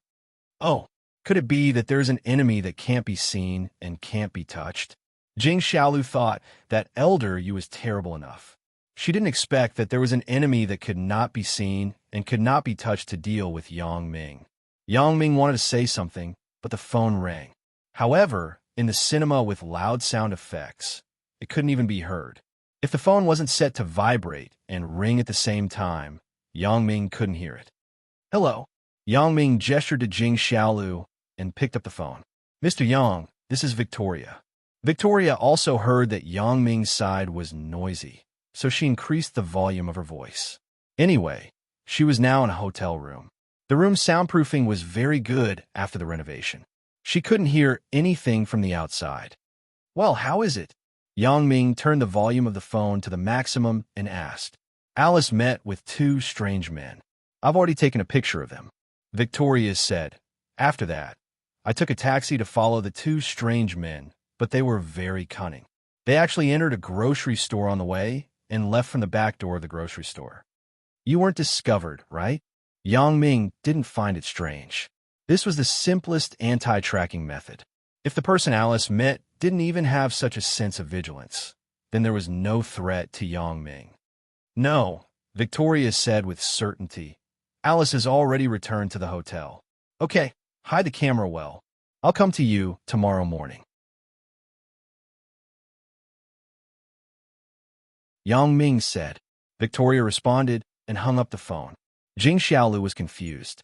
When Yang Ming hung up the phone, she asked, what happened? Didn't I tell you before that there is another person who is targeting me behind the scenes? Yang Ming said, I have a little clue and sent someone to follow it, but the harvest is not big. Oh, so that's the case. Jing Xiaolu nodded. Do you have something urgent? Why don't we not watch the movie? It's nothing. Yang Ming smiled. Don't worry. What's more, it doesn't matter whether I leave earlier or later. It doesn't help. Then you continue to tell me about the behind-the-scenes boss.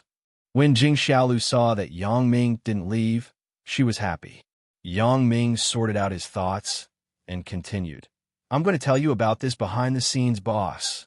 In fact, the first time I heard the term behind-the-scenes boss was in Macau. As Yang Ming spoke, he told Jing Xiaolu about his encounter with Wang Xiaoyan in Macau. Of course, Yang Ming did not say Wang Xiaoyan's real name, but replaced it with the word female assassin. How did you have a feud with the behind-the-scenes boss? In other words, you are still hindering other people's plans, so he is troubling you? Jing Xiaolu widened her eyes, as if she was blaming Yang Ming for being a busybody. Did you do this because she is good-looking? She is very good-looking, but you are also very good-looking. Yang Ming glanced at Jing Xiaolu. I helped her mainly because I knew her before. This is the main reason. Jing Xiaolu smiled after listening to Yang Ming's words. She was happy that Yang Ming said that she was good-looking. It turns out to be like this. However, just because you saved the female assassin, the behind-the-scenes boss has a grudge against you? Isn't that too much of a waste of time? Yang Ming suddenly sweated after listening to Jing Xiaolu's words. Of course, it's not because of this. I feel that the behind-the-scenes boss seems to be targeting me more. Why do you say this? Asked Jing Xiaolu in confusion. Although I fought with the behind-the-scenes boss in Macau by accident, the later signs indicated a problem. That is, the target of the behind-the-scenes boss should be me. As Yang Ming spoke, he told Jing Xiaolu about the attack at Wang Xiaoyan's house and the encounter with the thief at the jewelry exhibition. Of course, Yang Ming did not mention the man who committed suicide at Wang Xiaoyan's house. He just said that she ran away afterward. The thief caught at the jewelry exhibition actually went to Macau to seek refuge with Zheng Xiaopeng. Jing Xiaolu fell into contemplation after listening.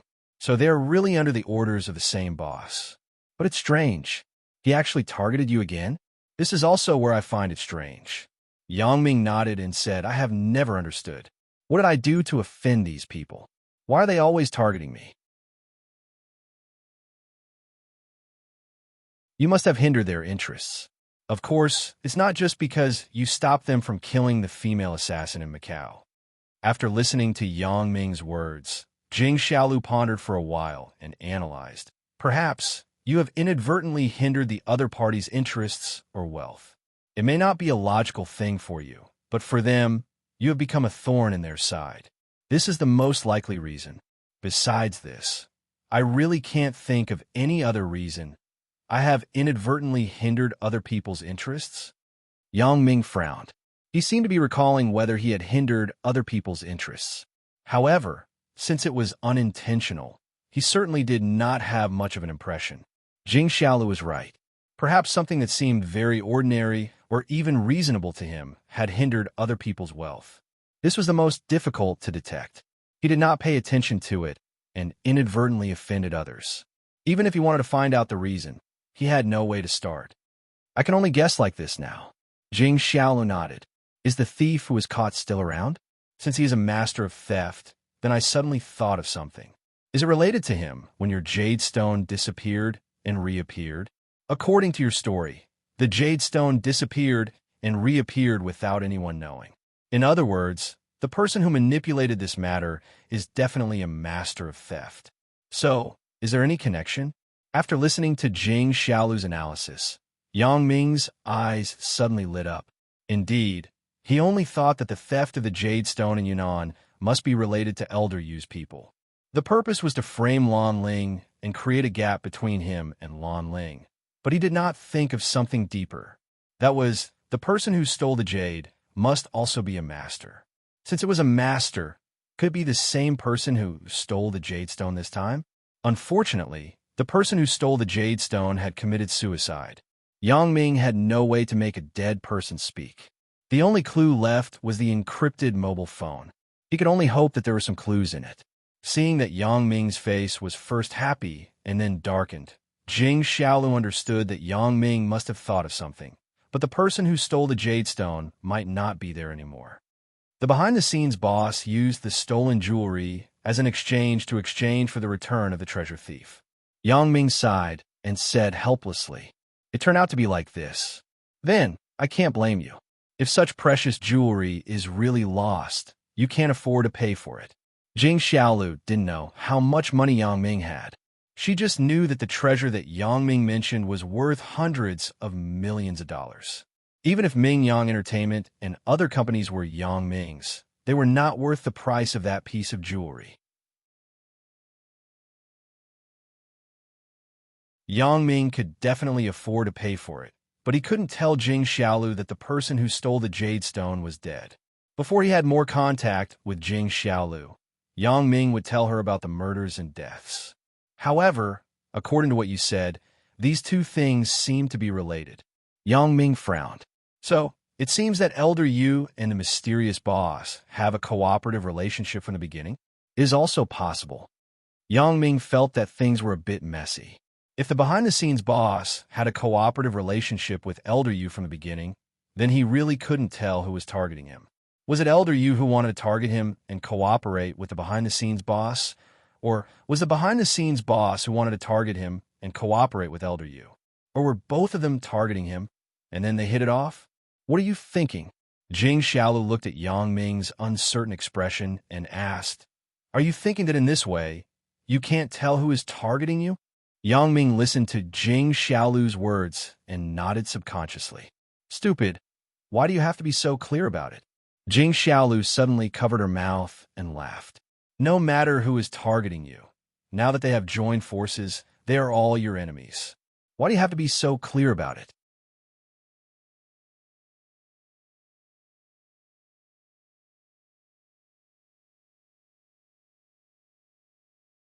Chapter 1246. After listening to Jing Xiaolu's words, Yang Ming had a feeling of enlightenment. The reason was simple, but it was very practical. Since the two people were now targeting him at the same time, then he really didn't need to distinguish who was the master and who was the subordinate. It didn't matter who was the master as long as he was careful in the future. Ice Age was over, and the subtitles came out. Jing Xiaolu and Yang Ming suddenly realized that the movie was over so quickly. The two of them didn't watch much at all. Do you want it? Watch another one. Jing Xiaolu was a little unsatisfied. She watched the beginning before, and then she had been discussing Elder Yu and the behind-the-scenes boss with Yang Ming. She didn't watch the movie at all, so Jing Xiaolu also wanted to see if the little animals escaped and how they escaped. Okay, the midnight movie was a loop. After each movie was played, it would be repeated after a break. One ticket could watch until dawn. There was no limit to the number of times. This was also because there were few people watching the midnight movie. The cinema used this trick to attract young couples. If a movie was played multiple times, even if some couples missed the plot, they could continue to watch the next scene to make up for the missing plot of the previous scene. The lights of the cinema were on. Gu Xinyao and Bai Hai obviously didn't mean to leave. Bai Hai stood up and glanced at the couple's booth on Yang Ming's side. Then he said, "Brother Yang, I'm going to buy some melon seeds and potato chips. I don't like to eat those." Asked Xiaolu. Yang Ming was not interested in these snacks. He didn't know if Jing Xiaolu liked to eat them. "Buy me a box of potato chips."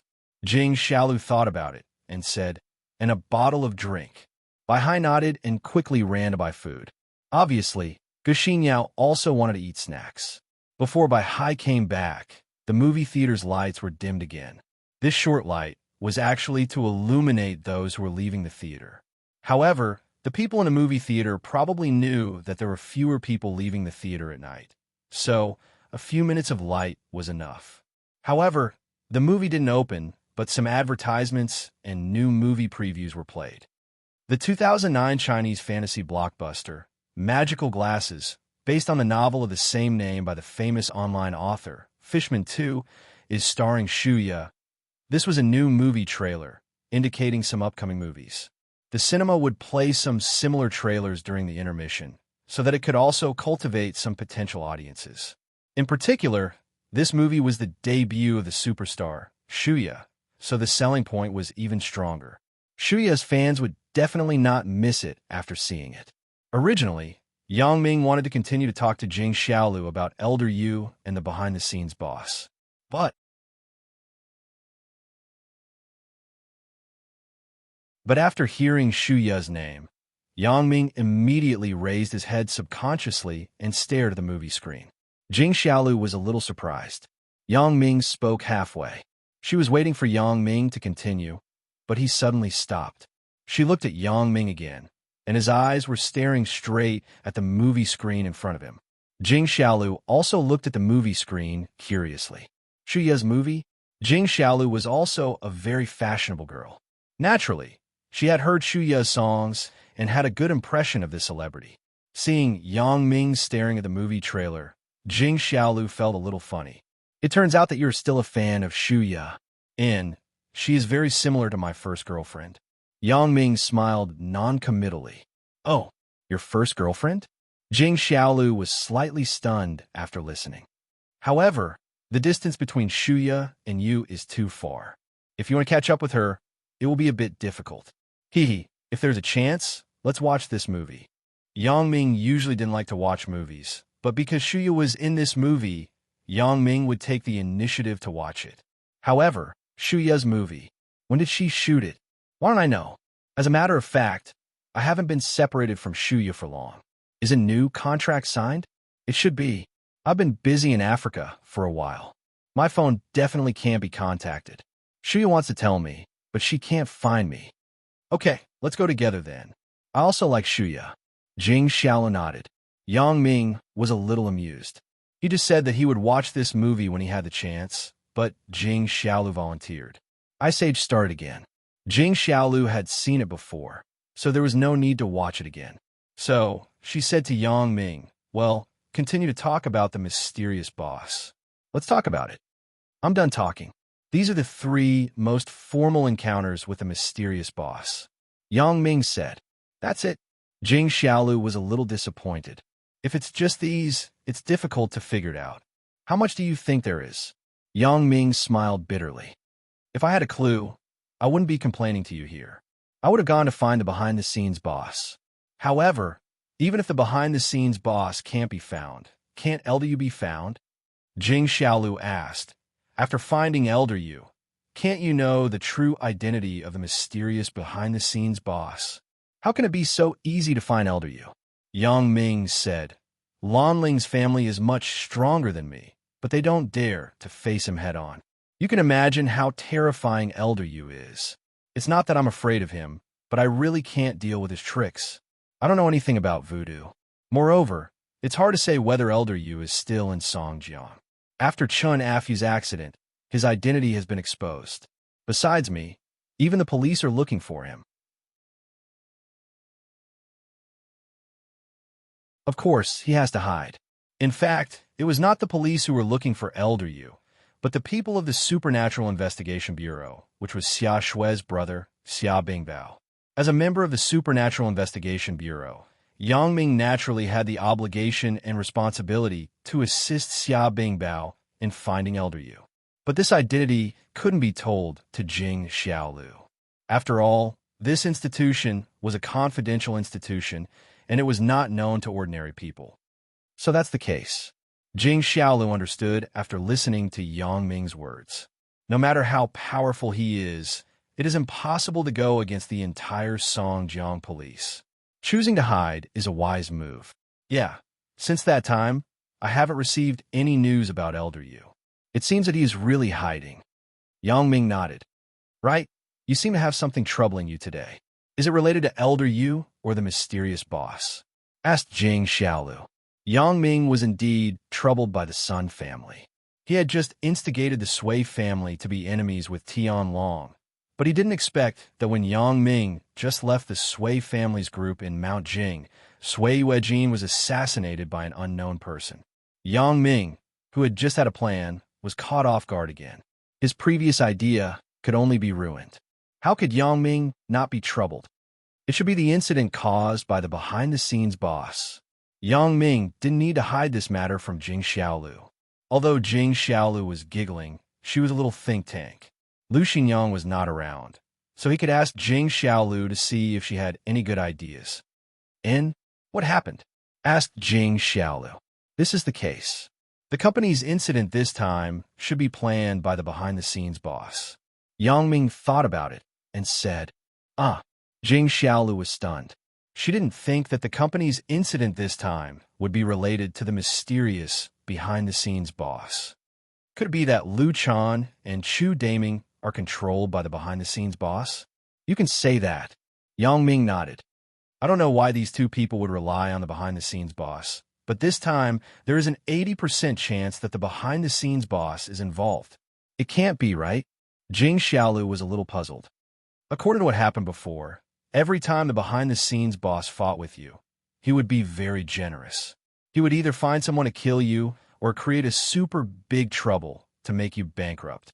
But this time, the company's accounts have been cleared. Although the amount is relatively large, it is not serious. If the behind-the-scenes boss planned it, then it is a bit too petty. It also feels like making a mountain out of a molehill. Yang Ming nodded approvingly. Jing Xiaolu is wise. She immediately felt that the matter was unusual. It was the same feeling that I had at the beginning. The behind-the-scenes boss made such a big fuss just to make such an incident. It's simply. However, after Yang Ming contacted the escape route of the two people and obtained Sui Yuejin's confession, he understood that Lu Chan and Chu Daming were just two small characters with blurred vision. Tianlong and Sui Yuejin were the main characters of the conspiracy. Of course, the two of them are just small characters. Yang Ming said, the whole thing is actually very complicated. It involves two very powerful figures in Donghai and Mount Jing. Donghai, Mount Jing? Jing Xiaolu repeated Yang Ming's words, but she didn't ask much. She sat there quietly and waited for Yang Ming to continue. Yes, Donghai and Mount Jing. Yang Ming said, Donghai's Tian family and Mount Jing's Sui family. I don't know if you have heard of them. They are two big families. They are very powerful in the local area. Tian family? I have some impression of them. Jing Xiaolu used to be a delinquent girl. Naturally, she was more interested in these things. It was not surprising that she had heard of them, but Mount Jing had been separated from the province, so Jing Xiaolu was relatively unfamiliar with them.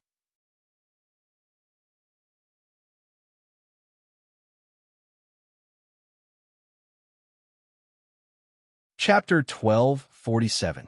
The Tian family has always been serving the Sun family, but this time he betrayed his master, the Sun family, and put the Sun family's people under house arrest. Yang Ming said, and he bribed many of the original Sun family's underlings to control the Sun family's industry. Yang Ming told Jing Xiaolu about the news he got from Sui Yuejin, his own inference, and his brotherhood with Tian Donghua. When he talked about Tian Donghua, Yang Ming's heart tightened for no reason. I don't know how Tian Donghua is doing. Such a brother is a real brother. He distinguishes between good and evil. He won't hide and obey when the other party is his father. He will stand up bravely to blame. No matter what the result is, Yang Ming is very grateful to him. Bribe with a lot of money? Jing Xiaolu sighed. No matter which industry, there are always some greedy people who betray. This reminds me of the young and dangerous movie I watched before. Shanji took a box of money from Taiwan and easily bribed the underlings of the person named Brother Kun. Jing Xiaolu was telling the truth. People die for money, and birds die for food. Under heavy profits, there must be people who dared to take risks. It couldn't be said that these people were wrong, but human nature was like this. Yang Ming couldn't control other people's thoughts. This is true, but how can we solve this as soon as possible? Yang Ming said, I don't know where the Sun family is being held. For Tianlong, we can't act rashly.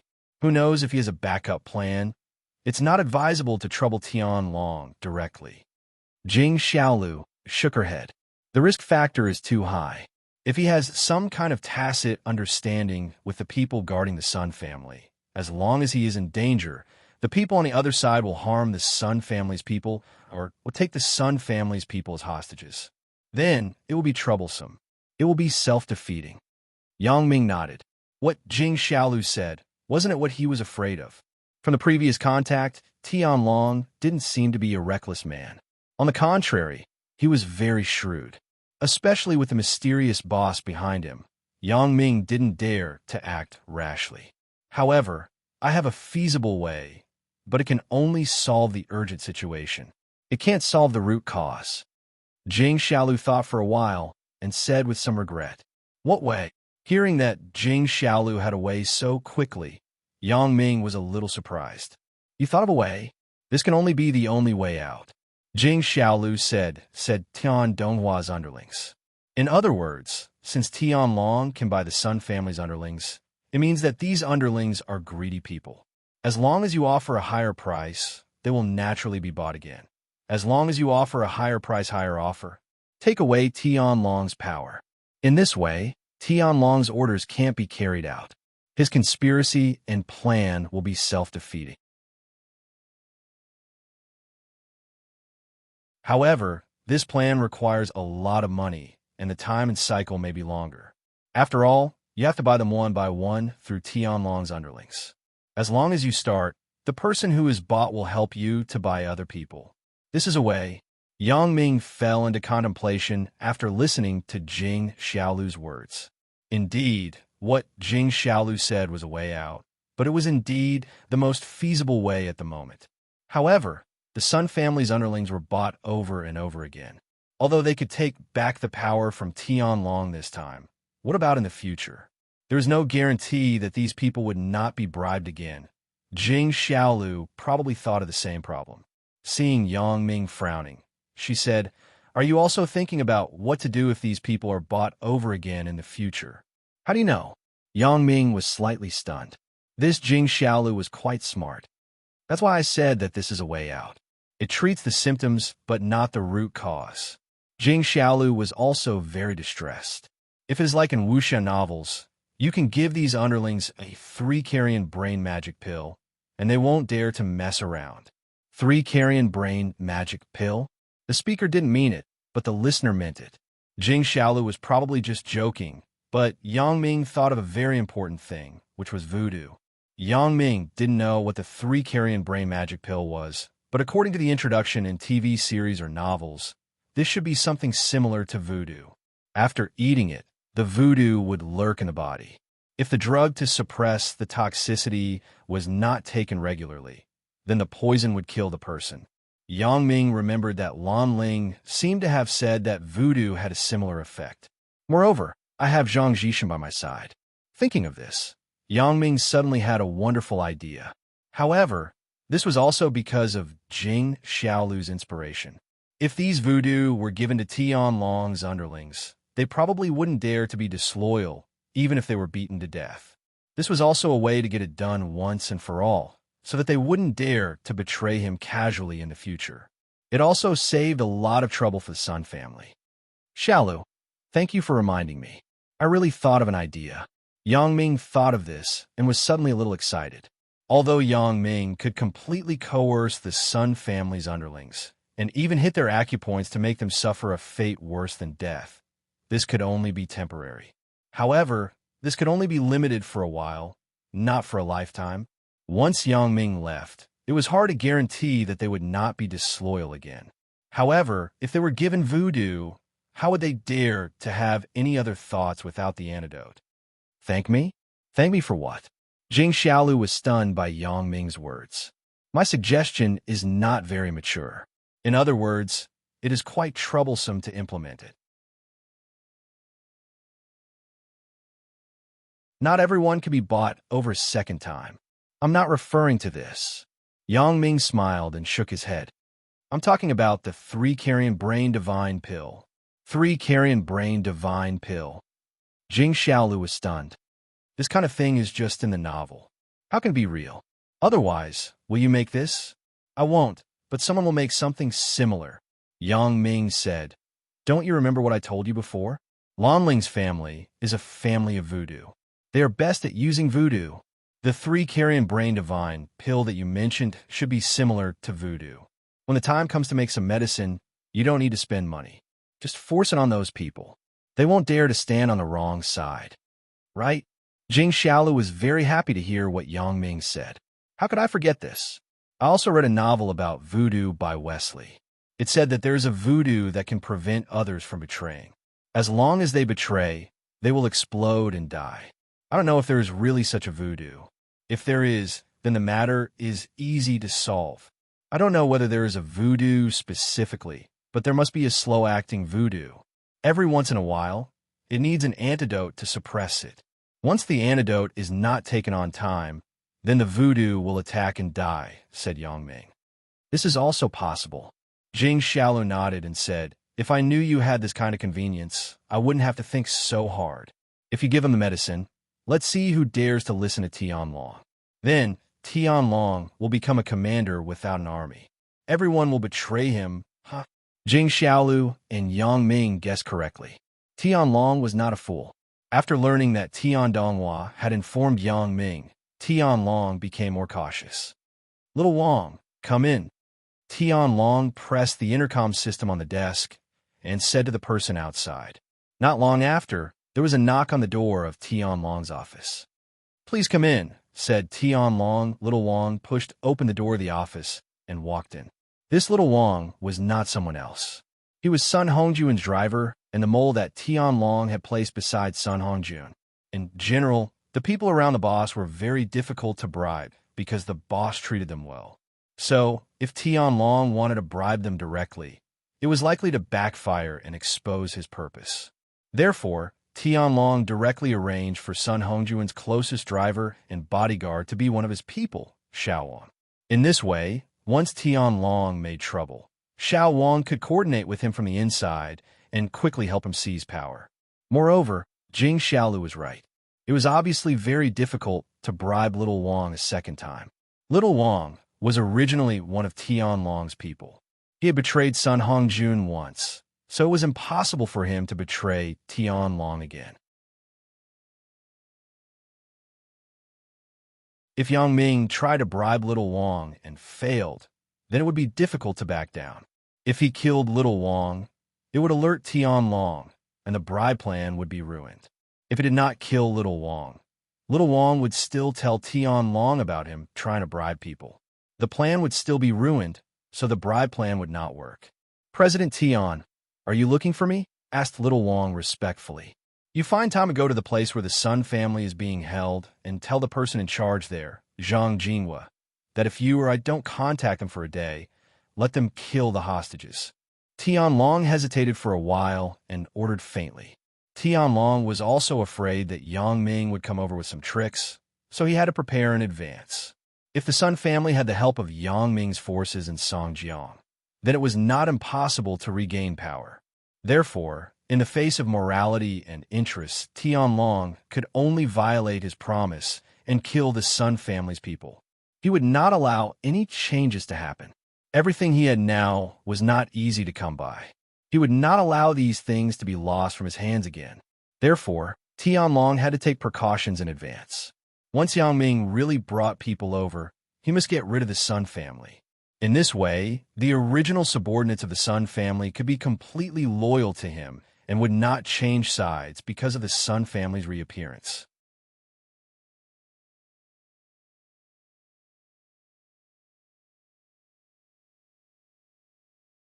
Chapter 1248. Yes. Little Wang's face moved slightly, but he still agreed. Although he was trained by Tianlong, he had been with Sun Hongjun for so many years. Even if there were no feelings, he had developed feelings for Sun Hongjun. What's more, Sun Hongjun treated him well. Now that he was asked to convey such an order, Little Wang's heart was still very uncomfortable. However, so what if he was uncomfortable? It couldn't be helped even if he was uncomfortable. His fate was like this. He had no way to resist. "Help me take a look at Donghua. See how he is now." Tianlong said this, and his expression was a little sad. After all, Tian Donghua was his son. He was now under house arrest, and he felt uncomfortable in his heart. However, Tianlong had no way to visit Tian Donghua. At this time, he couldn't see him. Only when the overall situation stabilized, when he completely took over the Sun family's business, and when Yang Ming was no longer a threat, he would release Tian Donghua. He hoped that Tian Donghua could understand his painstaking efforts. Although Tianlong was not afraid of Yang Ming, from the brief contact at the resort, Tianlong felt that Yang Ming was not as simple as a student. Especially after knowing that the behind-the-scenes boss wanted to deal with Yang Ming, Tianlong felt that Yang Ming was not an ordinary person. It was precisely because of this that Tianlong was so cautious. Otherwise, Tianlong really wouldn't put a college student in his eyes. After receiving Tianlong's instructions, Little Wang hurriedly left the current temporary villa and rushed to the abandoned garbage collection site. As the hero of this incident, Little Wang was, of course, one of Tianlong's most trusted people. Tianlong assigned him to do a lot of things. The entire plan of this mission was not hidden from Little Wang. Many of them were personally operated by Little Wang, because Tianlong believed that Little Wang would never betray him. Yes, Little Wang could not betray because Little Wang's parents were under Tianlong's supervision. If he dared to betray, Tianlong would kill his parents without hesitation. The moment he betrayed Sun Hongjun, Little Wang's feelings were complicated. He even thought of killing himself, but he couldn't die. He knew that once he died, his elderly parents wouldn't have a good ending. Even if Tianlong didn't do anything to them, as their only son, they would be heartbroken to death if he died.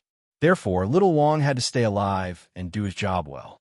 He was Tianlong's chess piece and would never be able to escape. Although he had gained Tianlong's trust now, just like when he was by Sun Hongjun's side in the past, his position had not changed and he was still playing the same role. However, Xiao Wang felt a deep sense of guilt in his heart. There was no other way. He would never be able to repay Sun Hongjun's apology in this lifetime.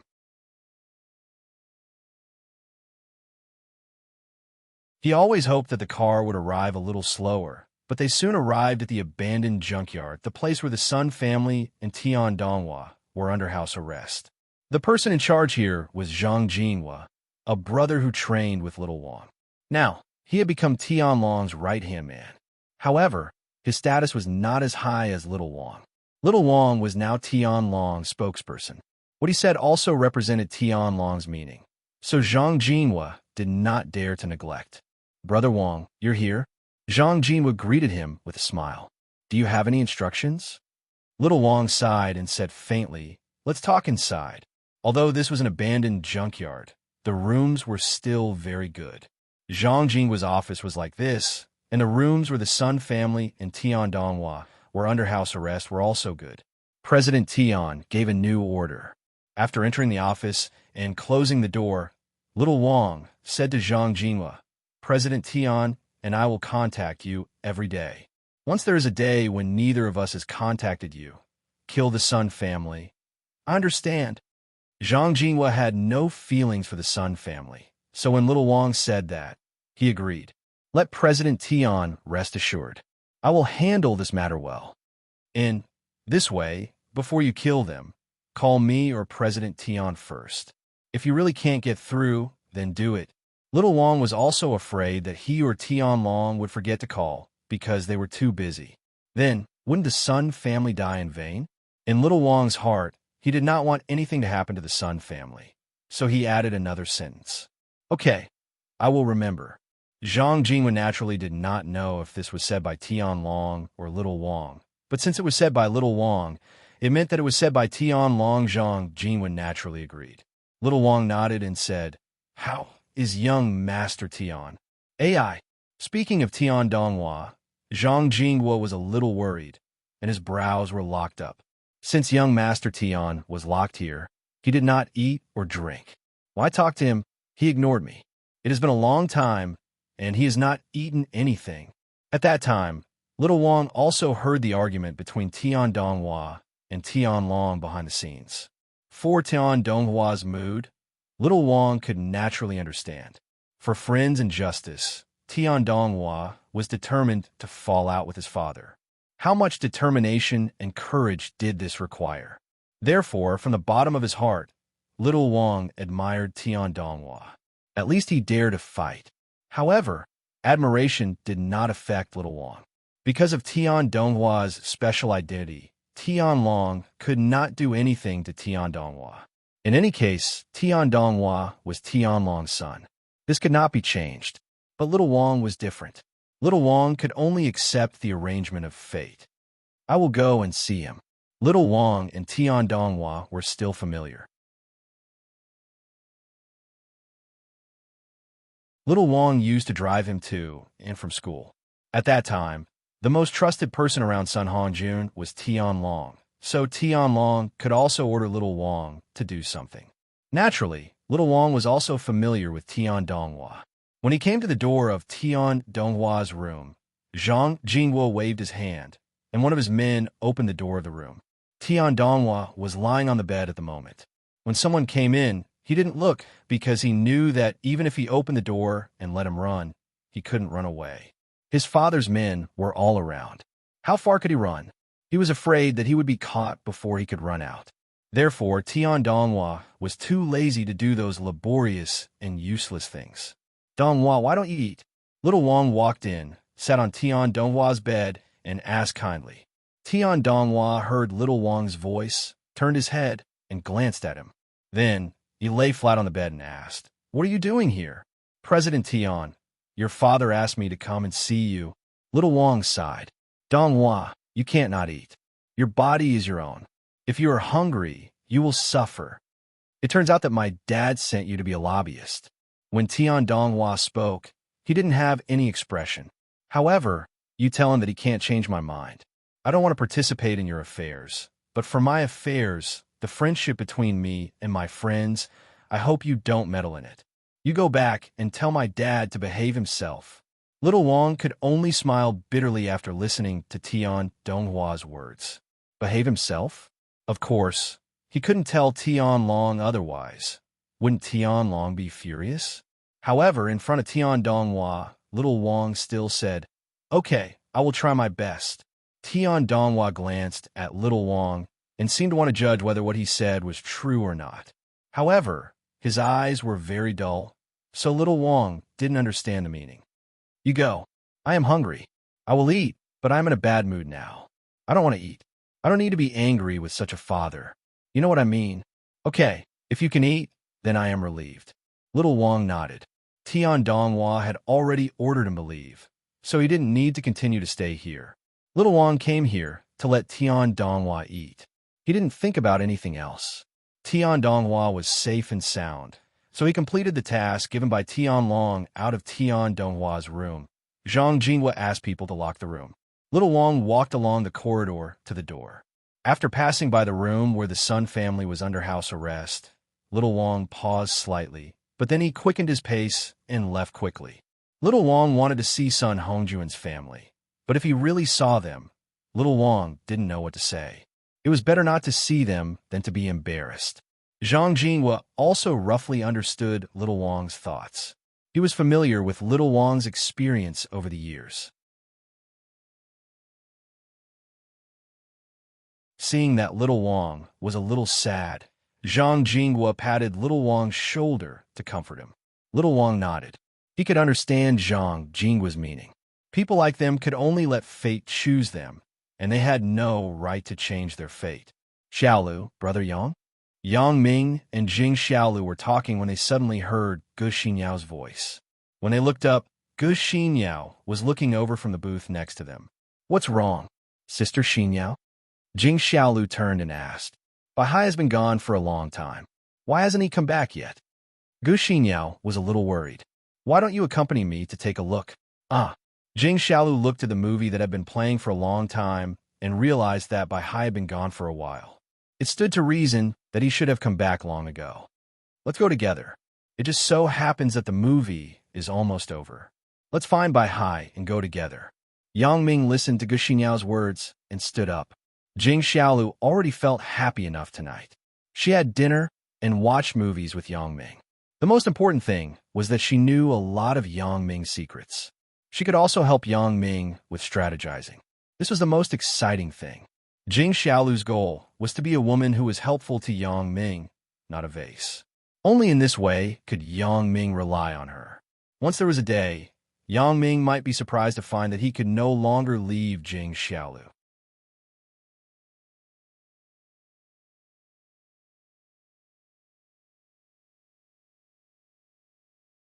Chapter 1249. This was Jing Xiaolu's plan. A simple chase was simply useless. Jing Xiaolu also planned to give up. Even if she dressed up and hung around Yang Ming all day long, Yang Ming would not be interested in her. If she could be by Yang Ming's side and give him advice, she would be a woman who was really useful to Yang Ming. This way, the chances of winning would be greater. Therefore, for Jing Xiaolu, today's harvest was enough. There was no need to continue to pester Yang Ming. The most important thing now was to let Yang Ming do the business. Only when a matter was solved, then Yang Ming would have the mood to do other things. More importantly, if Yang Ming successfully solved the Sun family's matter this time, then Jing Xiaolu would definitely have a part in it. As a result, she would have a legitimate reason to ask for credit. It would not be a problem to ask Yang Ming to treat her to a meal. Yang Ming, Jing Xiaolu, and Gu Xinyao walked to the exit of the cinema together. At the bathroom door, not far away, they saw Baihai. At the moment, he was being pestered by a girl, claiming that Baihai should be responsible. This kind of scene made Yang Ming, Jing Xiaolu, and especially Gu Xinyao a little unprepared. Gu Xinyao's face was a little pale at the time. She had a relationship with Baihai's boss, Wu Tian. This was a shame in Baihai's heart. Although he did not mention it later, Gu Xinyao knew that Baihai would definitely feel uncomfortable. Therefore, Gu Xinyao was always afraid that Baihai would not want her, especially when Baihai was getting better and better. Gu Xinyao was even more afraid that Baihai would look for other women behind her back, so she watched Baihai closely. Fortunately, Gu Xinyao knew that if she wanted to keep her position, she could only start with Yang Ming. As long as Yang Ming looked after her, she was not afraid that Baihai would have any tricks up his sleeve. Therefore, Gu Xinyao always maintained a good relationship with Lin Jiyun and maintained a good relationship with Lin Jiyun. Now that she had a stronger relationship with Jing Xiaolu, Gu Xinyao was not afraid that Bai Hai would have crooked thoughts. Just as he was feeling smug, he didn't expect to see such a scene. Another woman actually ran over, grabbed Bai Hai, and made him take responsibility. Without thinking, he knew what was going on. That was why Gu Xinyao's face was so ugly. Although Gu Xinyao was very angry, she couldn't lose her temper in front of Yang Ming and Jing Xiaolu. She could only desperately endure it. Even though tears were rolling in her eyes, Gu Xiao didn't argue with Bai Hai. Jing Xiaolu also heard this sentence, but she was much more rational than Gu Xinyao. Jing Xiaolu carefully looked at Bai Hai's expression, and then looked at the expression of the girl who grabbed Bai Hai. Jing Xiaolu had some doubts. Sister Xinyao, don't think so much. Things may not be so complicated. Yang Ming didn't think that Bai Hai was the kind of person who would sneak out to have sex with a girl and be irresponsible. Bai Hai's feelings were quite loyal, but he might have a one-night stand with a prostitute. These were not unbearable, and Gu Xinyao obviously acquiesced to this. However, this kind of matter of a mistress coming to the door was really shameful.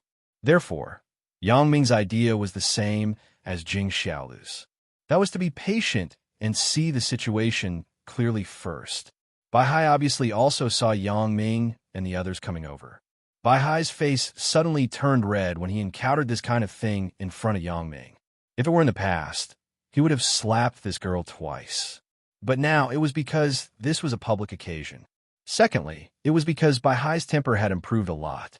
He was no longer as irritable as before. Even so, Bai Hai still had the urge to beat this girl. I've already said that the corridor of this cinema is too dark. I accidentally walked into the women's bathroom. I just peed. What's more, you saw me, but I didn't see you. Why are you still so persistent? Bai Hai was a little anxious. If the other party wasn't a girl, he would have already kicked her. Moreover, it's dark in the bathroom. How can you see me? But now he was indeed in the wrong, so he defended himself. Otherwise, if he really hit someone and attracted the security, he really couldn't explain it clearly. Bai Hai's sentence was actually an explanation for Yang Ming and Gu Xinyao to hear. The purpose was to not let them misunderstand. Sure enough, after Gu Xinyao heard it, her face was no longer so ugly. Why didn't I see it? The girl straightened her neck and said, I saw it. You wore a blue plaid underwear. I can sue you for being a hooligan. If they just listened to Bai Hai's one-sided words, it might not be enough to completely believe it. But after listening to the girl's words, seeing that she didn't deny it, and even followed Bai Hai's words, then there was no doubt. Yang Ming, if I didn't judge wrongly, this little bitch must have thought that Brother Hai is a rich guy. She wants to take advantage of him. Jing Xiaolu whispered to Yang Ming. How do you know? Yang Ming didn't see that the girl wanted money. Looking at her, it seemed that she just wanted to seek justice. Of course I know. Jing Xiaolu said this and stuck out her tongue. In the past, we often took advantage of this kind of rich guy. This kind of spendthrift just happened to have something in his hands. So, how can we not take advantage of him? Really? Yang Ming didn't pursue Jing Xiaolu's past, but continued to watch. Whether it is or not, you will know when you see it yourself, said Jing Xiaolu.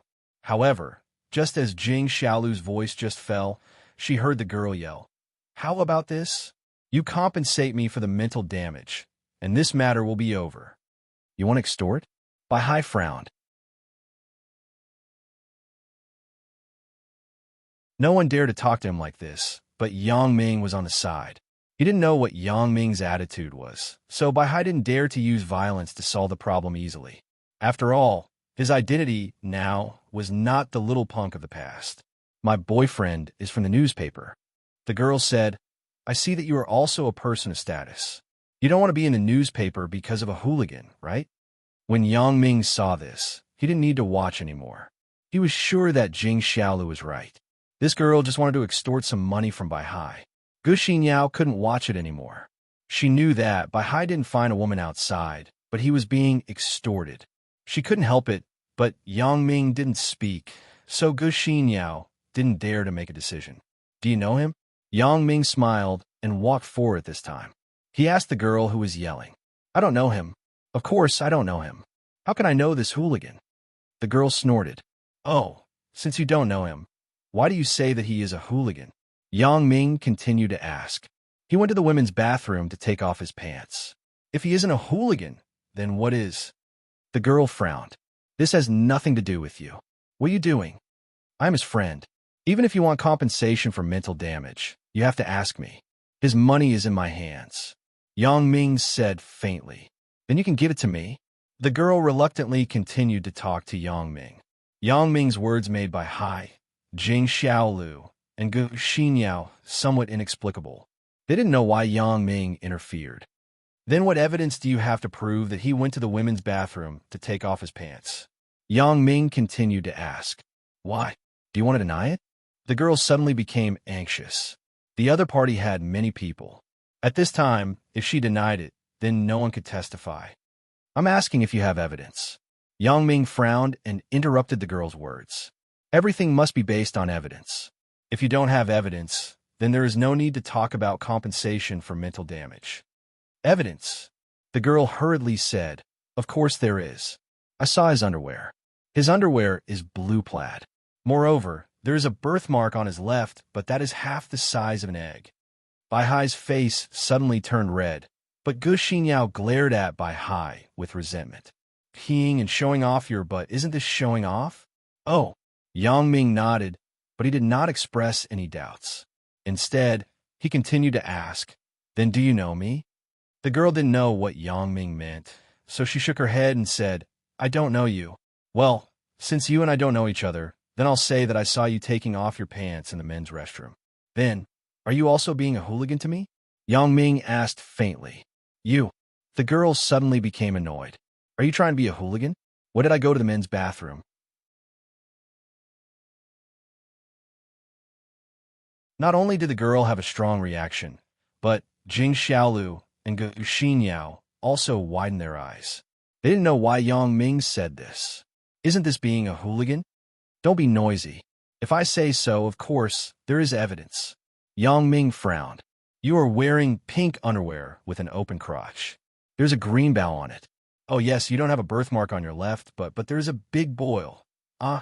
The girl was still a little disdainful at first, but when Yang Ming finished speaking, she was completely petrified at the moment. She opened her mouth wide and looked at Yang Ming in horror. She pointed at Yang Ming and couldn't speak. After she met Bai Hai in the bathroom, she didn't go to the bathroom, so Yang Ming was completely impossible to see what underwear she was wearing. Not to mention the big boil. The big boil was just yesterday, but the person in front of her said it accurately. She only had one thought at the moment, and that was that she encountered a ghost. Otherwise, how could it be so weird? She glanced at Yang Ming and looked at Bai Hai again.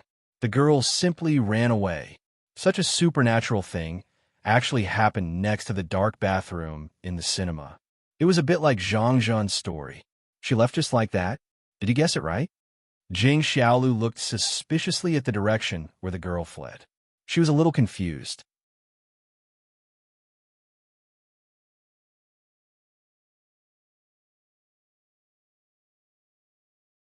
Chapter 1250. Yang Ming's words made the arrogant chick who was waiting to blackmail Bai Hai turn around and run away. This made Jing Xiaolu and Gu Xinyao feel a little strange. I don't know if I guessed correctly, but she was really scared away. Yang Ming shrugged. "It's impossible, right? If you didn't guess correctly, why would she run away?" Jing Xiaolu was a little curious. "Right? How did you know?" "Me?" Yang Ming smiled and said, "I have X-ray vision. Do you believe it?" "TSK." Jing Xiaolu snorted. Apparently, she didn't believe Yang Ming's words. Yang Ming didn't explain much. Things were often like this. Sometimes when you told the truth, the other party wouldn't believe it, but when you lied, the other party would believe it. Gu Xinyao and Bai Hai didn't dare to ask more about Yang Ming's matters. At this moment, Bai Hai still had a lingering fear, and he didn't have the interest to continue watching the movie. When he heard that Yang Ming didn't want to watch the movie, they went out of the cinema together. Yang Ming had something to do and was in a hurry to see Zhang Zhishan and Victoria. Jing Xiaolu naturally knew that Yang Ming had something to do and was in a hurry to do it, so she didn't continue to pester Yang Ming. Many things were like this. Going too far was as bad as falling short. Jing Xiaolu was very satisfied with the current progress of her relationship with Yang Ming. She didn't expect further development, so now it was important for Yang Ming to do business. I'm going to the Songjiang International Hotel. I'll send you there. How about you stay there tonight? Yang Ming asked Jing Xiaolu. It was still possible to knock on the door of the dormitory building, but now it was already past midnight. It was impossible to go back to school, so he could only arrange for Jing Xiaolu to stay in the hotel. Okay, as long as it doesn't affect your work. Jing Xiaolu nodded obediently. I will take a look tomorrow morning. If I have time, I will send you to school. If I don't have time, I will ask Bao Sanli to find someone to send you. Yang Ming said as he got into the car and let Jing Xiaolu sit in the front passenger seat. This time, Jing Xiaolu didn't rush to drive. Although Jing Xiaolu knew the location of the Songjiang International Hotel, and Jing Xiaolu often went there from the head office to inspect the work, she was a novice driver after all. Yang Ming was in a hurry now, so it was better to let Yang Ming drive. The lobby manager of the Songjiang International Hotel naturally knew Jing Xiaolu. Now, Jing Xiaolu had become a hot newcomer in the group. When he saw Jing Xiaolu enter, he quickly greeted her and said politely, "Assistant Jing, it's so late. You're here." However, just as the lobby manager was speaking halfway, he saw Yang Ming who came in with Jing Xiaolu. He was shocked. They weren't very clear about the true identity of Yang Ming, but they knew that Yang Ming was a person who was about the same level as Bao Sanli and Ho Jinhan. He also had a large number of shares in the group. The president of the hotel, Guo Jianxiao, was very respectful to Yang Ming. Before he had a part-time job as the vice president of Mingyang Entertainment, he was in charge of the hotel. Every time Yang Ming came, he would personally greet him. Not long after Jing Xiaolu entered the group, she was promoted to the position of assistant to the general manager. It was rumored that it was because she had an unusual relationship with Yang Ming. There were rumors in the group that Jing Xiaolu was Yang Ming's lover, but rumors were just rumors. They had not been confirmed. However, seeing Yang Ming and Jing Xiaolu appear here together so late at night, the lobby manager was sure that the rumors were not groundless. "Mr. Yang, you are here too. Should I inform President Guo?" The lobby manager quickly stepped forward and asked. Guo Jianxiao had given him an order before. As long as Yang Ming came, he must call him to inform him. However, Yang Ming didn't seem to like this kind of show, but the lobby manager couldn't offend both sides, so he could only ask Yang Ming to see his opinion. If Yang Ming was unwilling, then the lobby manager could evade Guo Jianxiao. He could just say that it was Yang Ming's opinion. No need. Yang Ming waved his hand. "It's so late. Why should I call him?" Especially on this special day, Guo Jianxiao must still be settling accounts in the group. So looking for Guo Jianxiao was equivalent to giving him trouble. Yang Ming wouldn't do this. "Give me a room, and then you can go and do your work," Yang Ming told the lobby manager. "Okay, Mr. Yang, you and Assistant Jing will stay in the penthouse suite reserved for you," the lobby manager said. Yang Ming was slightly stunned. He immediately understood that the lobby manager had misunderstood. Obviously, he thought that Yang Ming wanted to stay with Jing Xiaolu. However, if Yang Ming asked him to change it to an ordinary room, it would be inappropriate to say it now. It would seem that Yang Ming was deliberately stingy and didn't give Jing Xiaolu a good room. Yang Ming could only acquiesce. Then the penthouse suite. Although the hotel had been renovated, the penthouse suite didn't need to be renovated. Originally, it was luxurious enough. It was Wang Shifan who came to enjoy himself. After Yang Ming got it, the room belonged to Yang Ming. Usually, when Yang Ming wasn't there, it wasn't open. "Okay, I will prepare it now." The lobby manager nodded quickly and called the waiter to be busy cleaning up the room. As for Jing Xiaolu, she was even more proud. She could naturally feel that the lobby manager had misunderstood the relationship between her and Yang Ming, but she didn't mind continuing to misunderstand. No one else stayed in the suite upstairs, and the waiter would clean and wipe it every day. So, at this time, the bed sheets were just laid out and the toiletries were placed. Therefore, after a few minutes, the room was ready. The lobby manager wanted to send Yang Ming up, but Yang Ming waved his hand and refused. He went to the internal elevator with Jing Xiaolu. It was the first time for Jing Xiaolu to stay in such a luxurious room. Although she was also a member of the group, she only knew that there was such a luxurious private suite in the hotel today. Obviously, this was not open to the public. She only stayed in the more luxurious presidential suite when she came down with Guo Jianchao and other senior executives of the group to inspect the hotel. So obviously, this was Yang Ming's private room. Others couldn't stay in it. However, with this, the next time Jing Xiaolu came here, needless to say, the lobby manager would let Jing Xiaolu stay directly in Yang Ming's suite on the top floor. Jing Xiaolu felt a little excited when she thought about it. In that case, she would be envied by others. I'm staying here at night. Looking at the private pool in the room, Jing Xiaolu was so shocked that she didn't know what to do. Isn't this a bit too luxurious? I have never stayed in it before. If you don't stay here, where will you stay? Yang Ming glared at Jing Xiaolu. Don't take it for granted. You play by yourself. I'm going to meet someone. Yang Ming hesitated as he said this. Is it okay for me to meet Victoria at this time? If it was seen by Alice, it would be a little bad. So, Yang Ming waited and decided to let Victoria go upstairs. Moreover, there was a computer and everything on the upper floor. It was more convenient than downstairs. There was no need to worry about talking. Thinking of this, Yang Ming said to Jing Xiaolu, I will ask my friend to come up. You can also analyze it later. Okay. Jing Xiaolu could get along with Yang Ming for a while, so she naturally agreed. Moreover, Jing Xiaolu was very happy that Yang Ming valued her. Yang Ming nodded and dialed Victoria's phone number. I'm Yang Ming. You come out of the room now, then go downstairs. Go to the first floor and find the lobby manager. Ask him to bring you to me. Yang Ming instructed Victoria. Yes, Mr. Yang.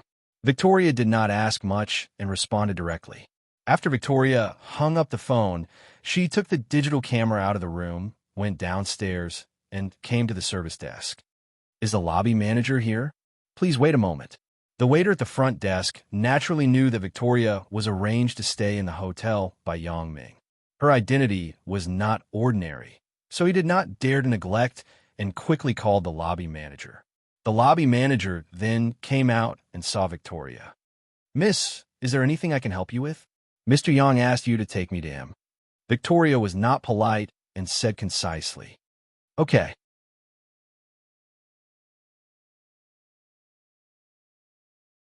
The lobby manager also knew that Victoria was brought by Yang Ming, so he immediately agreed.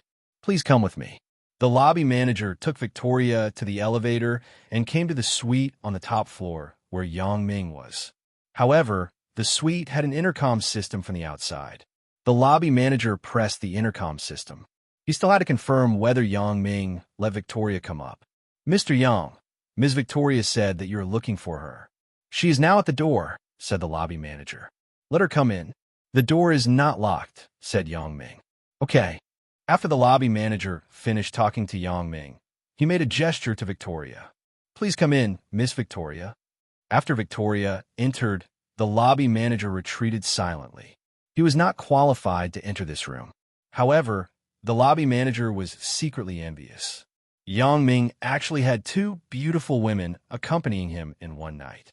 Victoria entered the room and saw Yang Ming and Jing Xiaolu beside him. She was slightly stunned. Victoria had never seen Jing Xiaolu, so she subconsciously thought that she was Yang Ming's woman, which was the person she would protect in the future. Mr. Yang, Victoria hesitated.